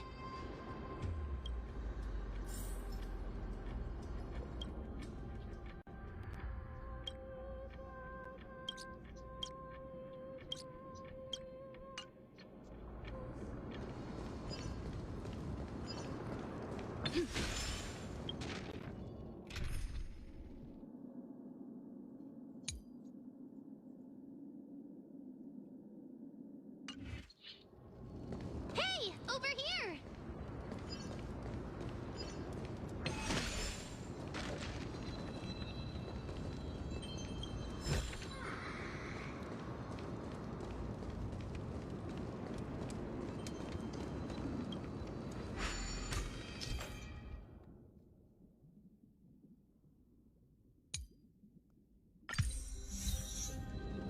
Ornyx's miracle has appeared. Amazing! It's like we're inside a giant bubble. Even the river got parted.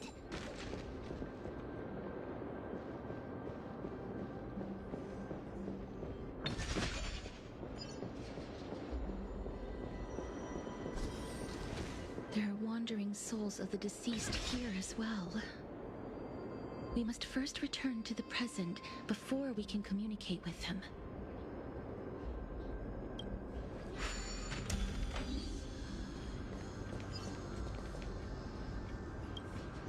Ah, by the looks of it, you must be the foreign warriors that the Queen had mentioned, right?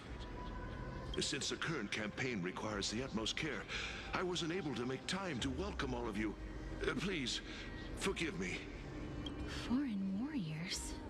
A priestess, a warrior, and a divine beast. You look identical to the blessed saviors that the Queen described.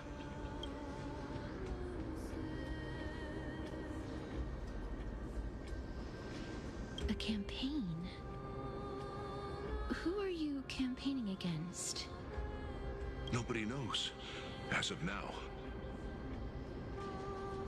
Of the scouts that went ahead, only one has managed to return. He says that the land ahead is a forbidden land that should not be approached, as it is the doorway between the netherworld and the mortal realm. As for the rest of the scouts, they've completely lost their souls and are decaying by the day. While there is still dissension within the city, the scholars agree that this calamity was so unprecedented that it needed to be given a new designation. An unprecedented calamity. Could it be death? It seems that you have indeed heard about this. Well, death is just one of the possibilities. It's too early to come to a definitive conclusion. A world that has never seen death. Looks like these people lived in the era Chrysia before the Calamity Titans descended upon the land. May I ask, where is the scout who managed to come back? So he returned to Styxia. He only had enough left in him to last no more than half a day. However, it was his intel that convinced us to rally together. He said that he witnessed the demonic specter of an evil dragon at that treacherous land. The apparition opened its giant maw and devoured everything in sight, and thus brought Styxia that thing called death. Styxia. An evil dragon that brings death. It all sounds rather familiar. Wait, wasn't this part of that fable? Sir, could I ask how the Queen and Princess are doing? The Queen?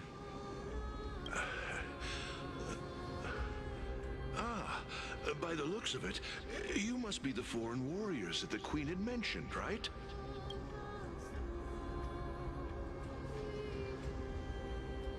Oh, it's the same lines. Looks like he's still trapped in the moments before his death. Leave it to me. Sir, the war ended long ago. Styxia no longer exists. Styxia is no more? This cannot stand! Newcomers, hurry up and go take your positions!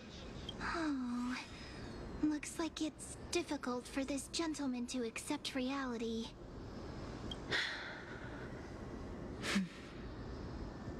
Sir, I am the Maiden of War, sent here by the Queen herself.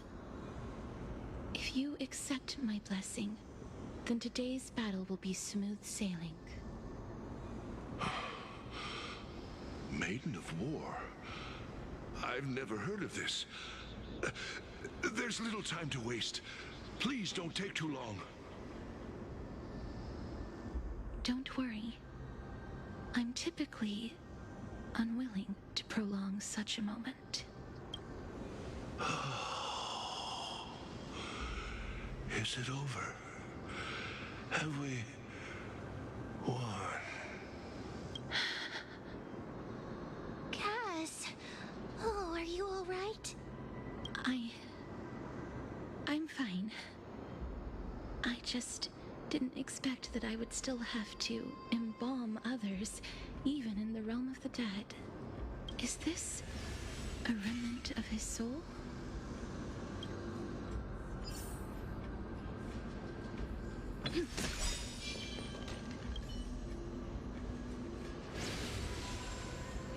Well then, why should I place my trust in you, holy maiden from afar? Wait, this is... I don't quite understand what you're trying to say. Since the prophecy has already pronounced your name as Chrysos, heir of death, Akima ought to treat you as an esteemed guest. However, you seem to have no intentions of concealing your involvement with the Council of Elders, while most likely being aware of my issues against them. I cannot deny your claim. It was the Council that offered this room to me, and they had only one request. They want the curse of death to be completely subjugated to your will. I was agreeable to that request. But why? I am unable to rid myself of this innate curse. However, from this day onward, I shall use it according to your will. I will never make any superfluous moves on my own. I see.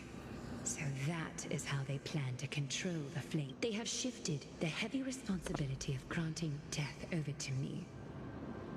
If I ever become obsessed with executing people, they will then have ample reason to terminate the Chrysos heir's journey. And yet, you seem to not mind. This is quite surprising to me. That's because the fate that we were born with is a burden far heavier than that of an individual's life. I've woven many unforeseen events into the tapestry of fate. This is but one instance. Tidy up your precious garments and come with me. Akima welcomes you, Casterus.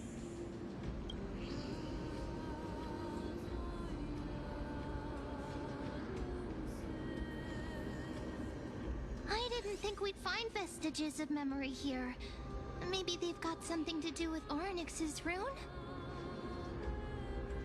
Perhaps, but I do not need a reminder from them. This memory is one that I will never forget.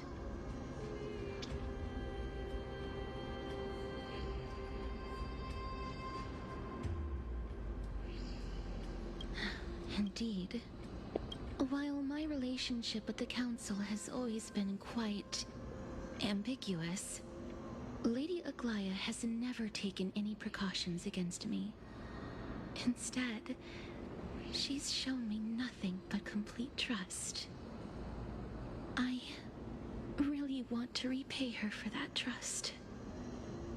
But why would this memory appear right now? Is this really Onyx's power?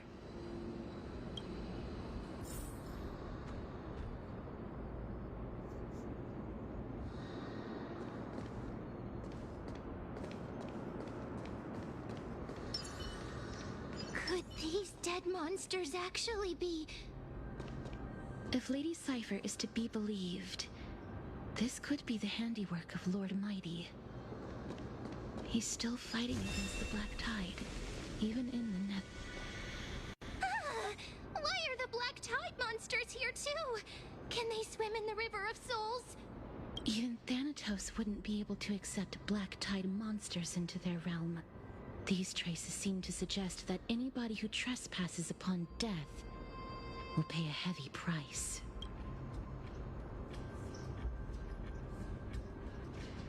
Since the realm of the dead must remain peaceful, it's imperative that we rid the place of such discordant noise.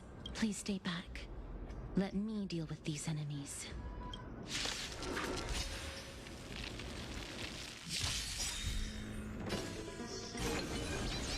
How's this taste?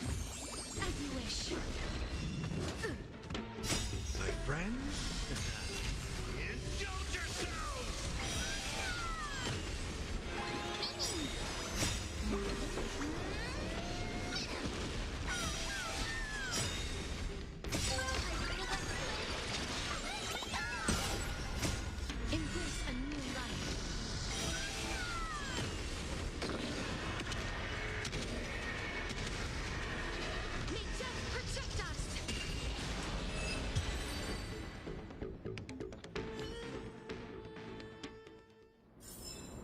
May wandering souls find their own way out.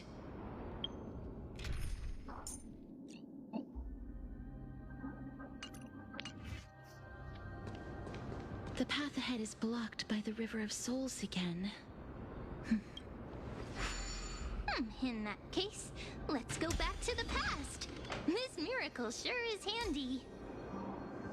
This is yet another aspect of a Titan's divine power. If Dan Heng was around, he'd definitely be able to raise the waters of the River of Souls into the sky. If Lady Hycelens was still alive, I think she might be able to do that too.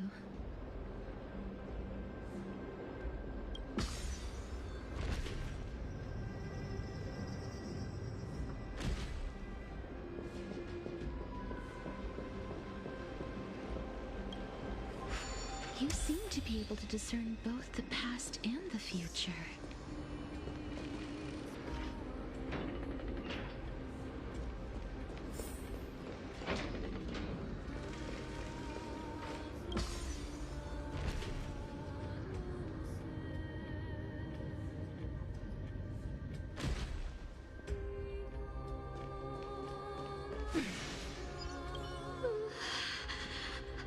Why isn't there a god yelling in the distance? Indeed, my downtrodden fellow, your sorrow and joy are but means for me to amuse myself. I will at least derive some comfort. If all the tears that I had shed were determined by some mightier being above. It's you people.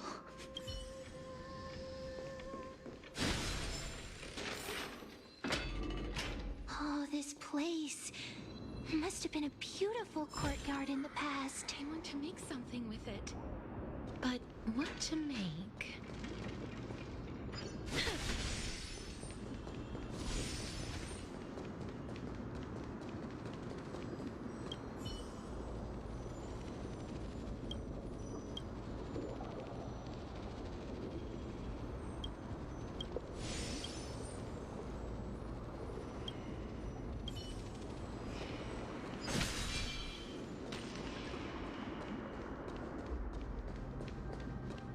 Please excuse me.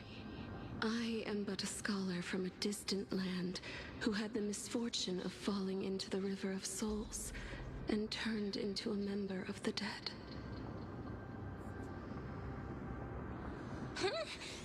This one seems to know that she's already dead. Oh, I was merely speculating, but it seems I was right.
And you,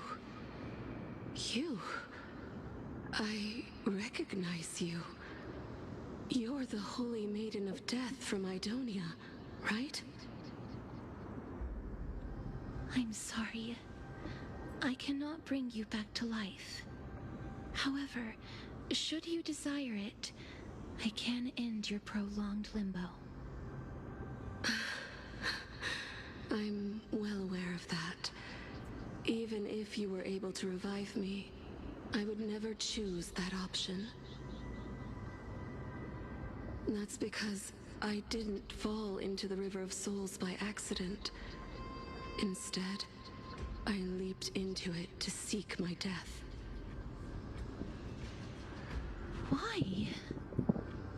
If you could see the life I've led, then you would not reproach me so. My life was far too miserable. But I did not expect things to stay the same even in death. What a joke. In escaping my mortal life, I've entered a millennium of pain instead. Circe's above. What cowards humans are. For we fear both life and death simultaneously. I'm sorry. I'm also powerless to answer that question. That's all right, Holy Maiden. At least you are able to respond to me.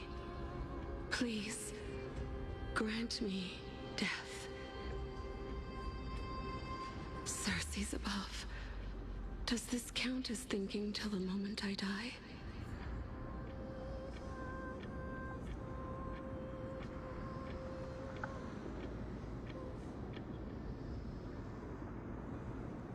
I have seen too many farewells. Her distress is quite commonplace. There are those who will end their lives over what seems to be the smallest of worries. For some people, this power that I possess is a blessing rather than a curse. But I never managed to convince myself of that. Cass, are you still trying to create a world without death? Yes, because when placed under time's vast scales, there is no worry in this world that cannot be solved.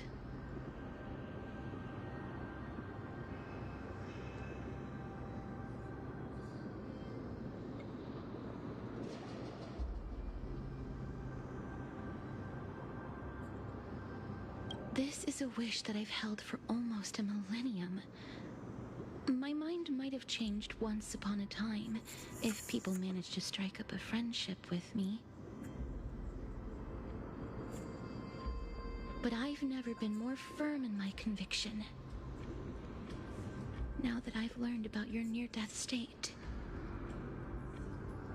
it is my duty to wipe death from the face of this world.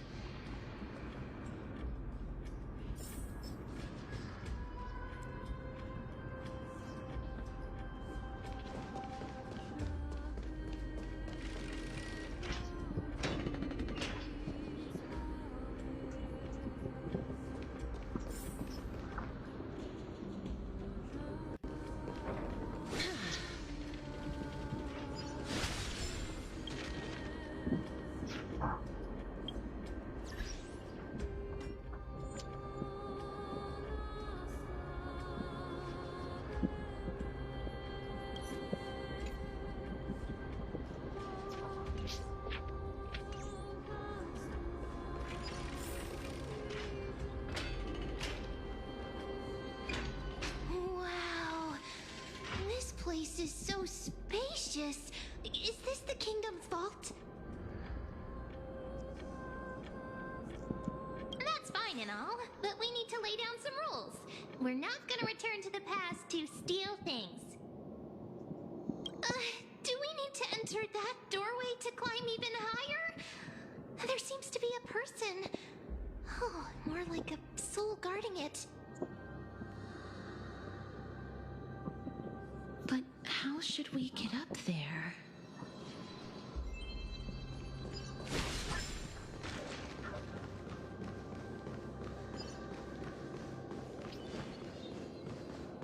The path is blocked yet again. Orynyx's 8 always appears in times like this. How convenient. Look, There's even a platform lift over there!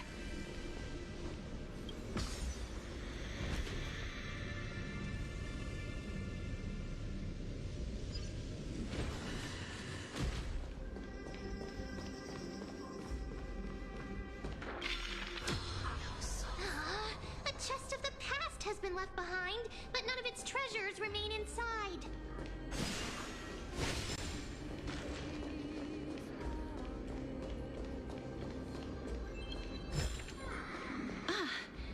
Make sure you keep it safe.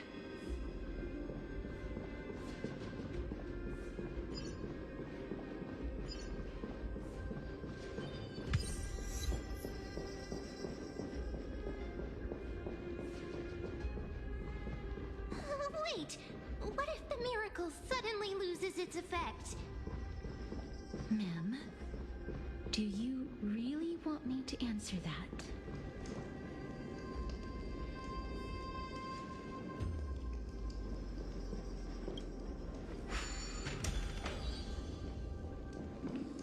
Stay back. Don't come near me. Why does he look so panicked? Did the black tide monsters frighten him? Or is he actually scared of his own extraordinary power?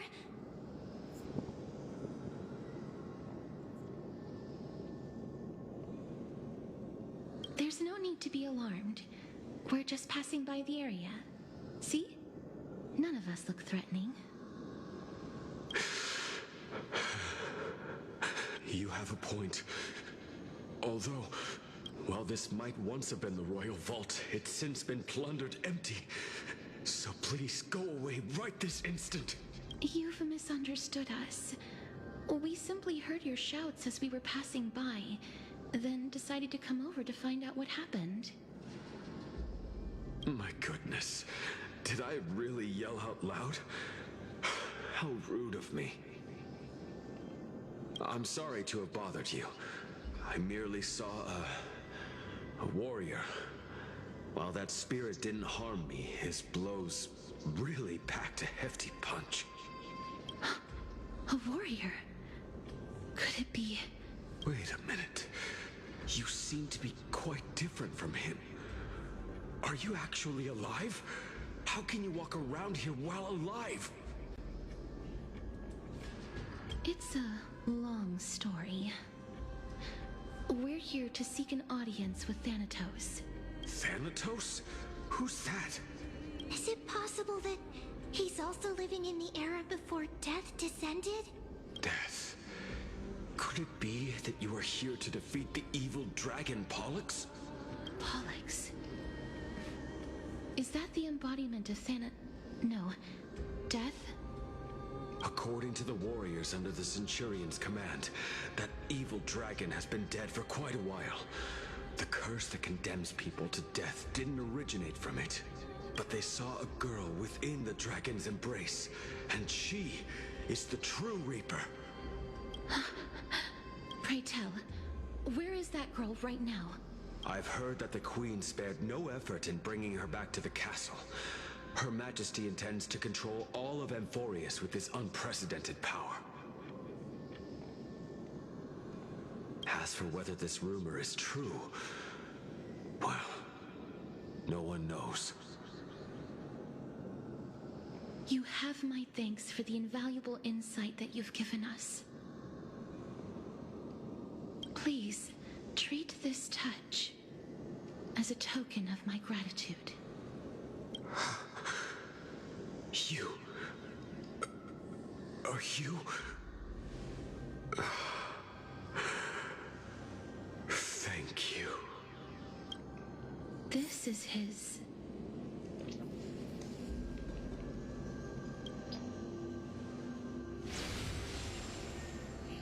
Then you granted him death? That isn't like you. You would have refused even if I commanded you to do so. I don't know. I did it out of sympathy, believing that I wouldn't be racked with agony, but... I am still in a state of turmoil. Sympathy? Sympathy for that youth who triumphed in every battle? That young man was favored by Talantin, who taught him a move that will defeat any mortal enemy with a single blow and emerge victorious every time. He could rely on that move to always achieve victory during Era Chrysia. However, now that death has descended upon the mortal realm, that divine swordplay also means he can send others to death at will. In other words, you feel that he's similar to you? Yes. Since he can never be inferior to others in martial combat, death would be the inevitable outcome every time he strikes. That's why he approached me and pleaded. Pleaded for me to put an end to all of this.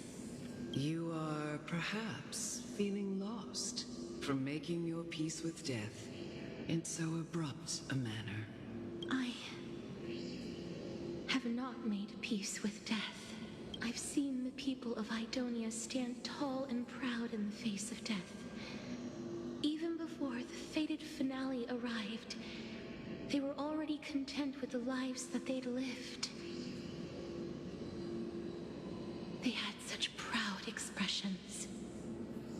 Expressions that made me believe death would be an insult to these mortals if the concept is truly a power that a god had carelessly cast down upon the world. Perhaps death's authority was never meant to exist in this world. Just like how I shouldn't exist. I won't refute your beliefs for now, but would you be interested in listening to a story of mine? It's a fairy tale from foreign lands, told by the person who brought you to me in that ice field long ago. A tale told by the Queen of Styxia. What? But wait a minute. That means the girl born in the dragon's embrace, the personification of death these souls talked about. That's you, Cass? I've already had an inkling for a while now. But I honestly have no memories of Styxia. My memories only begin after Aminet brought me to Idonia.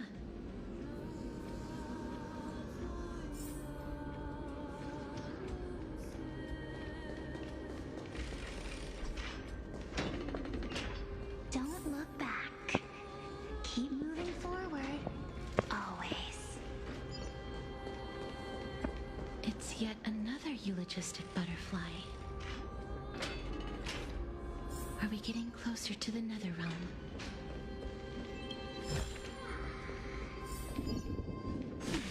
Oh, this is...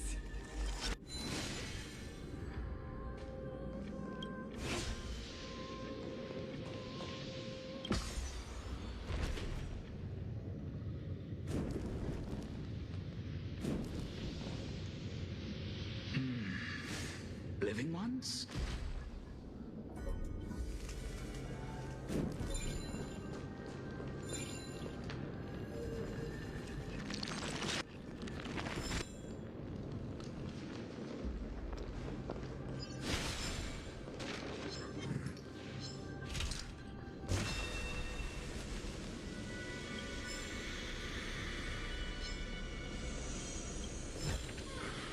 I want to make something with it. But what to make? Oh, could you be the scions of Styxia? Did you hear about the great work that I'm doing here? And have thus arrived to give me the last material that I need for transmutation? Great work? Have you heard of the great name of Pollux, perchance?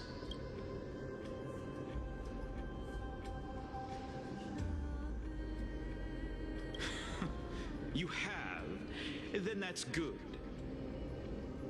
During the Age of Myth, a time likely before your birth, I was the unsurpassed zenith of alchemy that none could reach. On the shoals of the River of Souls, I shall make Pollux soar again and bring death back to the world. But didn't that dragon already bring death to the world? Oh, looks like you don't know the whole picture.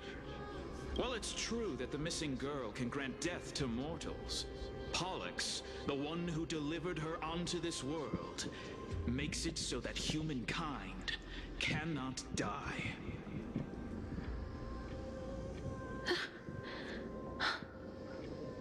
So, it's just as I feared.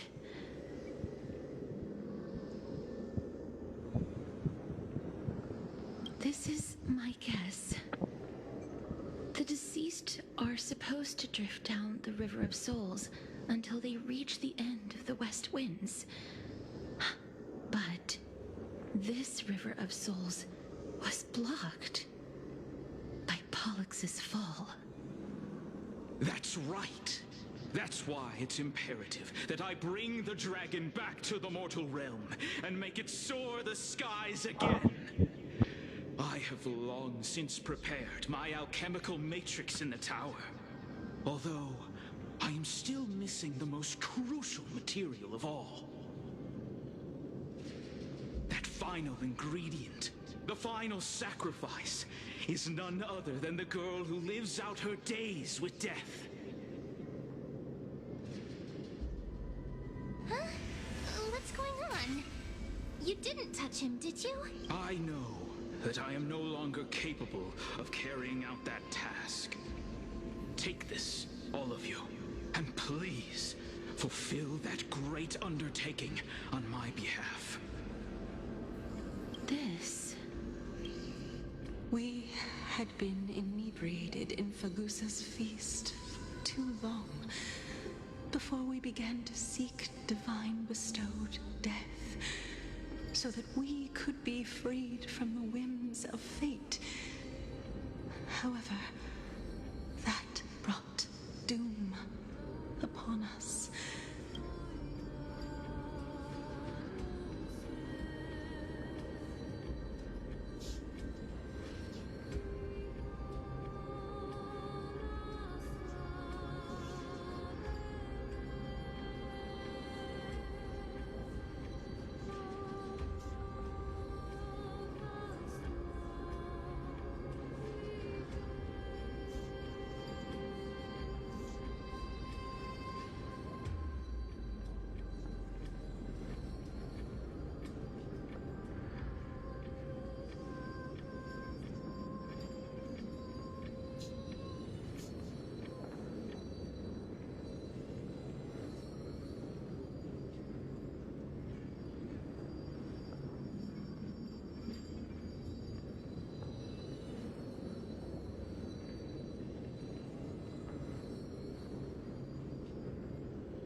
Instead of summoning a supreme god, we encountered a monster that cut off the River of Souls. That detestable dragon Pollux denied all the the dead from the gates of the nether realm. Unable to rest in peace, these departed spirits engulfed Styxia like a roaring tide. As a result, my city and its people no longer exist. That child is the only person whom I managed to save. Born within the evil dragon's abdomen, she has possessed the talent of death since her birth. She must have been granted to us by the gods as a chance for us to atone for our sins. Please, you must nurture her to adulthood and prevent her from experiencing all of the suffering that we went through.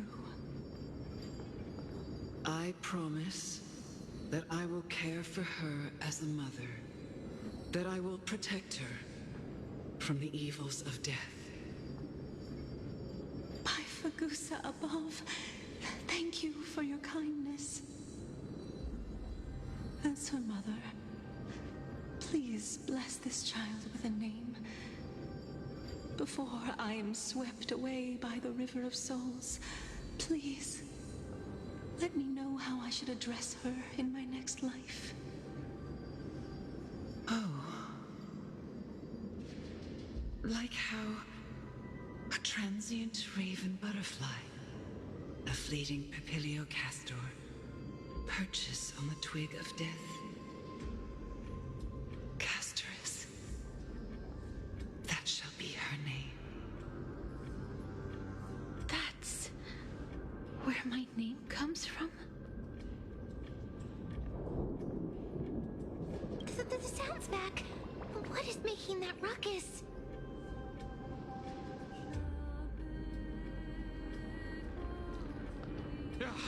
Living ones, don't waste your time bickering. The Netherrealm's wrath is falling upon you.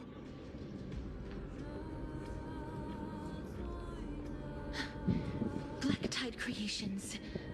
When did they... Miss, please fight them with caution. Be careful not to suffer the same fate as those Black Tide creatures! Everyone, hide behind me! How's this taste? As you wish. Eat here. I like that confidence.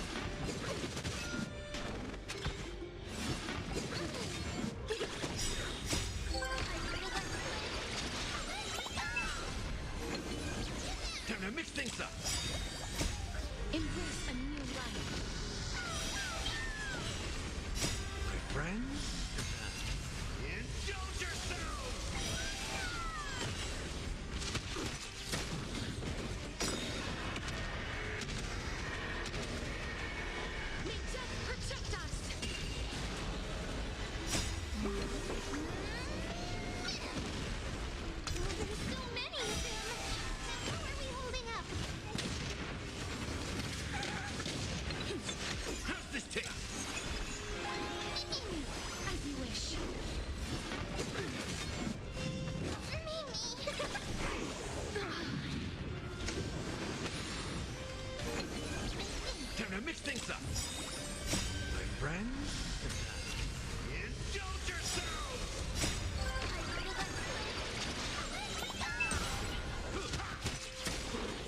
You've been through some tough battles once again.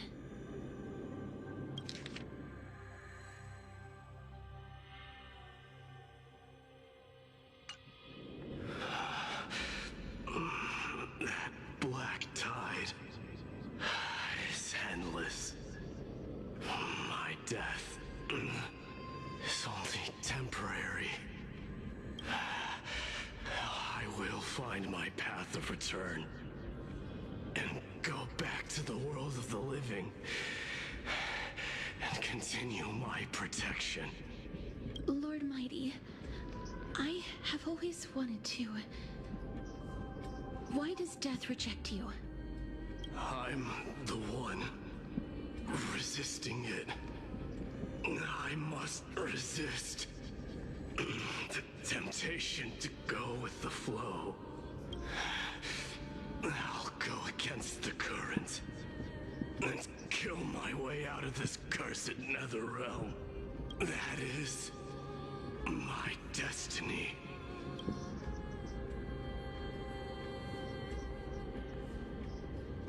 It seems like he's completely focused on resisting the temptation of the dead's whispers. He's working hard every minute to deny death. It seems his battlefield is not limited to the world of the living. Lord Mighty, are you willing to travel with us? We're headed for the Matrix inside that tower, to summon Thanatos from their prolonged concealment. Thanatos. Challenge. Death. That's right. If we can work together and defeat them, you won't have to be troubled by the curse of immortality any longer. Let's go together, Castorus. Let the person who has brushed against death countless times guide your way.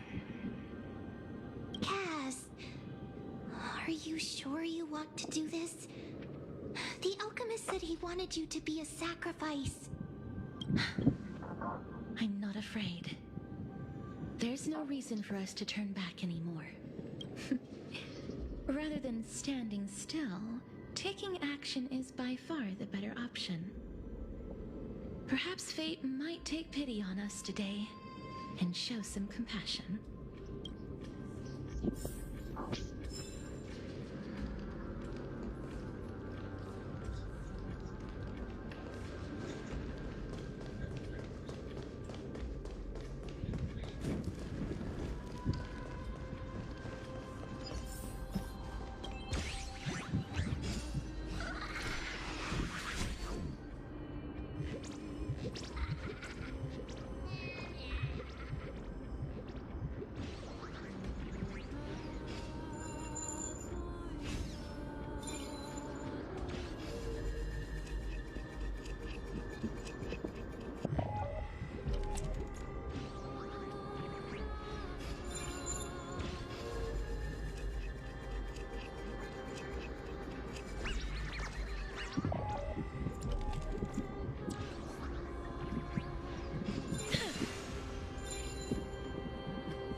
Keep it safe.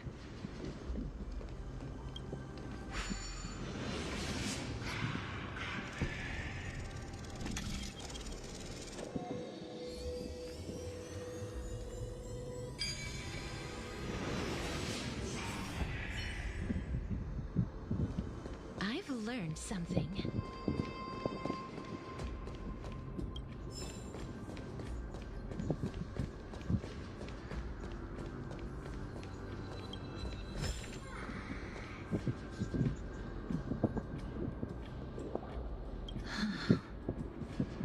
This is... I'm familiar with this kind of mechanism, but I've never repaired broken chains. If I was more powerful, I would be able to carry one person with each limb and fly the four of us to the other side. The Rune of Recollection is here, but I can't find the miracle orb anywhere. So weird. Oh, could it be in that collapsed tower in the distance?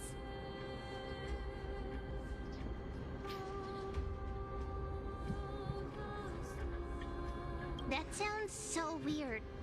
Forget it. Just leave it to me.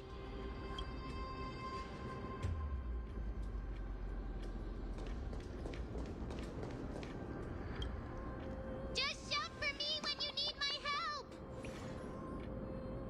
Got it! Just leave it to me!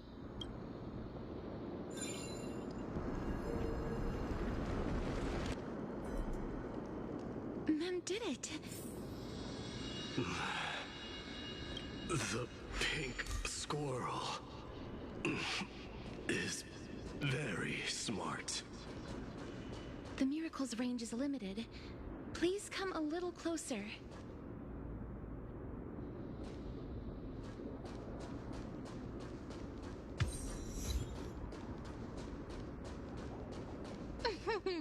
Aren't I a good fit for Orynyx's priest? Of course. You're the most competent priest ever.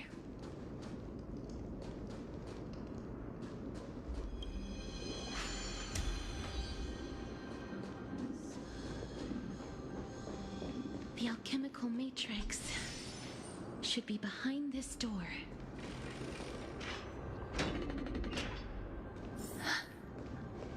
Is that... I want to make something with it. Wow, there are so many of you! It's little Cass and little Gray. Oh, there's also little D and the pink puppy! Trian? Aren't you...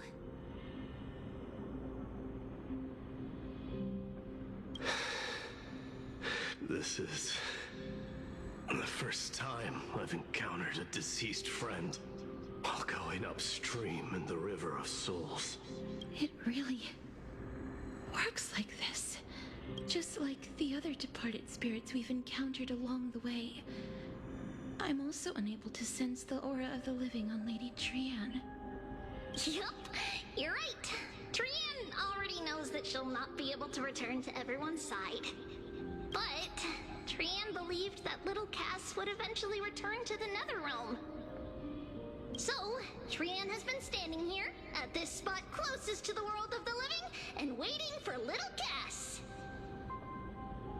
Oh, it must have been very tough for you. But according to what Trian said, we're almost at the entrance of the Netherrealm. Trian promised Trevi and Trinan that when little Cass got here, Trian would get the gift ready and be the first person to run over and welcome you. So, little Cass, don't cry. Please, accept this. We finally finished it.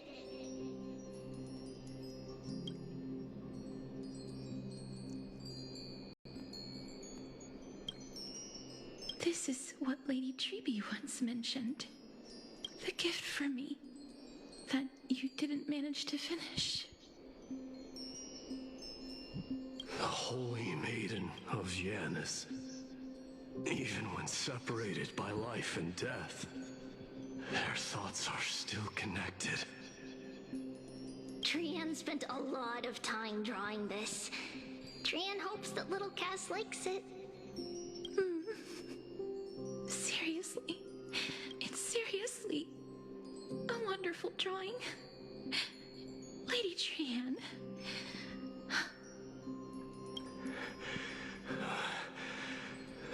This is our flame chase journey. Little Cass, we don't know what your journey was like before. Trevi has always said that it must have been a very harsh and frightening journey. But little Cass no longer has anything to fear now, because everyone is here with you in this flame chase journey! That's right. Only now, when I see Lady Trian's gift, do I realize that I've already obtained so many things I would never have dared to dream of since I embarked on the flame chase journey.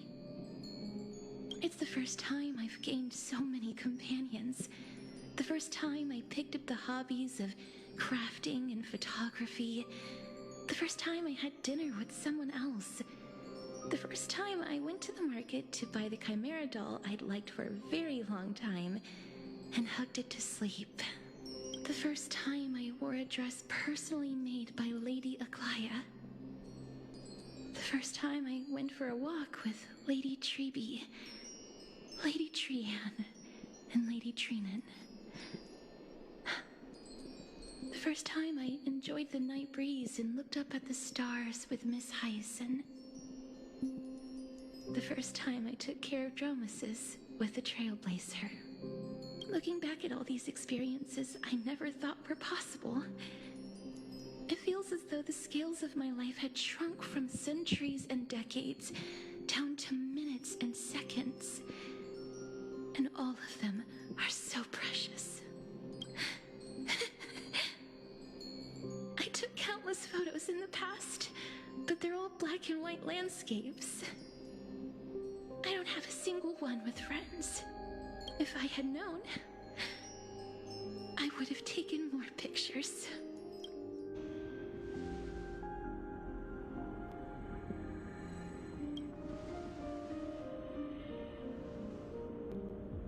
Trian says yes!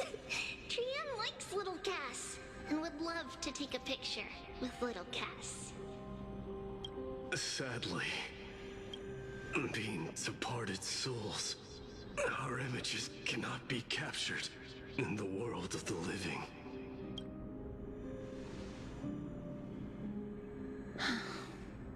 I thought so too.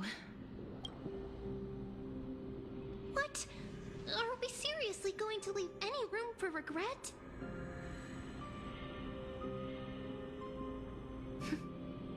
There won't be any regrets. This vivid drawing surpasses any photograph from the world of the living. Little Cass smiled. Trevi, Trinan, and Trian's wishes finally come true! I remember you once said that fate is not the flowers that bloom at the end of the road, but where people tread beyond the gate. Now, the path that belongs to me is about to reach the end. Thank you for bringing me the final key. Key? Little Cass, why are you talking in riddles all of a sudden? I have a feeling that soon, this gift of yours will become the key to saving Mrs. Life. Wow, that's amazing! Then keep smiling and carry on bravely! Little Cass, Little Gray, everyone, see you tomorrow!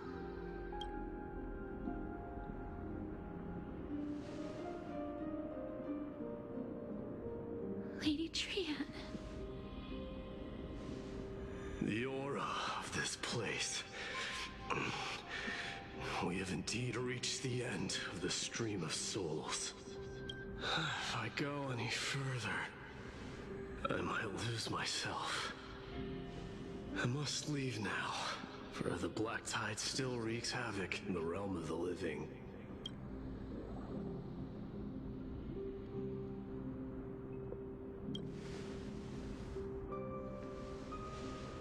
I have broken free from the chains of death countless times. This time will be no different. Castorus, will you fulfill your duty for the flame chase?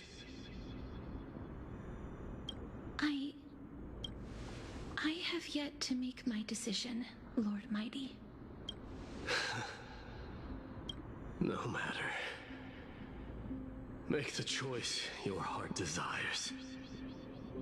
Even if it takes 1,000 years of waiting, I will continue to fight till I die, then rise from death until the miracle descends. There is one more thing you should know, Lord Mighty. What is it? Professor Anaxa may have deduced the principles behind the Era Nova. You and I may be reincarnated as strife and death in the next cycle, becoming calamities wreaking havoc upon the world. I see.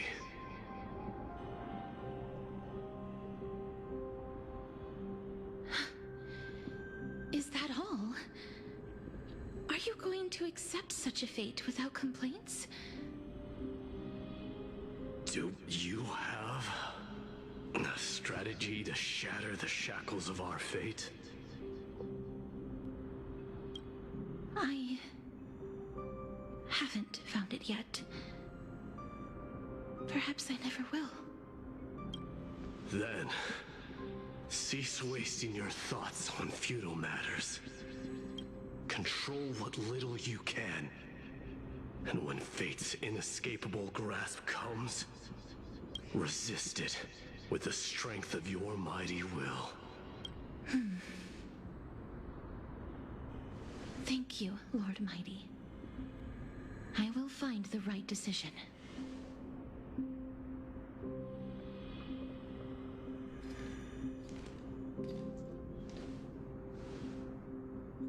In the name of strife, may you meet a fitting end. This must be the alchemical matrix the spirit mentioned. Let's see. We need to insert Aquila's sky, Georios' earth, Kephali's fire, Fagusa's ocean, and Nestia's love. It seems our sweet Princess Homebody has made up her mind. In that case, seamstress, I suppose I no longer need to deliver your message. My time is rather precious after all. Whether you wish to break free from death or not, please, follow your heart. By the promise you once made, I ask that you fulfill your duty one final time. Castorus, please, live as a human, and die as one. According to that alchemist, the final piece is supposed to be me. However, he is not privy to the past, and therefore cannot see the full picture. The past? I saw the twins of death in Kephali's memory, and now I am certain that I was one of them. The trial of the Hand of Shadow demanded taking the life of your family. I died during that trial, falling before the gate to the new world. And my sister, whom I never met, became the Titan Thanatos of this cycle. She was consumed with regret over my death, so she used the Titan's authority to reforge my soul. Yet, it also means she has never revealed herself to anyone, hidden away from the entire world. That's because the Titan she became already fell at the start of everything. They died for me, and now lie in slumber in the River of Souls. You mean Pollux? That's right. The River of Souls is no material river. It cannot be blocked by ordinary means. Only a divine corpse can prevent the dead from reaching the next world. And that's why we have to awaken Pollux from death before we can retrieve the core flame of death. We have to reforge its body with the power of alchemy. But Cass, if that alchemist speaks the truth, does that mean you're also part of the dragon body? According to those departed spirits, I was indeed born as the dragon's twin. But before we talk about that, have you heard the sighs? I heard them too. So what are those? I think it's probably the sign of Pollux's wish being fulfilled. They must have realized how heavy a price they'd need to pay when they used their divine authority to resurrect a dead woman. That's why they exerted every ounce of their strength to send me to Styxia, a city that called for death, a land where none is hostile to death. They never saw their wish fulfilled and fell so prematurely, all because they wanted to give me a new life. Pollux must really want to know how their sister has been after giving their all to save her.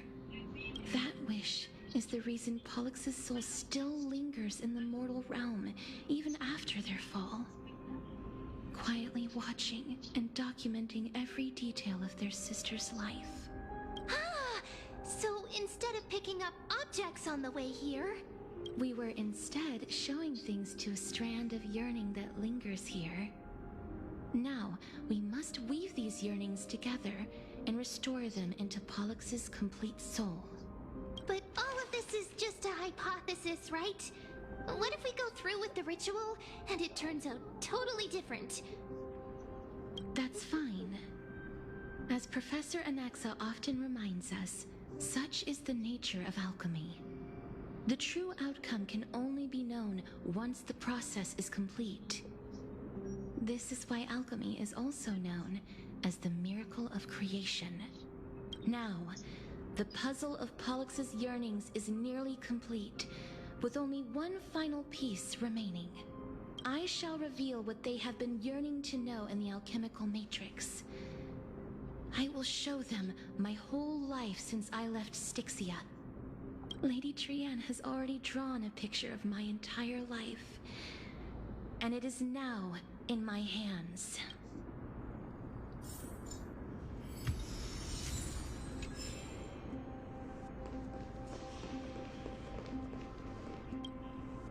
Then, let the ritual begin.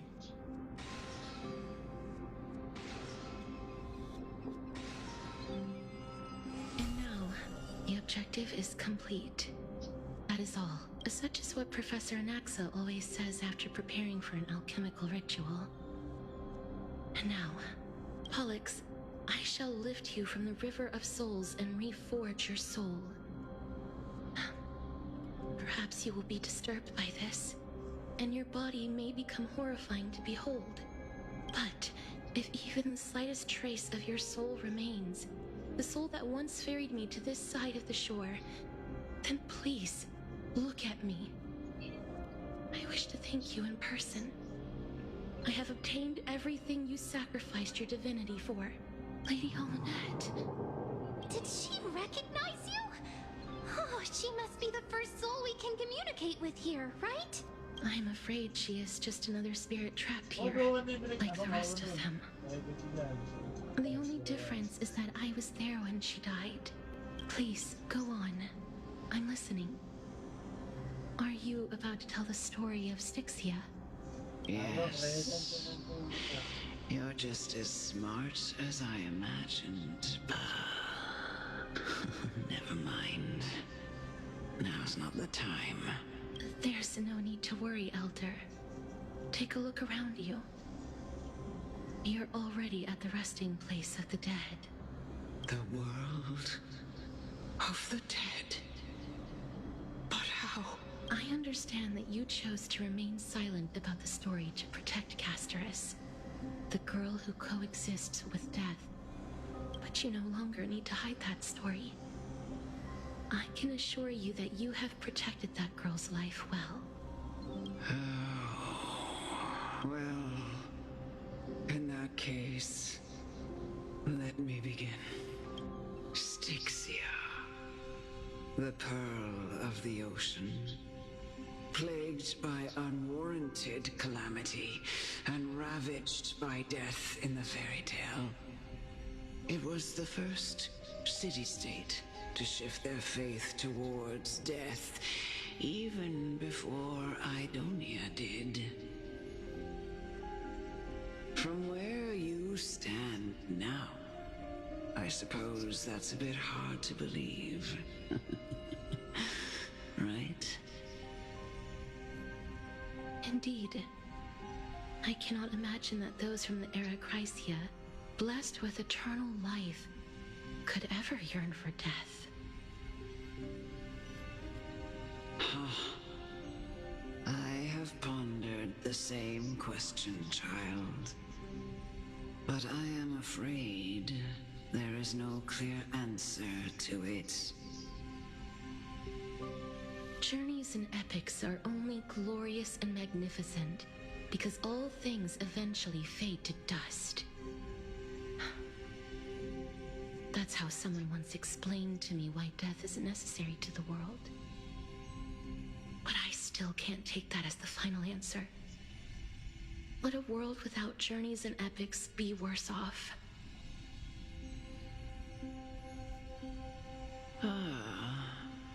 I take it the one who spoke this line was a general, or perhaps a warrior.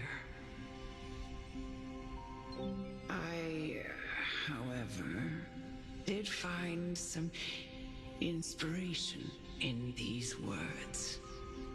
Would you like to hear my thoughts, Castoris? Please enlighten me, Lady Amunet. Though I have already made up my mind on how to handle the authority and core flame of death. Your words might truly guide me toward the path forward. You and I are neither warriors nor generals. Therefore, journeys and epics cannot truly resonate with us. But what if I reframe it like this? What if love is not a trait bestowed upon mortals by Nestia, but a blessing from death? Love. No one ever invented the word cherish in the era when life was eternal. For all the good things in the world could be revisited endlessly, and every bond formed carried no risk of being severed. The so-called era Chrysia was an age devoid of both virtue and sin. People did not truly live. They simply existed, going through the motions without passion or purpose, then waiting for something to happen. Perhaps the people of Styxia chose to embrace death not out of fascination with its cruel and fearsome side, but instead became fixated and obsessed with the impulses and desires tied to a finite existence.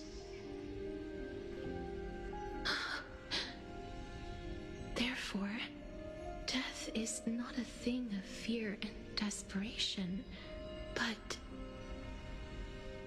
That's right, Castoris. It is the reason we shed tears when parting ways, and also the original spark that ignited the passion of mortals. If you truly intend to deprive the world of death, then be prepared to witness it return to a state of stagnation. I understand, Lady Amunet. Our limited lifespan shapes all that we know and love. Not even the Death Titan has the right to take that away from humankind again.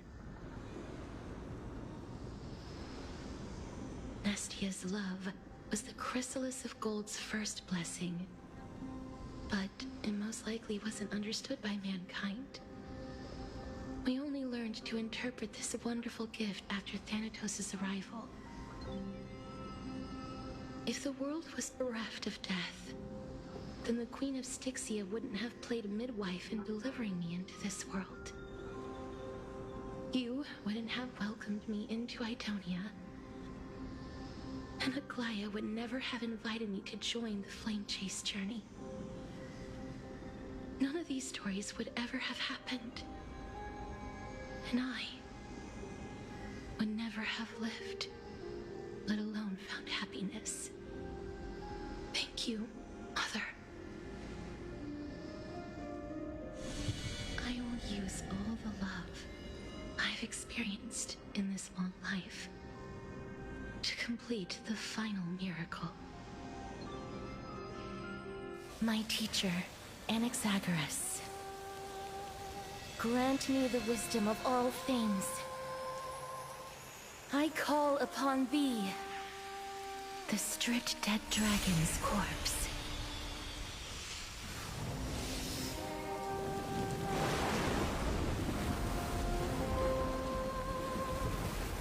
Rises from the earth, falls from the sky. As above, so below. This is the greatest power of all powers. Unstoppable in this world.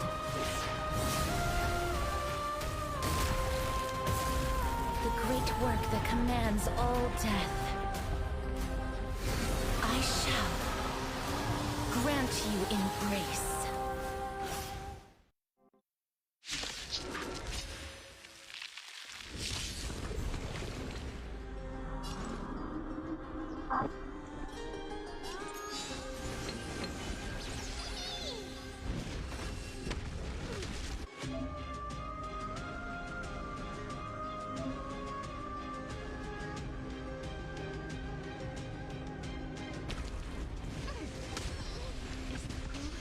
Saved my life. Truly gone?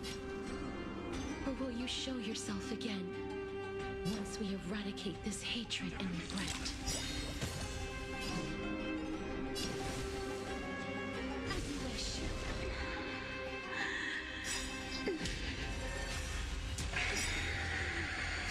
And I know you're anxious. Shh.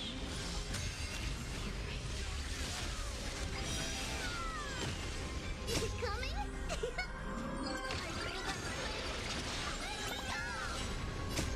Embrace a new life.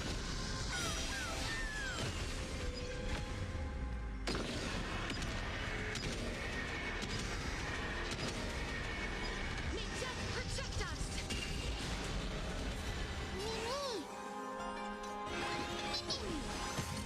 Life is not so fragile. Root here. In the mood for another beating?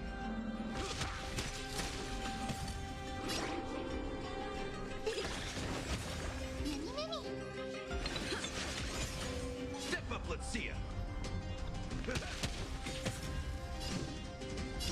As you wish. Embrace a new life.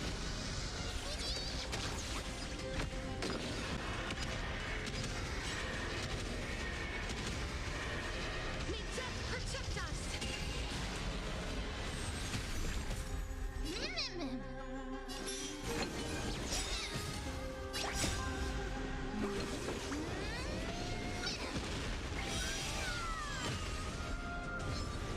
There's no more need to weep in grief. I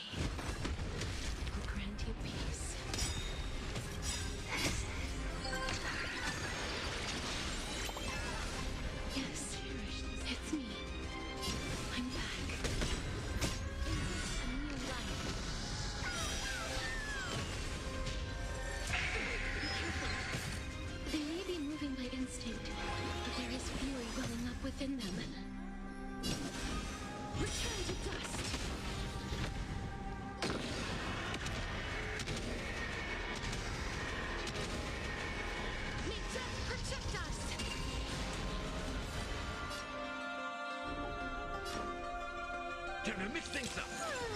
You like you.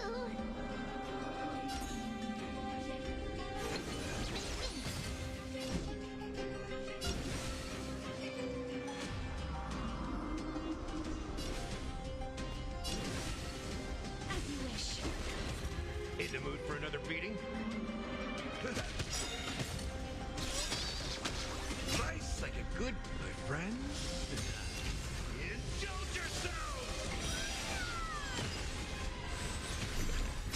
Embrace a new life.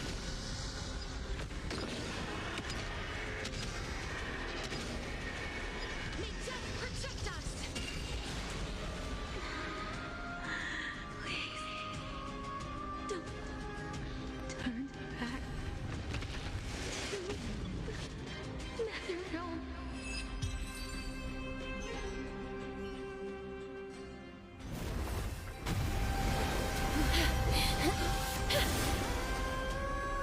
Oh, death. Sleep in peace.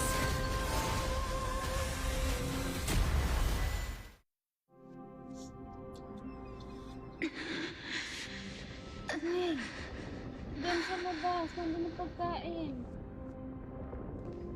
I'm sorry I have to wake you up from ancient death.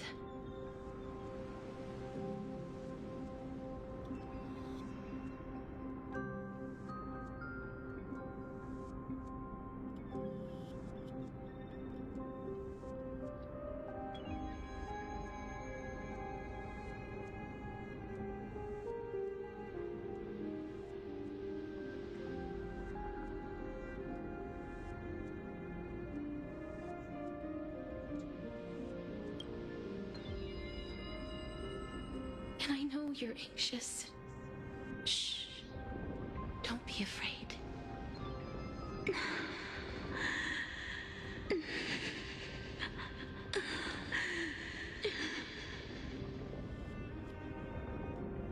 Do you remember me? I'm the girl you once carried across the Sea of Souls. I'm sorry I wasn't able to remember you. But with the help of many people, I was finally able to pick up these broken fragments of my past.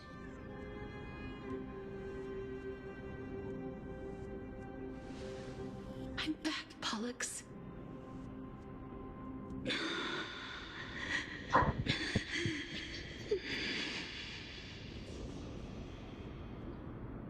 I know this might not be what you wanted.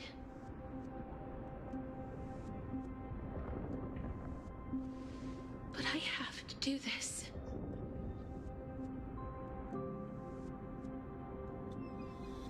So please, carry me across the Sea of Souls again and return me to the Netherrealm, just like you did in the past. Please take me to where the core flame of death rests.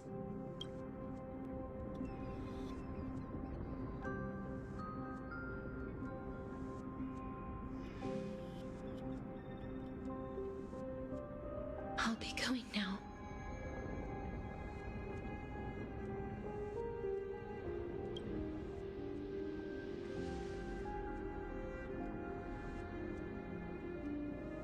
They may look scary, but as long...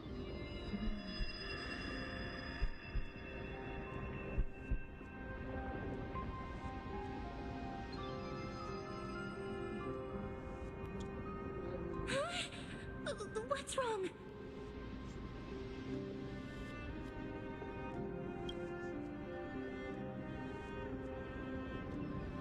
Are you... What's wrong with her?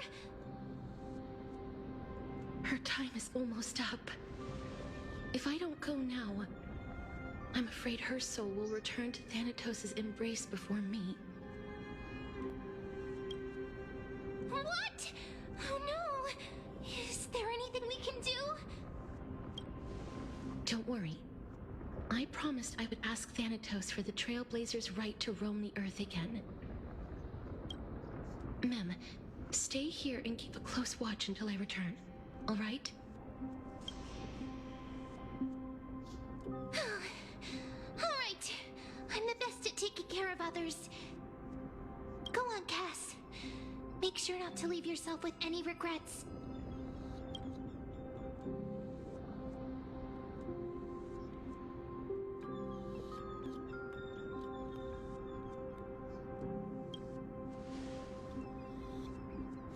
That's not funny! It's a deal then.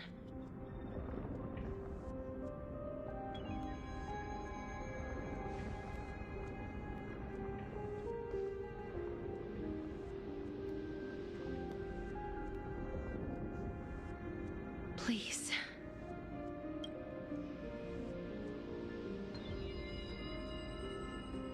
Wait for me.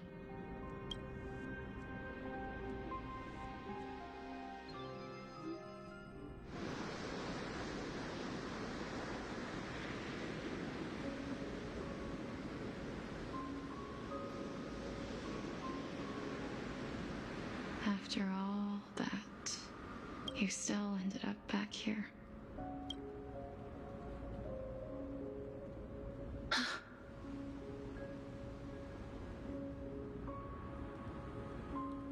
So the legends were true. The Netherrealm really is a sea of flowers. Yes. Just like the flower fields we tended to back then. Is that you, Plixia? Do you remember me?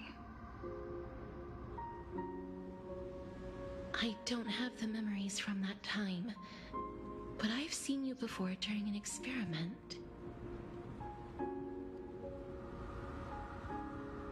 I see.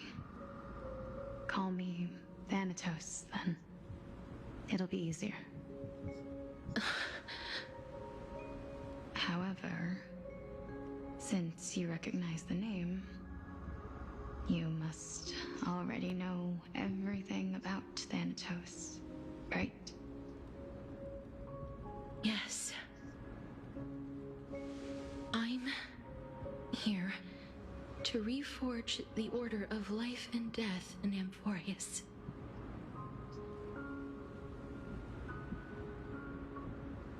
You know, my sister was a sympathetic, but rather sensitive person. Whenever she didn't want to say what was on her mind, she would avoid eye contact and look off into the distance.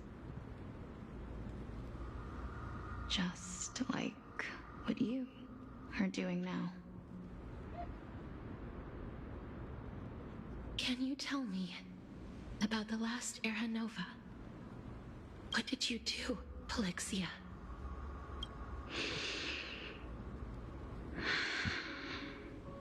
Where should I begin? I suppose we can start from the beginning. A long, long time ago, there were a pair of like-minded twins. As foretold in the prophecy, they were chosen to be successors to the god of death. But fate was cruel. The price of attaining divinity was to take the life of a family member with our own hands. That trial was indeed recorded in that memory. Then you should already know that my sister voluntarily gave up her own life, so that I could ascend as the demigod of death. But I couldn't accept that. Why did we have to kill each other for a future she'd never see herself? That's not fair. So, while weaving the laws of the new world, I shattered the forbidden bottom line for life and death.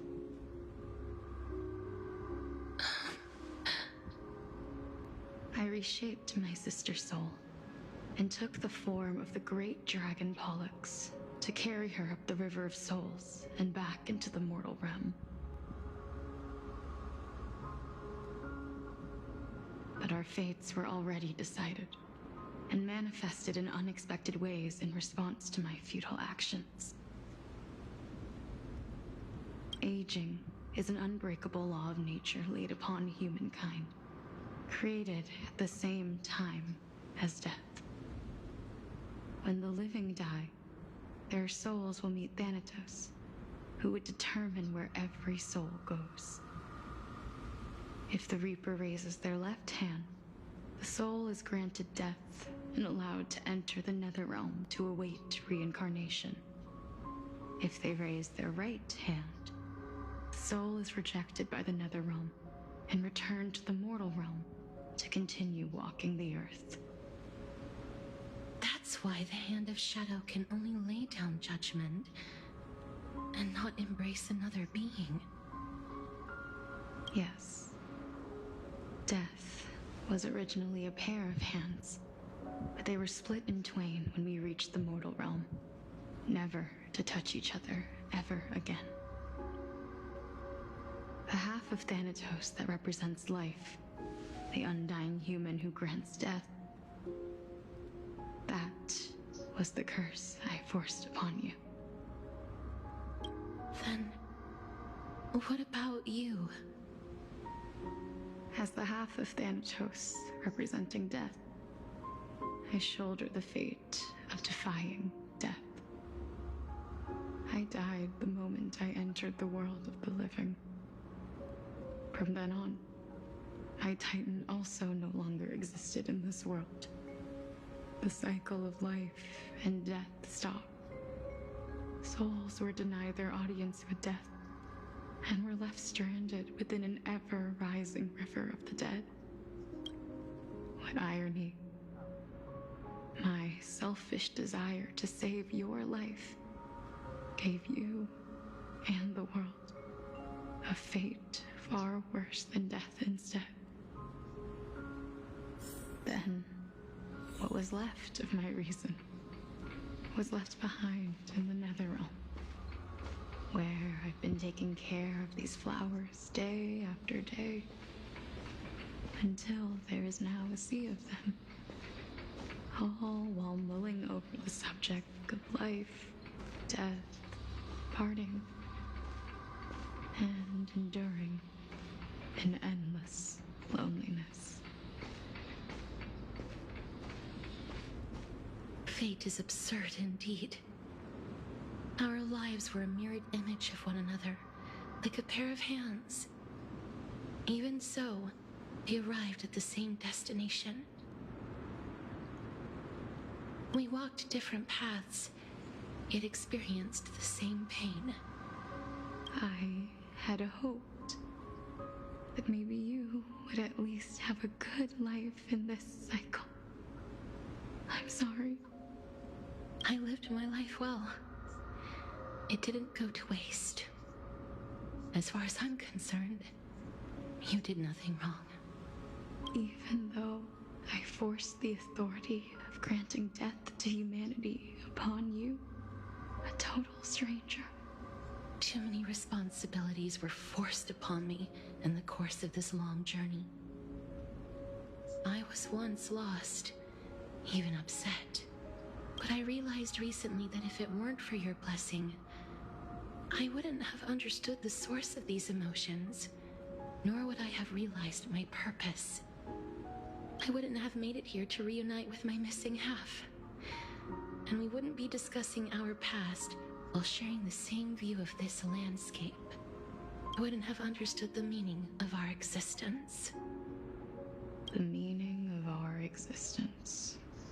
This sea of flowers blooms on dead land, because we sowed it with the seeds of our separation and watered it with our tears of loneliness. Yes, the only thing death is allowed to create are flowers that bloom from blood and tears. That's why Thanatos cannot create living beings at will, nor can the Hand of Shadow determine a person's remaining days. Because the life and death of mortals should never be dictated by another's will. Are you saying there's no point in Thanatos' existence? No.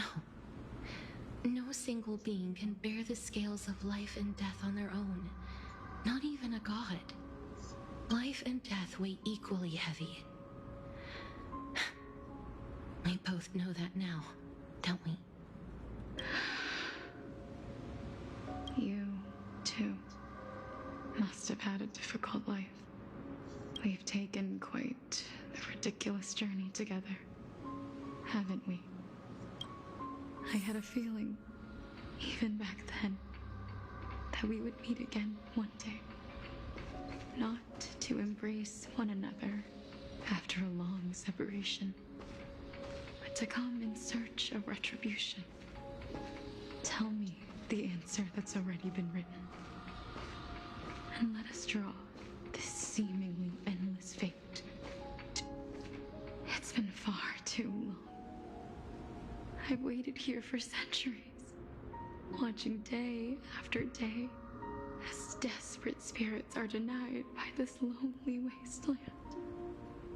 I always hoped I would see you among them, but I was also afraid of seeing you.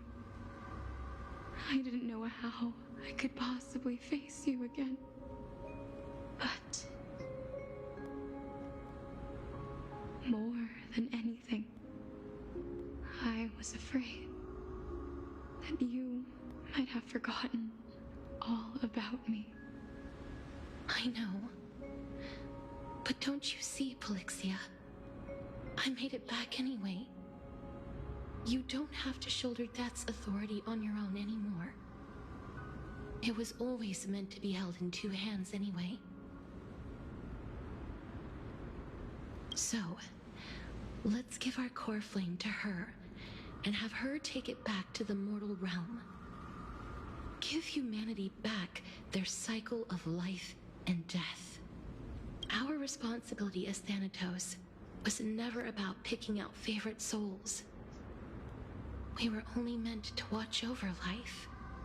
Let's tend the field together and create a warm sea of flowers for all the souls to come. What do you think, Polixia? Yes, just one last step. You shall wither, and through that, the dead will sprout again from the remains, and be reborn with the dead flame. As foretold by the prophecy, Thanatos' authority is only destined for only one person to wield. As the Chrysos heir of death, as their demigod, as a titan, our fated moment has arrived once again. Just like before. Yes, just like before. But unlike that time, the ones undergoing the trial this time are prepared. You've made up your mind? Yes, as dictated by fate. But I won't be afraid. As long as you're here with me.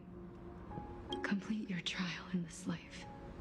Grant me the embrace of death, and light the spark of life ablaze. You've been tempered by life and death.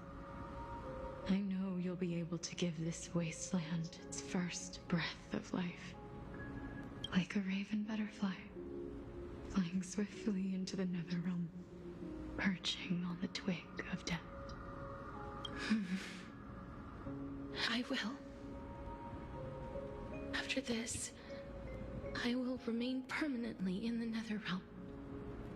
The River of Souls shall return here and rain down from the sky, scattering souls across the earth. The cycle of life and death will flow once again. This sea of flowers you sowed shall bear countless joyous or sorrowful souls, and bloom evermore.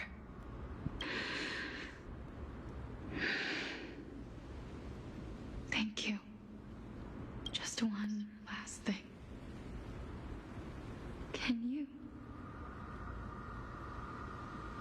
grant me one wish? Of course. What is it? Please, forget me. I promise you, when we meet in the next world, even if I have endured another reincarnation, even if we do not know each other's names, I will still hold you tightly in my arms. Just like what I did when we were born. Castorus. Castorus. You're as beautiful as a fleeting butterfly.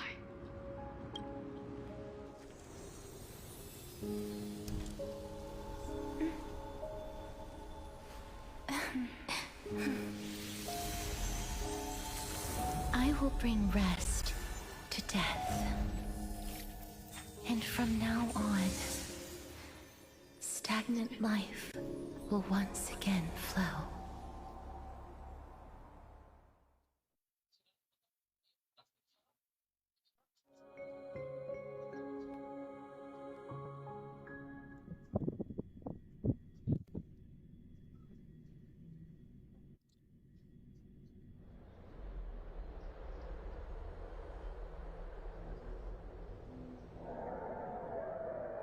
Time flies. In the blink of an eye, the 15th entry hour is already at hand. When this farce is over, your soul will be placed on the scales of life and death. Are you ready? No need to ask so many times. Of course I am. Then why do you drag your feet? Is your fear of crowds holding you back again? I simply find them too noisy. Paying attention to conceited fools like them would be an utter waste of my time. Such harsh words. As I see it, you are no less arrogant than they are. I couldn't agree more. Oh. I did not expect to hear that from you. Are you not going to refute me? I know myself better than you think I do. At the very least, better than a stowaway like you. And they say men whose ends are nigh have but kind words. Well, that is exactly why I chose you. Should I thank you for the compliment? The hour of the trial has come. Do you have an answer for me?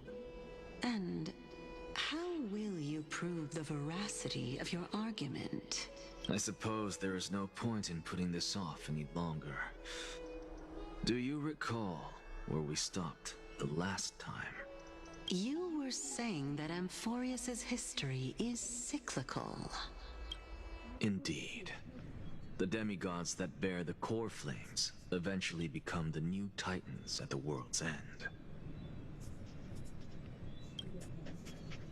Remember what happened on the Holy Mountain? Calypso, Naias. As their destined ends approached, one by one they left this world, leaving only the twins, who are fated to succeed death. Unfortunately, while their journey is consistent with ours, you and Calypso, as well as Nicodor and Naias, act as supporting evidence. I can only come up with a rough sketch for my theory of a cyclical history. For all the pains I took to reach this point, I had already lost hope of ever obtaining definitive proof. After all, the past is in the past. Proving that we are the legacies of heroes of the past is a hopeless endeavor. That is, until I met a girl named Polixia and her sister. If Castorus was truly sent from the past to the present for the Titan's self-serving reasons, then having lived through 2 cycles, and with Styxia as the pivot, she will no doubt be the link to connect all of this together. If the Twins of Death can bridge 2 cycles to reunite at the shores of the Sea of Souls, then my hypothesis will no longer be just a hypothesis. Well, that is all well and good, but how can you be so sure? If there is even the slightest error in your hypothesis, the girl will be shattered. It matters not. The most important quality a scholar must possess is foolhardiness. If you are overly cautious, then you'll never have the gumption to make the first step, and change will never come. Besides, I, Anaxagoras, am come. Let us go and teach those pathetic worms one fun.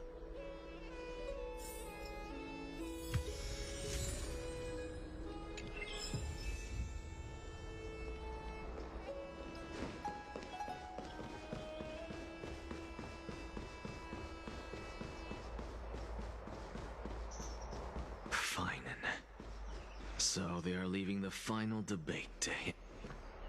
Let those Chrysos heirs who started this terrible war hear you. Let them hear the voices of the people! As always, that woman knows how to stir up a crowd.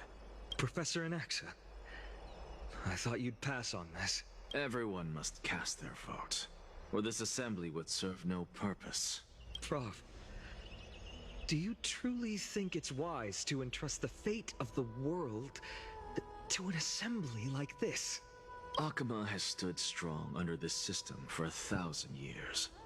It stands to reason that there is purpose in its existence.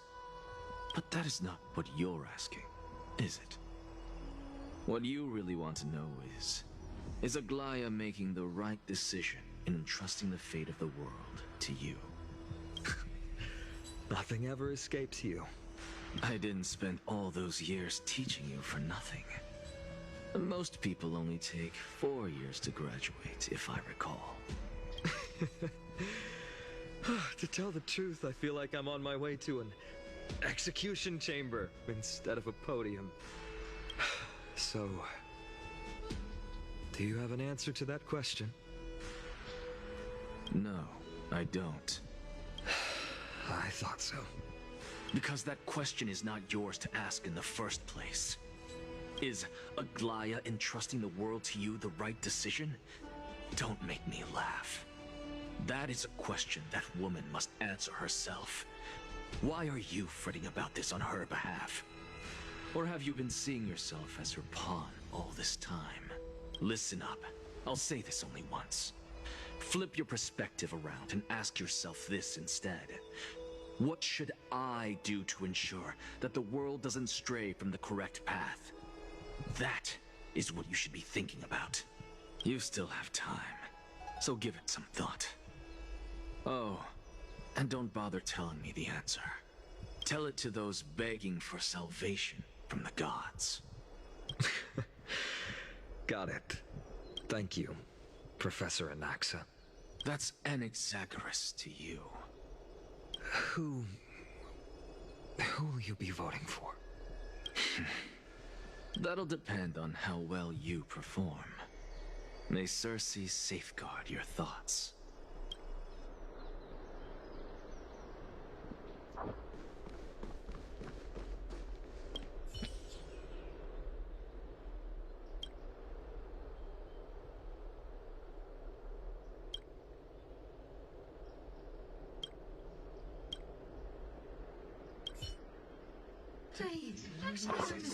Elders and citizens, silent Finan of Ides Elysiae, virtuous citizen of Akama. Much obliged, Lord Lycus. I remember him. He's the penniless lad working for Aglaya. Where's Lady Goldweaver? Why is she sending this guy to give the last speech? Is this really the end of the Flame Chase journey? Can this dude really face down kindness? Actually, not necessarily. By Kephali above. Dear citizens of Akama, as you look upon me, so too do I see you.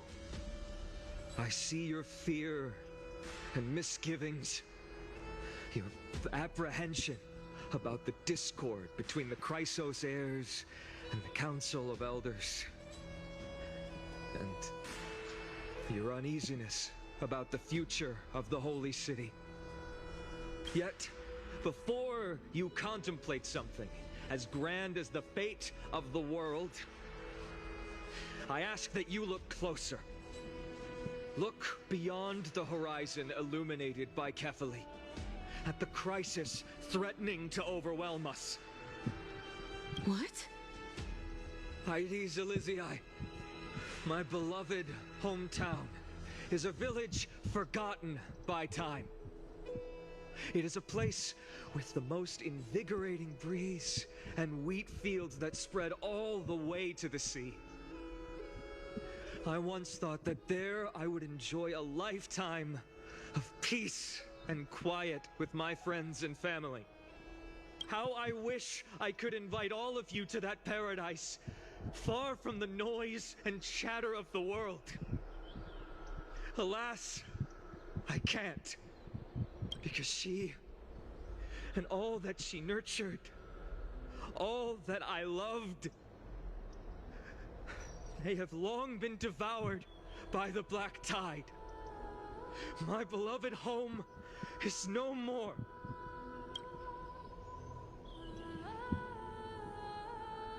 I will never forget the day the black tide struck. My father, Hieronymus, fought with a broken sword to his last breath to protect his child. My mother, Aldada, she was ripped apart by monsters. Also, I might live to stand before you here and now. Galba, he was a hunter. But in the end, those arms that once drew a bow instead embraced Piso, his beloved son, as they both breathed their last. Pythias, the teacher, risked her life to save her students, but a burning beam fell on her, crushing her. And what of Livia, her daughter? Did she make it out alive? No, she didn't. Livia, Piso, and so many other children. My childhood friends. They were all swallowed by the black tide and turned into monsters. They kept saying the same thing over and over. Even up until the final moment, I finally steeled my heart and granted them eternal peace with my sword. Why, Fina? Aren't we the best of friends?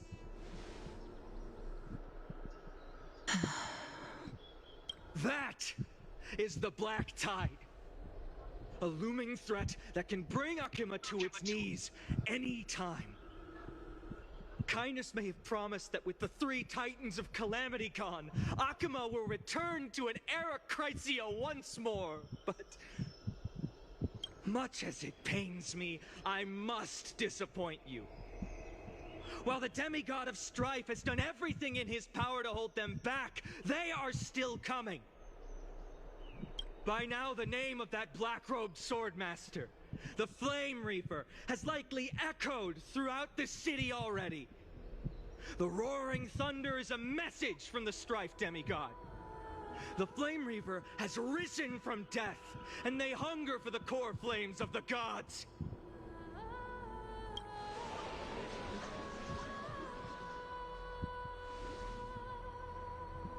Lies! If such a powerful enemy is indeed approaching, why is Akuma still a picture of peace? Exactly! The city of Akuma shows no signs of pandemonium or chaos. And why is that? I beg you, spare a moment to think about this. Are we able to stand here and hold this assembly in peace today because the danger has passed? No! This peace we enjoy is no gift of fate. We are able to stand here today only because the Chrysos heirs have stepped up and shielded Akuma from calamity. With her golden threads, Aglaia has preserved and continues to preserve these idyllic days that all of you hold dear. The Council of Elders claims that Aglaia will one day forsake the people because her divinity is eroding her body and soul. But ask yourselves this. Rather than offering her aid and support, why do they choose to watch and push Akuma away from the Flame Chase journey?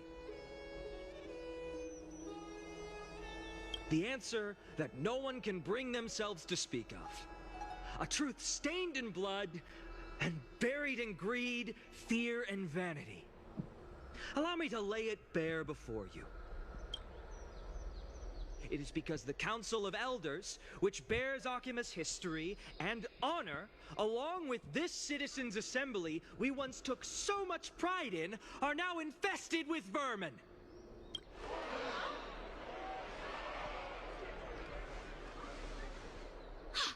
You insolent whelp! How dare you! It is true that Aglaya has reached her limit. Why? Because she has been working tirelessly to weave the defenses of our holy city against the encroaching evil. All while these vermin are making up baseless accusations about her and scheming in the shadows. Not once has she ever failed Akuma. Yet these vermin attempt to tear her apart, tarnishing her name with unfounded allegations. She may have been blessed by divinity, but hasn't her heart always stayed true to humanity? They attempt to mislead you and reduce this assembly to a crude standoff between gods and humans, but citizens of Akuma. Once more, I implore you to open your eyes and look at those around you. Examine them closely. Beneath all that finery, do you see the good heart of a human or the poisonous glands of a pest? Make your judgment, then turn your gaze to the demigods whom so many of you regard as cold and merciless. Do you not see the light of humanity in them? And those who wear the mask of humanity yet utter only hurtful, slanderous words? Can you not see that their souls have been corrupted by power?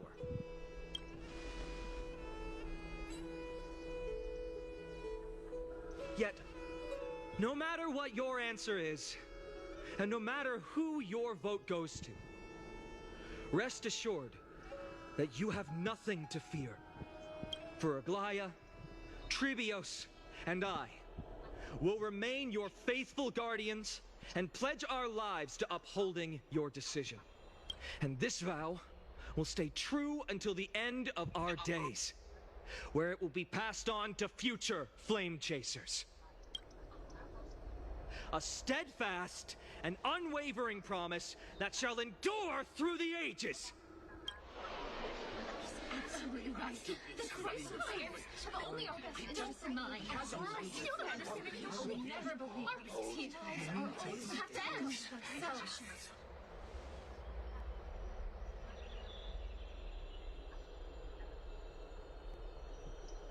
At the present time, on the scales of Talentum, those who call for the continuation of the Flame Chase journey, and those who demand its suspension.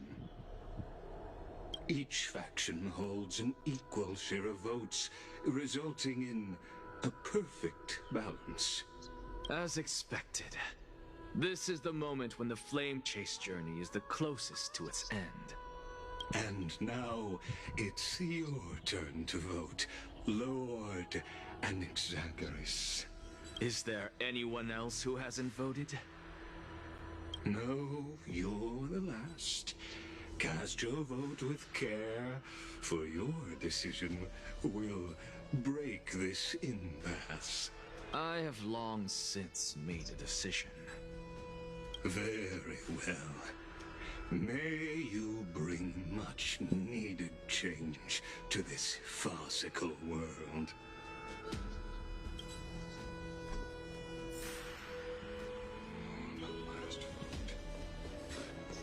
Always the precise.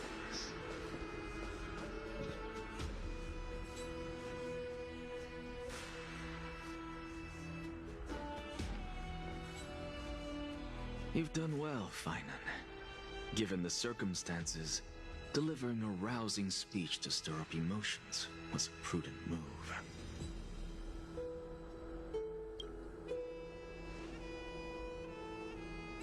Thank you all for your patience. On behalf of the 7 sages of the Grove of Epiphany and the scholars of Amphoreus, I, Anaxagoras, am ready to cast my vote. But Before that, in the interest of fairness, Lady Goldweaver, I pose a question to you before all who are gathered here. Will you, as Finan has promised, stand by the decision made in the Assembly, regardless of outcome? In the interest of fairness, I make no promises, lest it should influence your decision. Very well. I thank you for your honesty.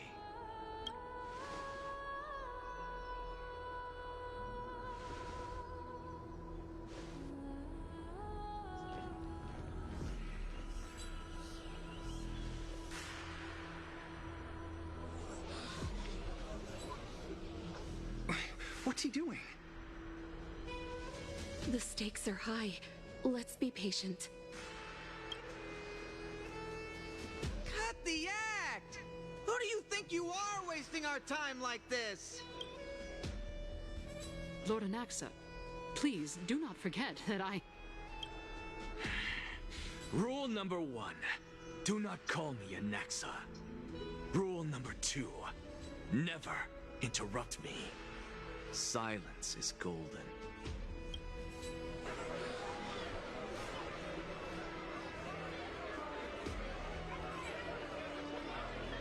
Just vote already. What are you waiting for? Your vote. Cast your vote.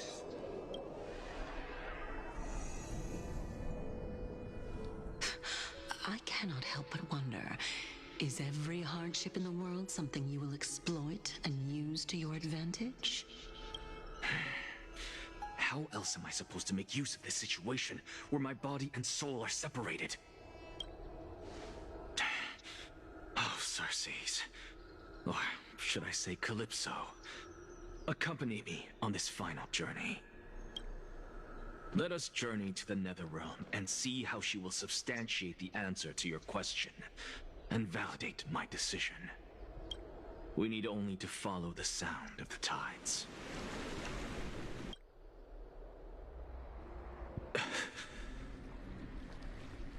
You are... Well done, child. Just as I foresaw, you have achieved great things. Teacher. What a twist of fate. A blasphemer raised in the doctrines of the Venerationists. It's like a foal kicking its mother in the belly after taking all her milk. I respect you immensely, sir. But you cherish the truth even more. So, child, do not be troubled by the criticisms I have borne. Do not let those voices hinder you as you forge ahead. As the sage of the Venerationists, I am duty-bound to oppose you. But, as your friend and mentor, Anaxagoras, I say, go forth, for the truth is already in your hands. I will keep that in mind. Go now, child. Your lonely pursuit is about to welcome a new chapter.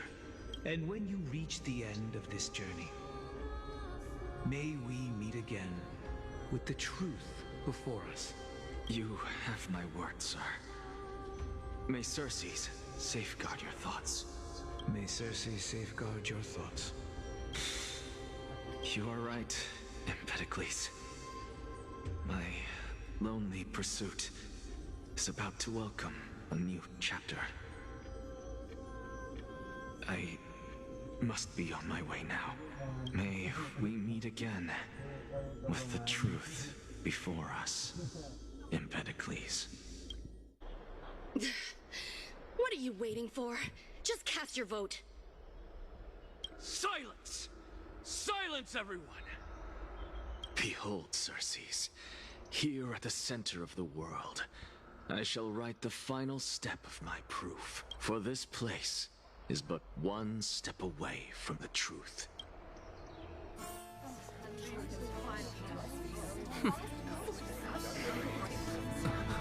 Professor, completed the proof you wanted.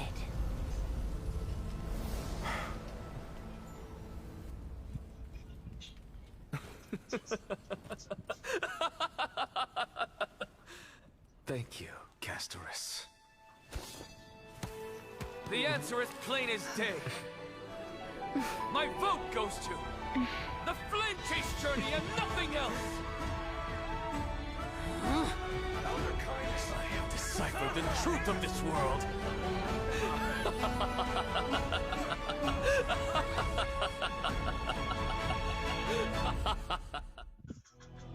With the balance shattered, the result is clear. By carefully and to Lenten above, as the Theoros I have observed. No! Ligus, you can't! Onyxa, what have you done? Have you lost your mind? I hope you are prepared for the harsh punishment awaiting you. Mark my words, I will make sure that clever head of yours never forgets the price of betrayal. Have you forgotten? I told you that happens to be one of my rare talents. You put on such a grand performance, just to aid their preposterous flame chase journey? Performance? No, you are quite mistaken. I may be paranoid by nature, but I've always been known for my honesty. If you really understood me, Lady Kindness, you'd realize that I never had any interest in your pathetic little game of politics. Factions, standpoints, they are jokes in my eyes. I have never once switched sides. Because I, and I alone, am the truth. Lady Kindness, with all the citizens here as witnesses, we should honor the spirit of democracy and respect the decision of this assembly. I have observed that Akama has chosen her destiny. This citizens' assembly has resolved to continue the flame chase journey. This resolution shall be put up on the wall of heroes, such that all citizens are aware of the city's way forward. You! It seems not everyone is ready for the assembly to end. Very well. Let me entertain you for a little longer. By your leave, Lord Ligus. Interesting. Elders and citizens, your attention, please. Stay for a moment more, if you will. Anaxagoras of the Grove of Epiphany has an announcement for the assembly. What is this performer up to now?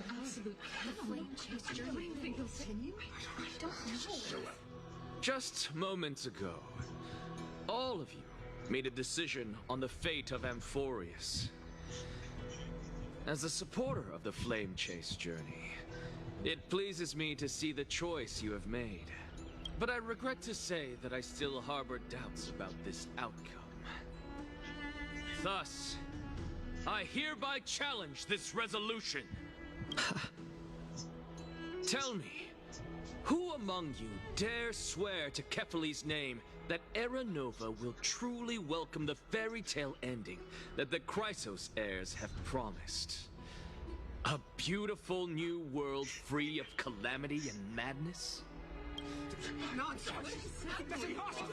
No one? Must I pick somebody to answer? Very well. You, the one acting so wise and profound, in front of all present here, do you dare swear that it will happen for sure? No? Fine. Next. You, the one with ignorance written all over your face. Yes, you. Do you dare swear by it in front of the Titan? What are you trying to do? Useless. Your turn, then. With that smug look of yours, you must be confident that the Flame Chase journey is the best course to take, right? Hey! Mind your tongue! So, no one? I see. In that case, Finan, answer me this. Your speech was filled with such passion just now. How confident, then, are you in making this promise? Professor, what are you doing? Let him continue with his performance.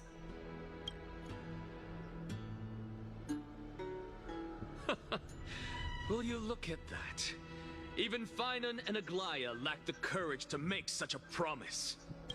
And what's even more absurd is that no one but I can promise you this new world. And yet, the Assembly passed the resolution anyway.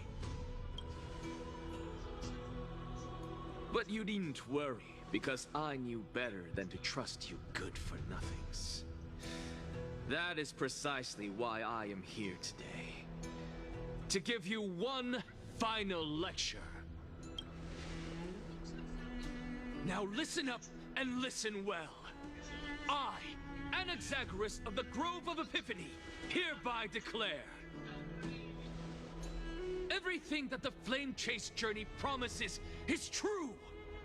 Finan of Ides Elysiae, the prophesied demigod who shall succeed Kefali, will reforge each and every one of us in the new world with his complete, intact memories. What? The core flame-bearing titans were the Chrysos heirs of yesterday, and the Chrysos heirs who carry the core flames today will become the titans of tomorrow. All of our souls shall endure for eternity in the miracle of the World-Bearer. And all under Kefali's protection shall step into that new world.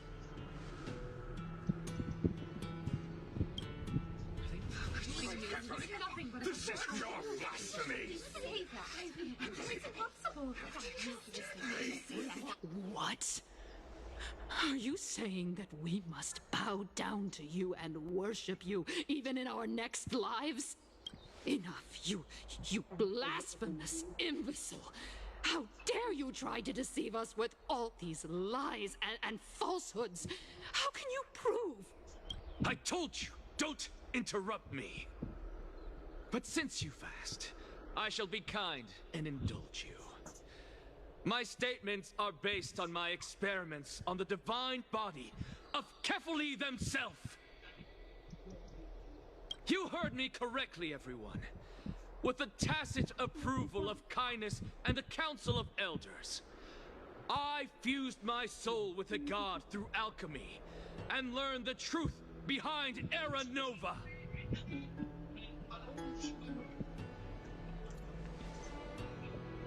What is he talking about?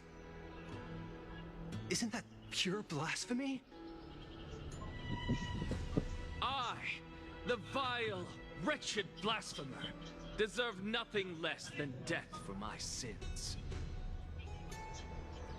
And the Council of Elders, which granted me consent and aided in committing this atrocity, should face punishment alongside me. By the gods, even Kindness has betrayed Akuma. The candles are We're carefully afloat.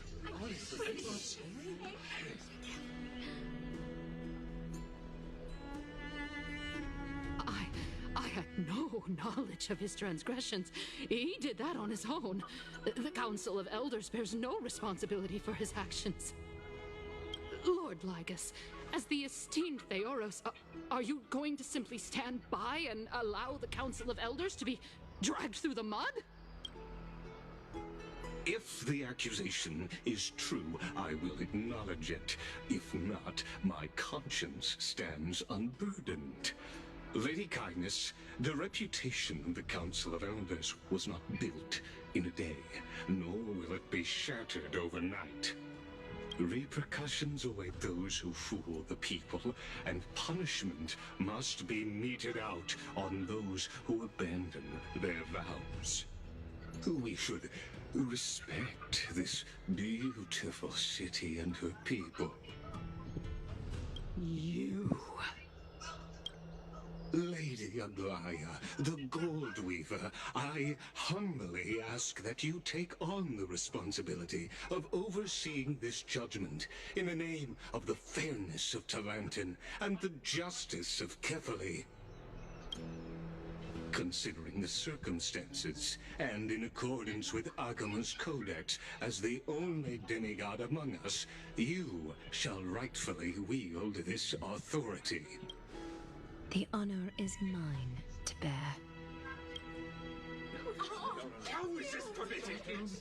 Elders and citizens, silence, if you please. Anaxagoras of the Grove of Epiphany has made his statement clear. As per Akima's codex, I request all present citizens to stand with me in exercising the right of judgment. First, Elder Kainis of Akima and Ligus the Theoros stand accused of neglecting their duties and abusing the law, leading to the egregious blasphemy against a god.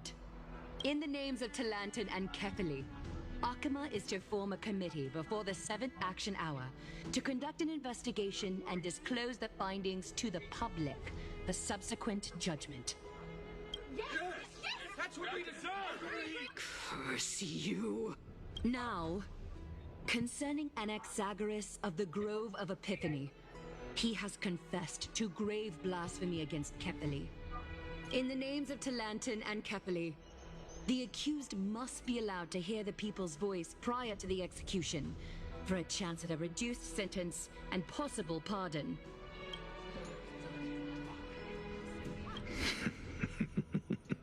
Professor.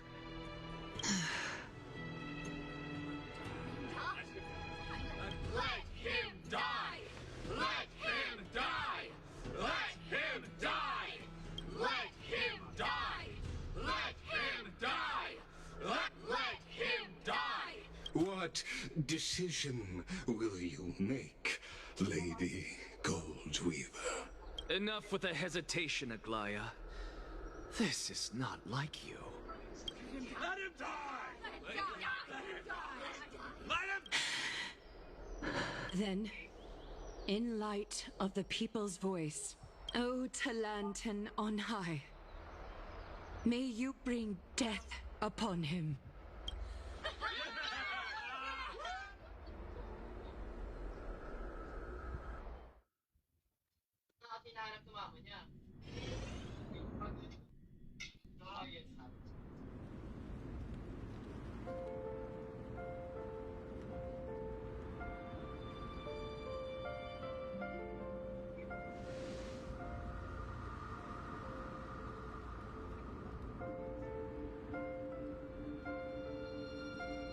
Allow me to reintroduce myself.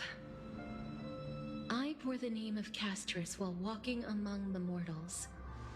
And now, I stand as the demigod of death, the living side of Thanatos. Welcome to my realm, where the west wind ends.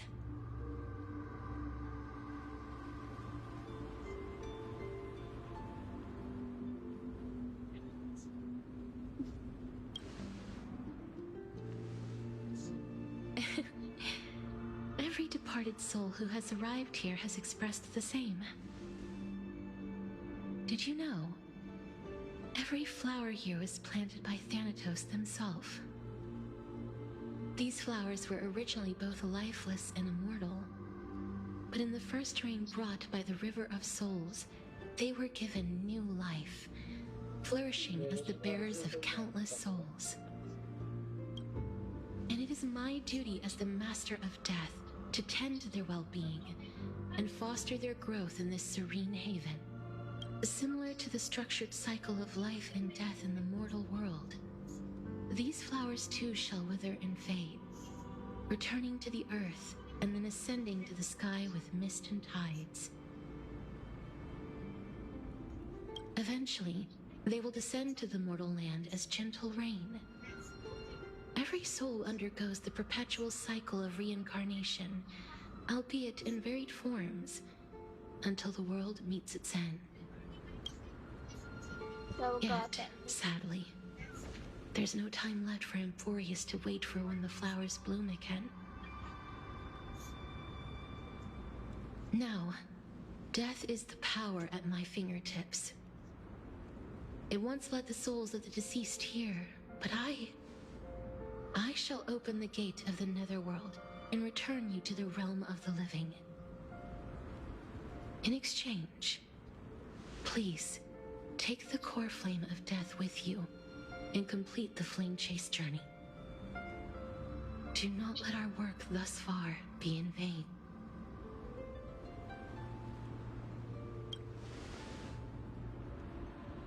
Thank you.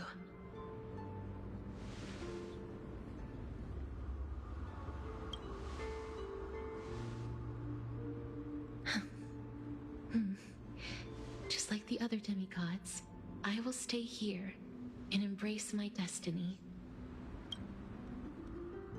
That being said, it is not easy to guide a lost soul back to the mortal realm. The whispers of death are sweet and alluring.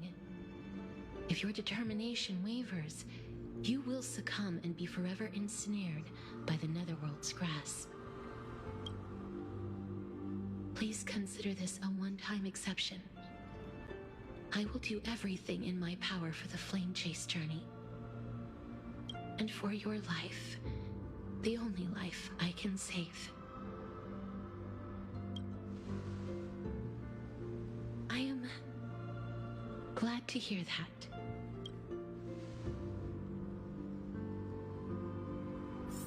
Over here!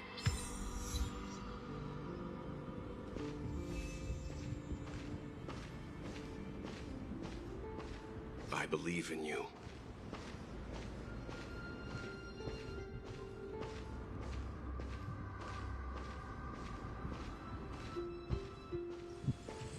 Death is such a sweet joy. A warm embrace awaits you. Lift your chin up high and step forward with us toward tomorrow! That's right. Keep your eyes on the dawn. Onward. Show me your courage.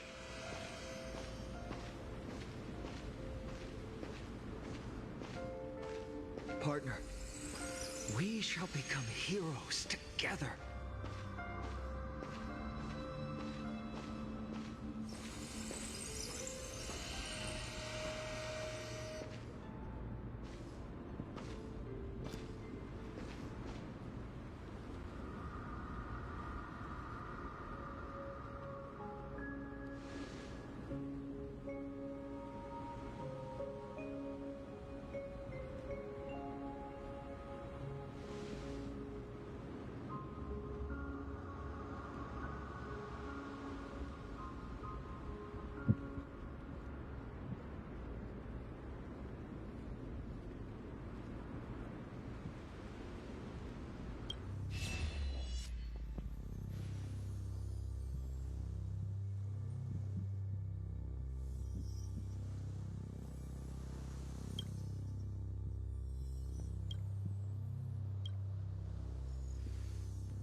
All of this is proof that you once lived.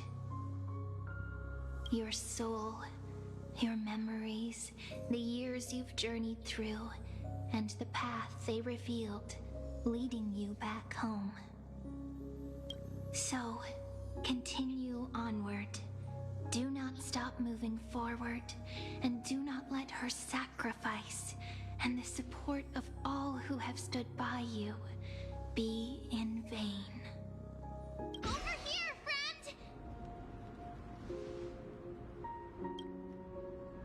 Take my hand.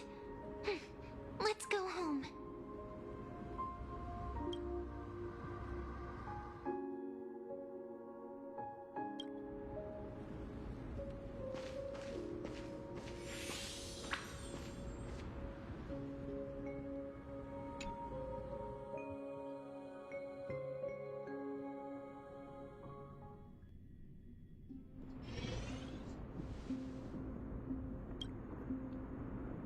At last. I knew you could do it. Your soul is still perfectly whole. As if some kind of force is trying its best to keep it together. Is it Ornyx's final blessing? Or is it a miracle of your own? It's truly incredible. Such a strange surge of familiarity. So hard to describe. Perhaps it is fate, once again fulfilling its own design. Or perhaps it is the laws from beyond the sky, so familiar to you, that intertwined our fates long ago. It seems that this is the riddle which cannot be solved anytime soon. The sensation of becoming a demigod is truly wondrous. It's as if the river of souls is winding its way through the depths of my spirit, transforming with each breath into a fine rain that nourishes the world. Do you recall that prophecy? At the end of the sea of flowers, the souls of the living shall warm thy fingertips, and after an embrace, there shall be eternal separation. I promised you that I would do everything in my power to give it another meaning. Now, as I stand as a demigod and destiny draws to a close, I can finally end it in a way that is as beautiful as it deserves. The wish I once sought, but could never grasp, is now within reach. In this brand new world, every blooming life will lift its arms in celebration and recount the profound meaning of this very instant. Every touch, every embrace we share will never again be an ice-cold loss. They will radiate with an intense warmth, sowing love far and wide throughout the land.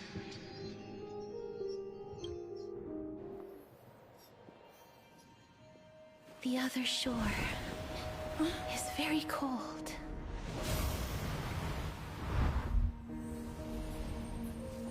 May I borrow your warmth one last time? Thank you for fulfilling this wish of mine. The place I'll be going to is what humans call the Land of Sorrows. But with this heartbeat and the residual heat of this embrace, I shall turn the nether realm into a gentle place of rest.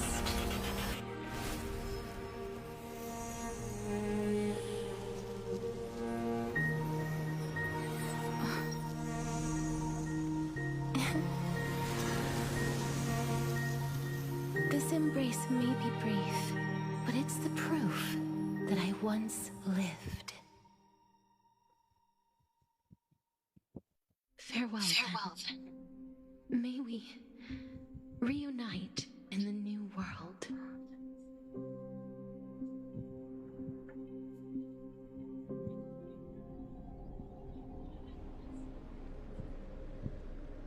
That grand and absurd performance was what you've been seeking your whole life? I gave up everything in search of truth, and it culminated in this very moment. You, on the other hand, performed as I expected.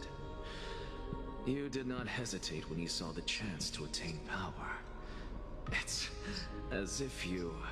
crave power, like a fly craves rot. Those are your words, not mine. But what you said at the end, did you already know what I had planned for Thainan? I may have lost an eye, but my vision is clearer than anyone else. You've nearly exhausted your humanity. You're no different from my current state as a walking corpse. That's true. I've long since burned to ash over the past 1,000 years. Only he is capable of unleashing a raging fire that rivals our final great enemy, Aquila. So, this is our last chance. How about we let go of the bad blood between us? May I resonate with your core flame, Aglaya? Please do.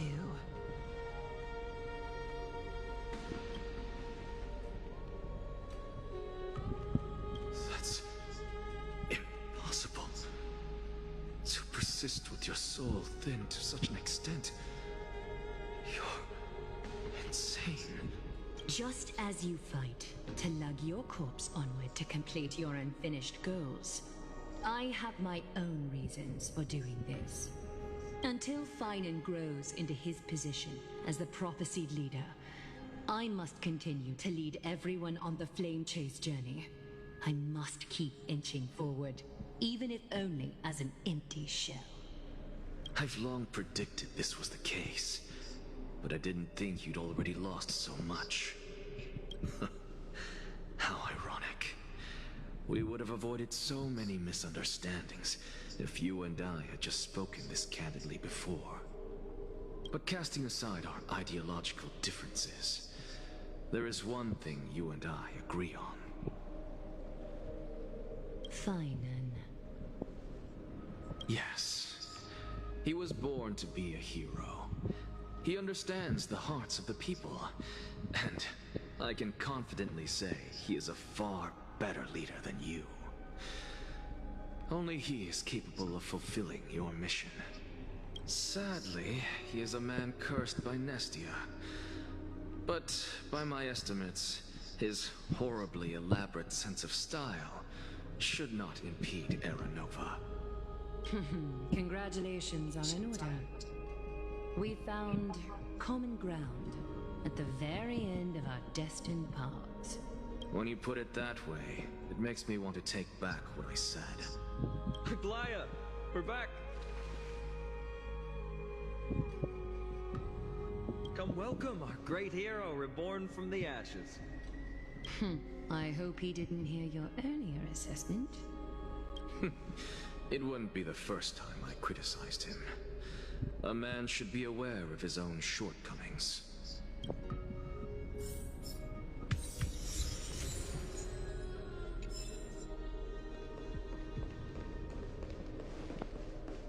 I'm glad. But I don't see Castris among your number. It looks like she not only helped me prove my theory, but helped you fulfill your mission as well.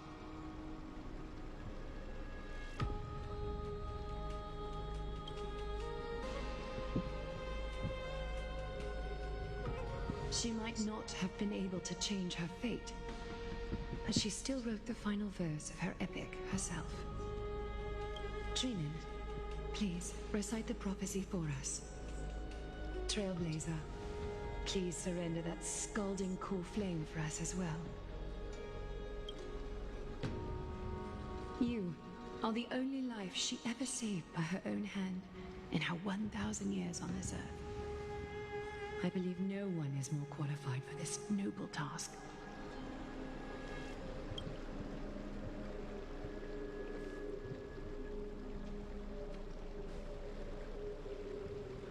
O gods who have returned, and gods who are still watching, today we bring you a soul laid bare.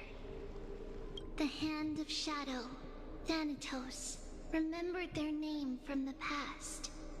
From daylight they came, and to their fragrant dwelling they return, to walk now among your ranks.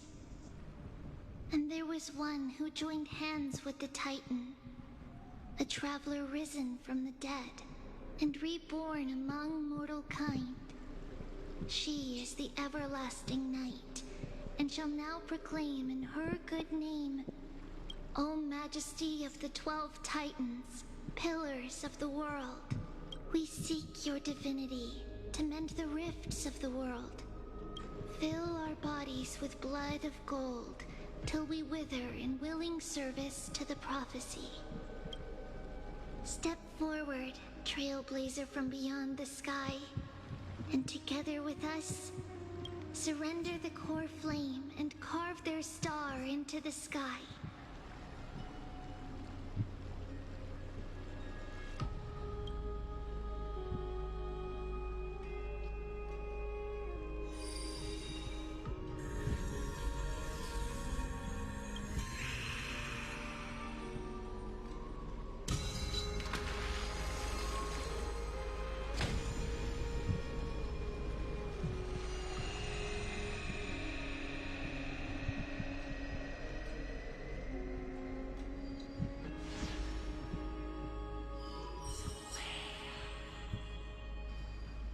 Constellation for death. For life and death, to be more precise.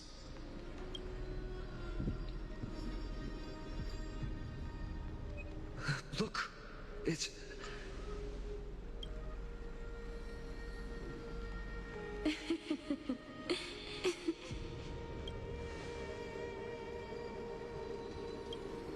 No, it's only a divine echo. I think she's here for the trial.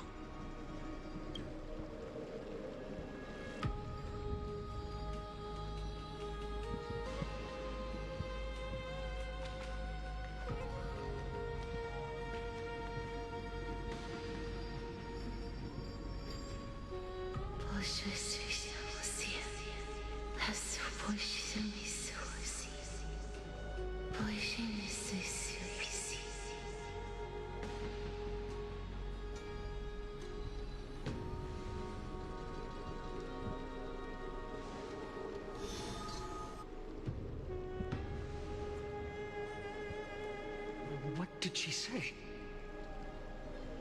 That's the language of the Titans. Castorus... No. The Titan. They said... I have illuminated the cold shadow of death. Onwards. For your path to the future is bright and its flame eternal.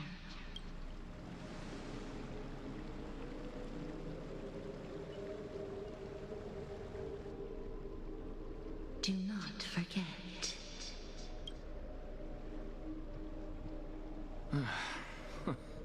She made quite a scene. I suppose it's my turn now. I won't stop you.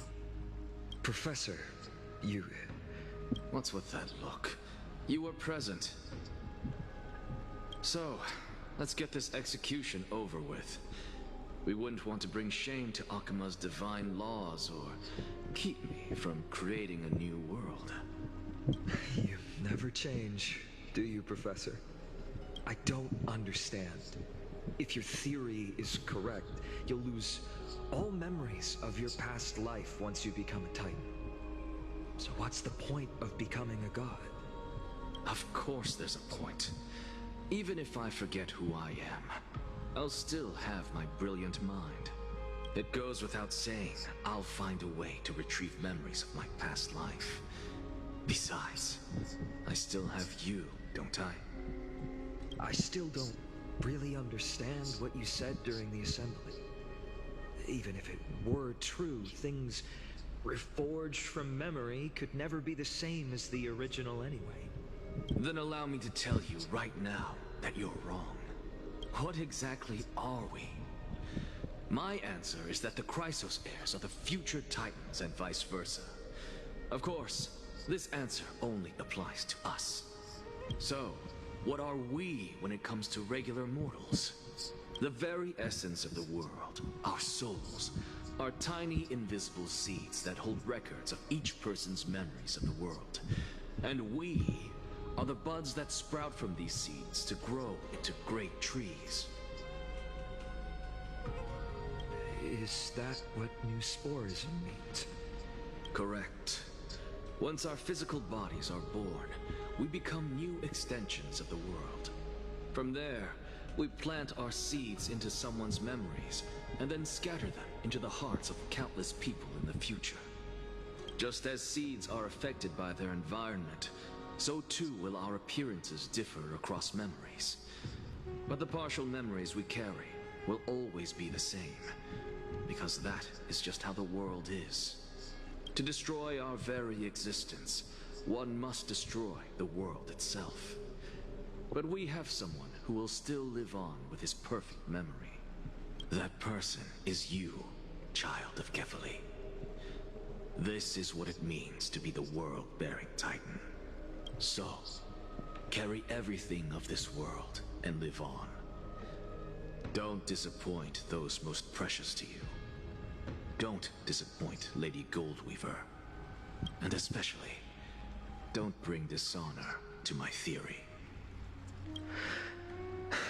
Anaxa, I swear to you, I'll lead everyone to our reunion in the New World. Good. That is all I have to say. Farewell, everyone. May we meet again in the next life.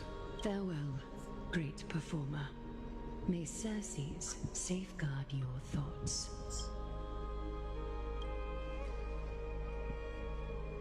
Are you satisfied, Honorable Titan? Very. I hereby swear I have borne witness. Anaxagoras of the New Sporists and the Grove of Epiphany has successfully overcome the trial of reason. Thus, I shall confer upon you these words. You shall transcend the peaks of purity and return to corruption and hardship. Oh, so that's a god's prophecy. It sounds like you just rephrased my past, present, and future. Oh, Circes. Is that all you've got? Well, you've already transcended the peaks of purity, and you were never the type to give me any leeway. That is true. But I do still have one question. I knew it. What is it? Maybe we're thinking of the same thing.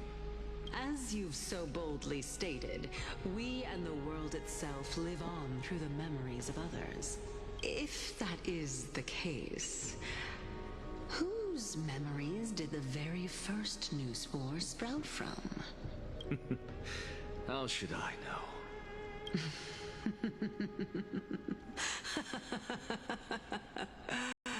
Oh my. But, since we are both equally curious, we should allow the children of humanity who come after us to investigate in our stead.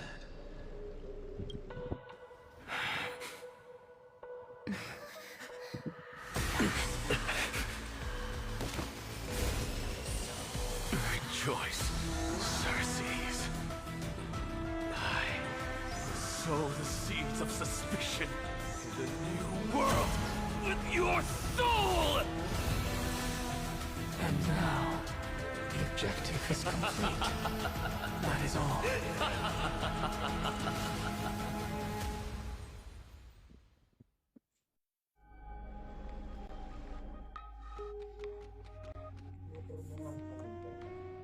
Thankfully, she's still alive. Was March 7th also in this condition when she was first rescued by the Express?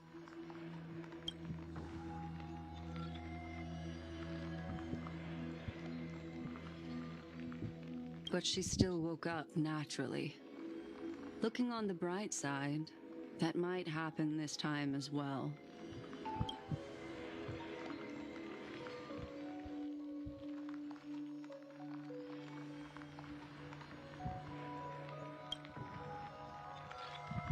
I do not have conclusive evidence, but judging by her current condition, perhaps March 7th's memories have been hijacked.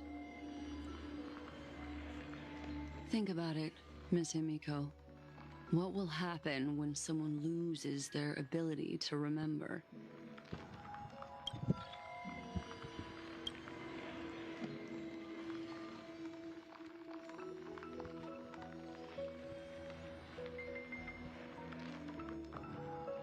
Unfortunately, short-term memory is an entirely different concept from the inability to remember.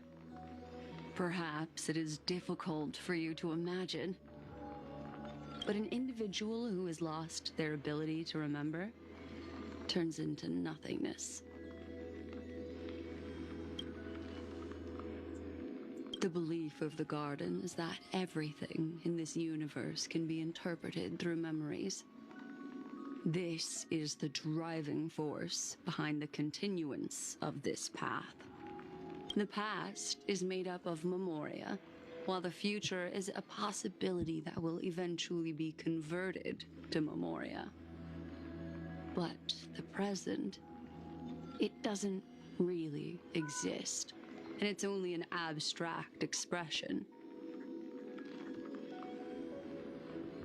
Therefore, when a person is affected by the path and loses their ability to remember, their physical form will also be affected.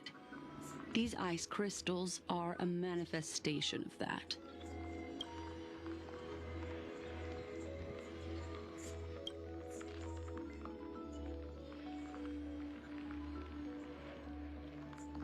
Is Miss Himiko suspicious of me?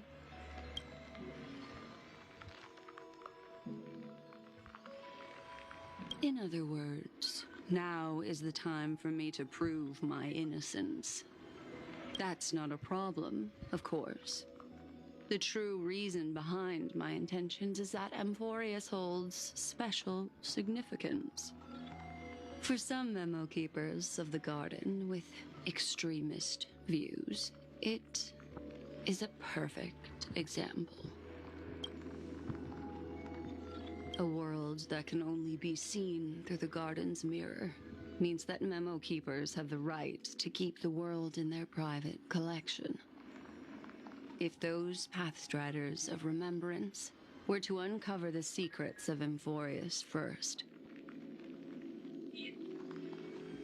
they might unleash their wild ambitions and remodel more worlds into a similar form.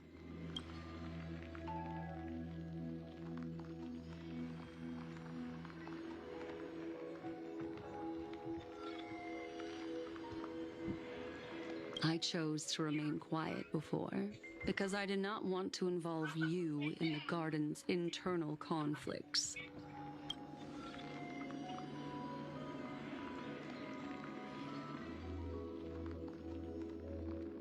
You can be even bolder with your guesses. The people that I'm talking about, they aren't just individuals. They are an organization that has already attached itself to the pinky finger of Fu Li. I cannot be certain, but at the very least, they are capable of doing so. I am deeply sorry about what has happened to March 7th, but the deal that I propose still remains a fair one. Amphoreus is still an excellent destination, and investigating further might allow us to uncover the truth behind the accident. Miss Himiko, the wisest choice right now is for us to continue cooperating.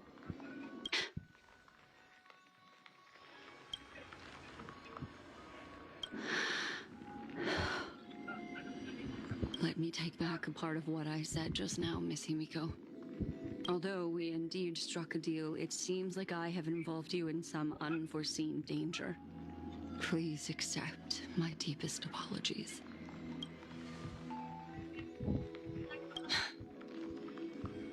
It's Fu Li. Their gaze has just swept across amphoreus.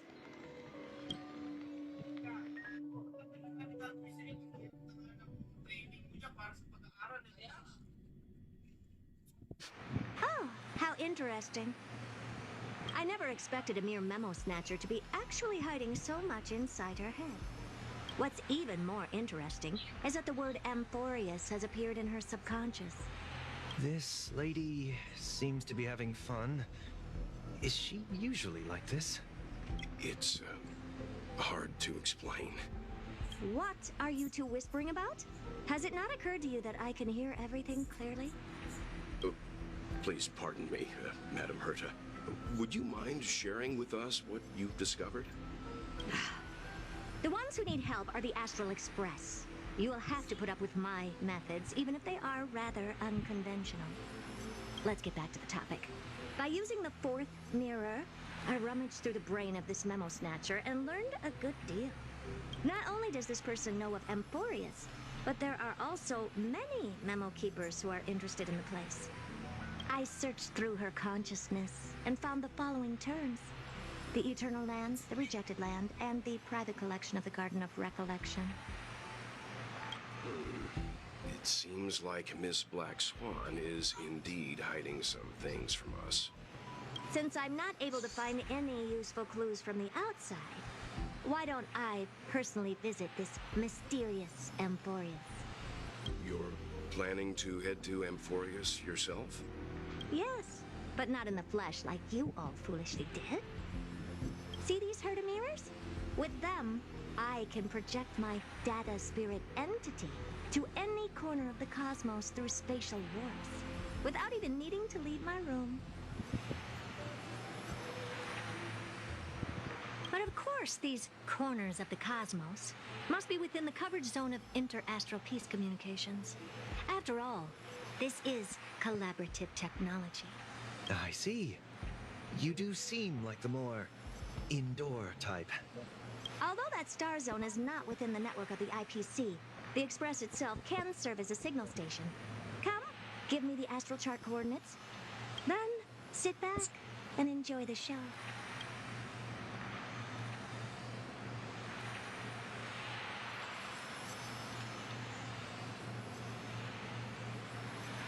All right, now that everything is ready, mirrors, get to work.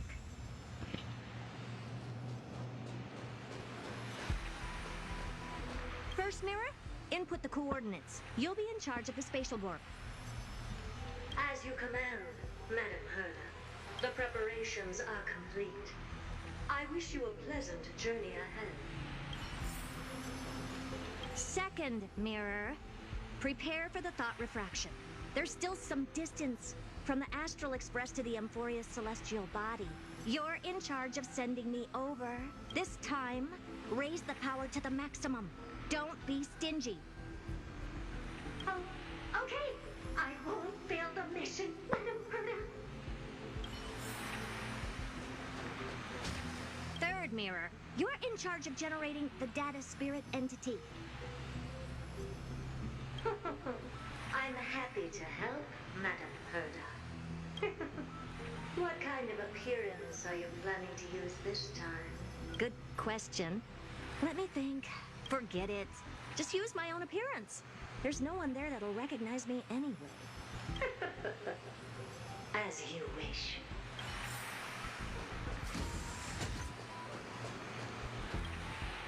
Preparation of the data spirit entity complete. Thought refraction at max power. Excellent. The first mirror. Let's get going. Have a safe trip, Madam Herta. May your journey yield good results. Coordinates input complete. Preparing to activate spatial warp. Destination: unknown celestial body. Amphoreus. Spatial warp countdown. 5, 4, 3, 2, 1. Warp activated. Oh, so that's amphoreus? Its appearance is, well, sure is unique. Second mirror, prepare for thought refraction. It's time to send me in. All right. Please read the safety protocols carefully. Can't you hurry up? Yes, ma'am.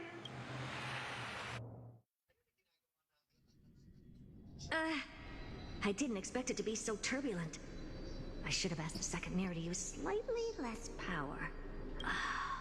What a magnificent sight! Is this the entrance to Amphoreus? Let's see. Perhaps I'll be able to find a way in.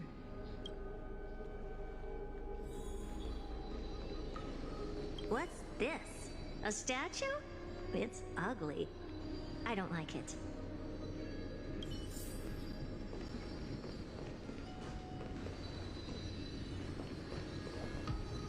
What's this? How creepy. Oh, it moves? Who are you trying to scare? Oh, I finally found your traces. How esteemed must you be for the great Herda to come out personally? When we return, get ready to become free labor for the simulated universe for the rest of your lives. It's either a projection or a fake. There doesn't seem to be much to take note of. Now then, how am I going to get into Amphoreus?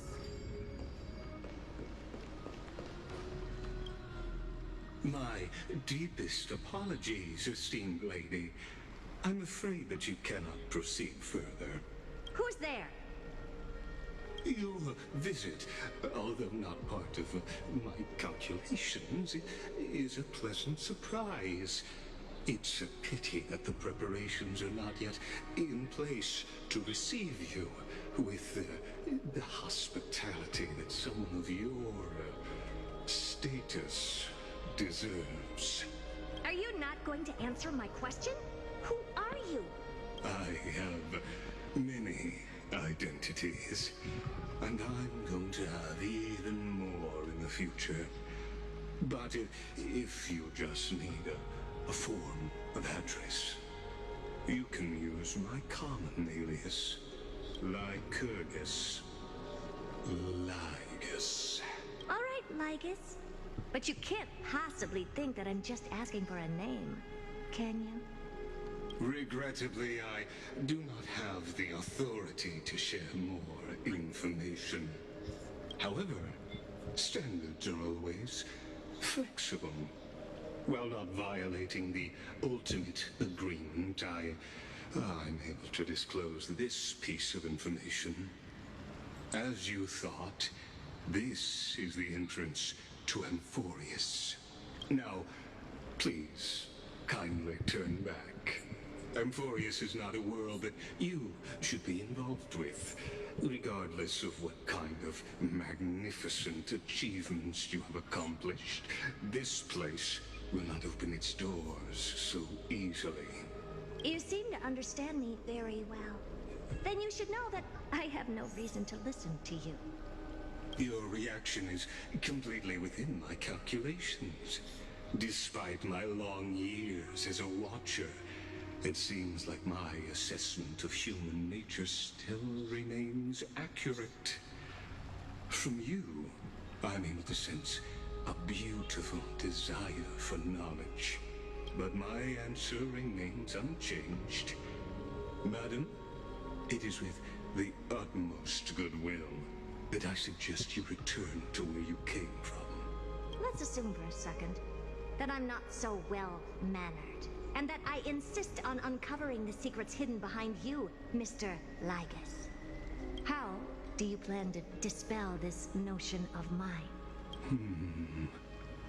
Within the scope of the ultimate agreement, there are 178,244 logic chains at my disposal to convince you. After filtering through them, I have determined that I only require 3 to attain the results that I desire. Oh? I'm all ears. First, for reasons that cannot be disclosed, Amphoreus is a completely isolated celestial body. Apart from me, no one else will be able to help you enter. That's not a good argument. Second, if your plan is, as you've alluded to previously, to force me into cooperating by showing hostility, do know that, just like you, I have basked in the gaze of the erudition. I stake my honor and assure you that, in the worst-case scenario, our mutual destruction will be inevitable. Oh? I couldn't find a back door. When I did a scan of our surroundings, the safety protocols on you are comparable to Screwy's. How interesting. I assume that you still wish to hear the third logic chain? Of course. Why wouldn't I? Third, even if you exhaust all your means and find a way to break through, you will surely give up once you understand the consequences of your actions. After all, throughout your long life, as much as you'd hate to admit, your conscience has played a crucial role. What a brazen robot. You think that you can actually understand me through your paltry calculations? But since you put it that way, why don't you tell me what these consequences will be? It concerns the third path that is entangled with amphoreus. A path that you and your friends still very much lack understanding of. The destruction. So, if you ignore my warnings and persist in your ways, you will break the shackles of a Lord Ravager. And when that happens, their fury will engulf the cosmos.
I saw the spell the professor carved on his body.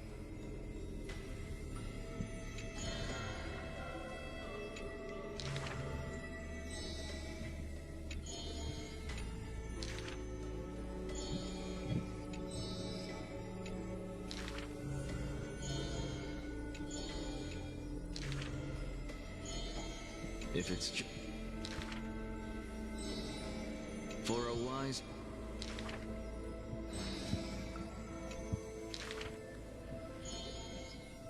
Yes, hi.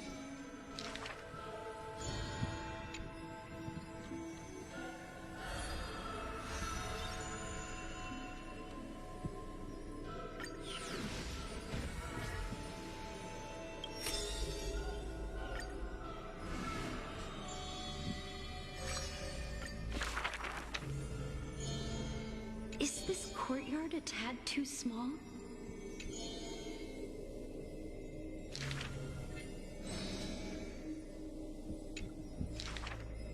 Welcome to the Twilight Courtyard.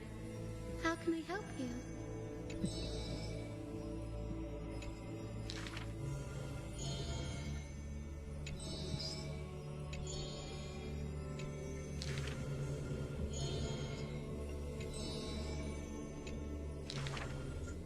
Wow, there's light everywhere.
Ah, well, none can know all things, nor be skilled in all crafts. Her works are too early for the living to comprehend.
Do not make him. He may.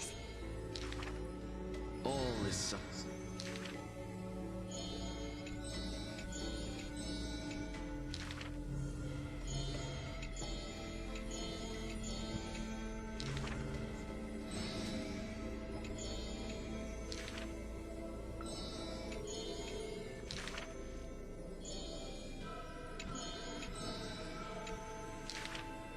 If this.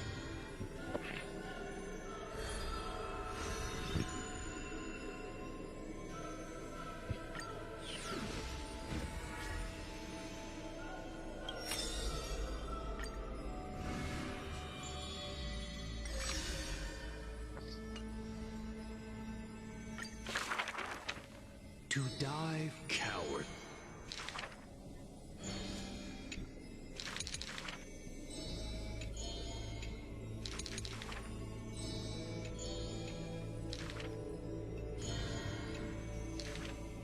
Therefore, Never turning. Your goal.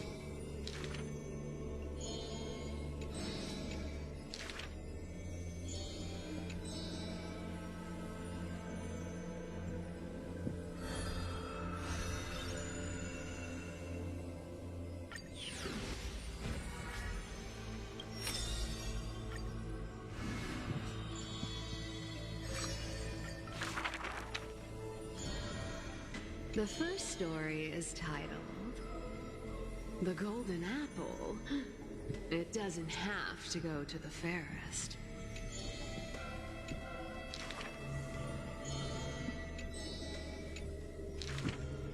The second story is titled Trying to Argue. Don't trick yourself, please.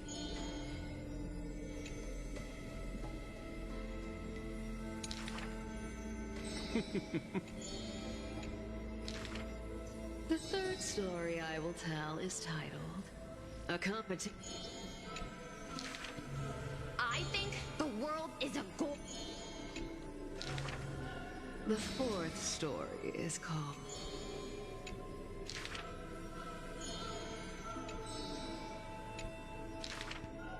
Cypher, you took another long journey.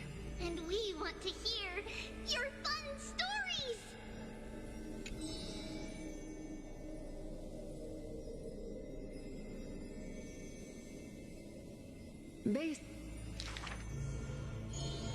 The dawn will never cease, and the thief star wanders in foreign lands.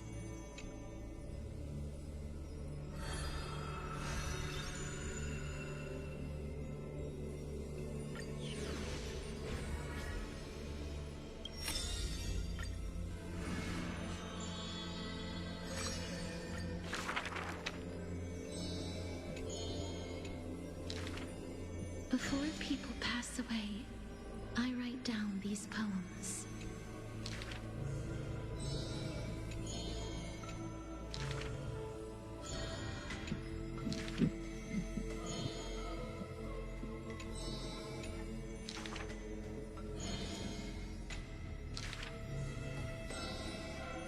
This is truly different.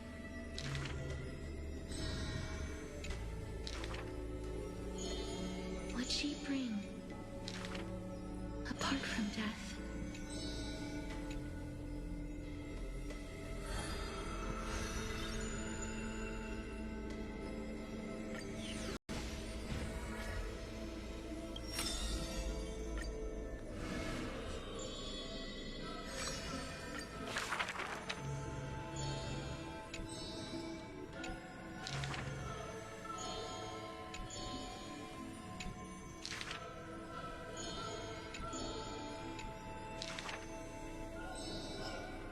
Though I can no longer see, I still want to don the garments you weave.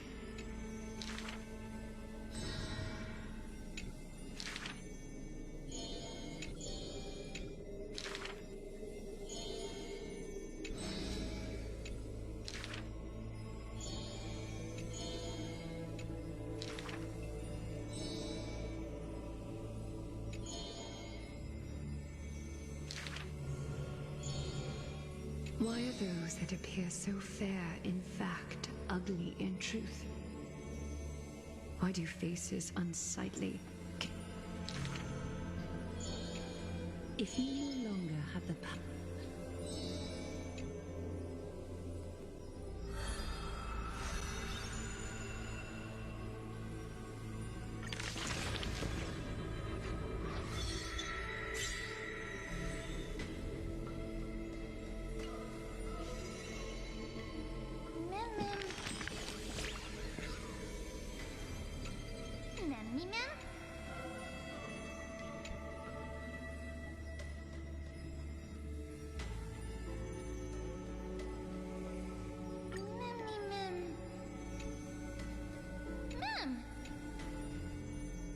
Mem, mem.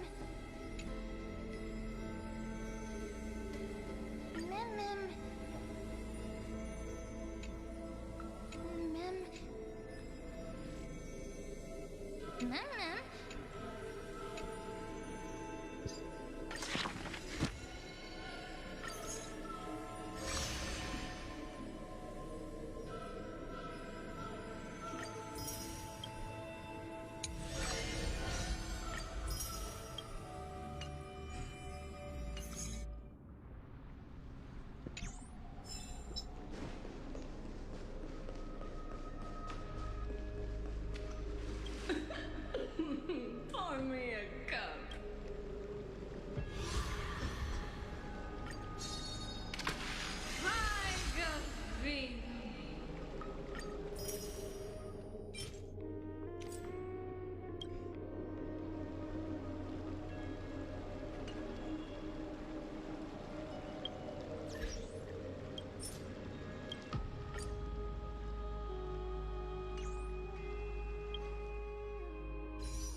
The databank is very interesting. I love the entry for the morning actors. It's so vivid and full of details. Not only do they not smile, they are also bitter, grumpy, and weep in sorrow all the time. If tears were worth money, I could depend on them to become the richest person in the cosmos. For me, living one's days out like that is too repetitive. I just want to find a happy corner in the universe and drift wherever the wind blows. If it's not fun anymore, I'll find a way to make it fun. Storytelling time is over. How'd you like that story? I even came up with a scary version. What?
GG sih.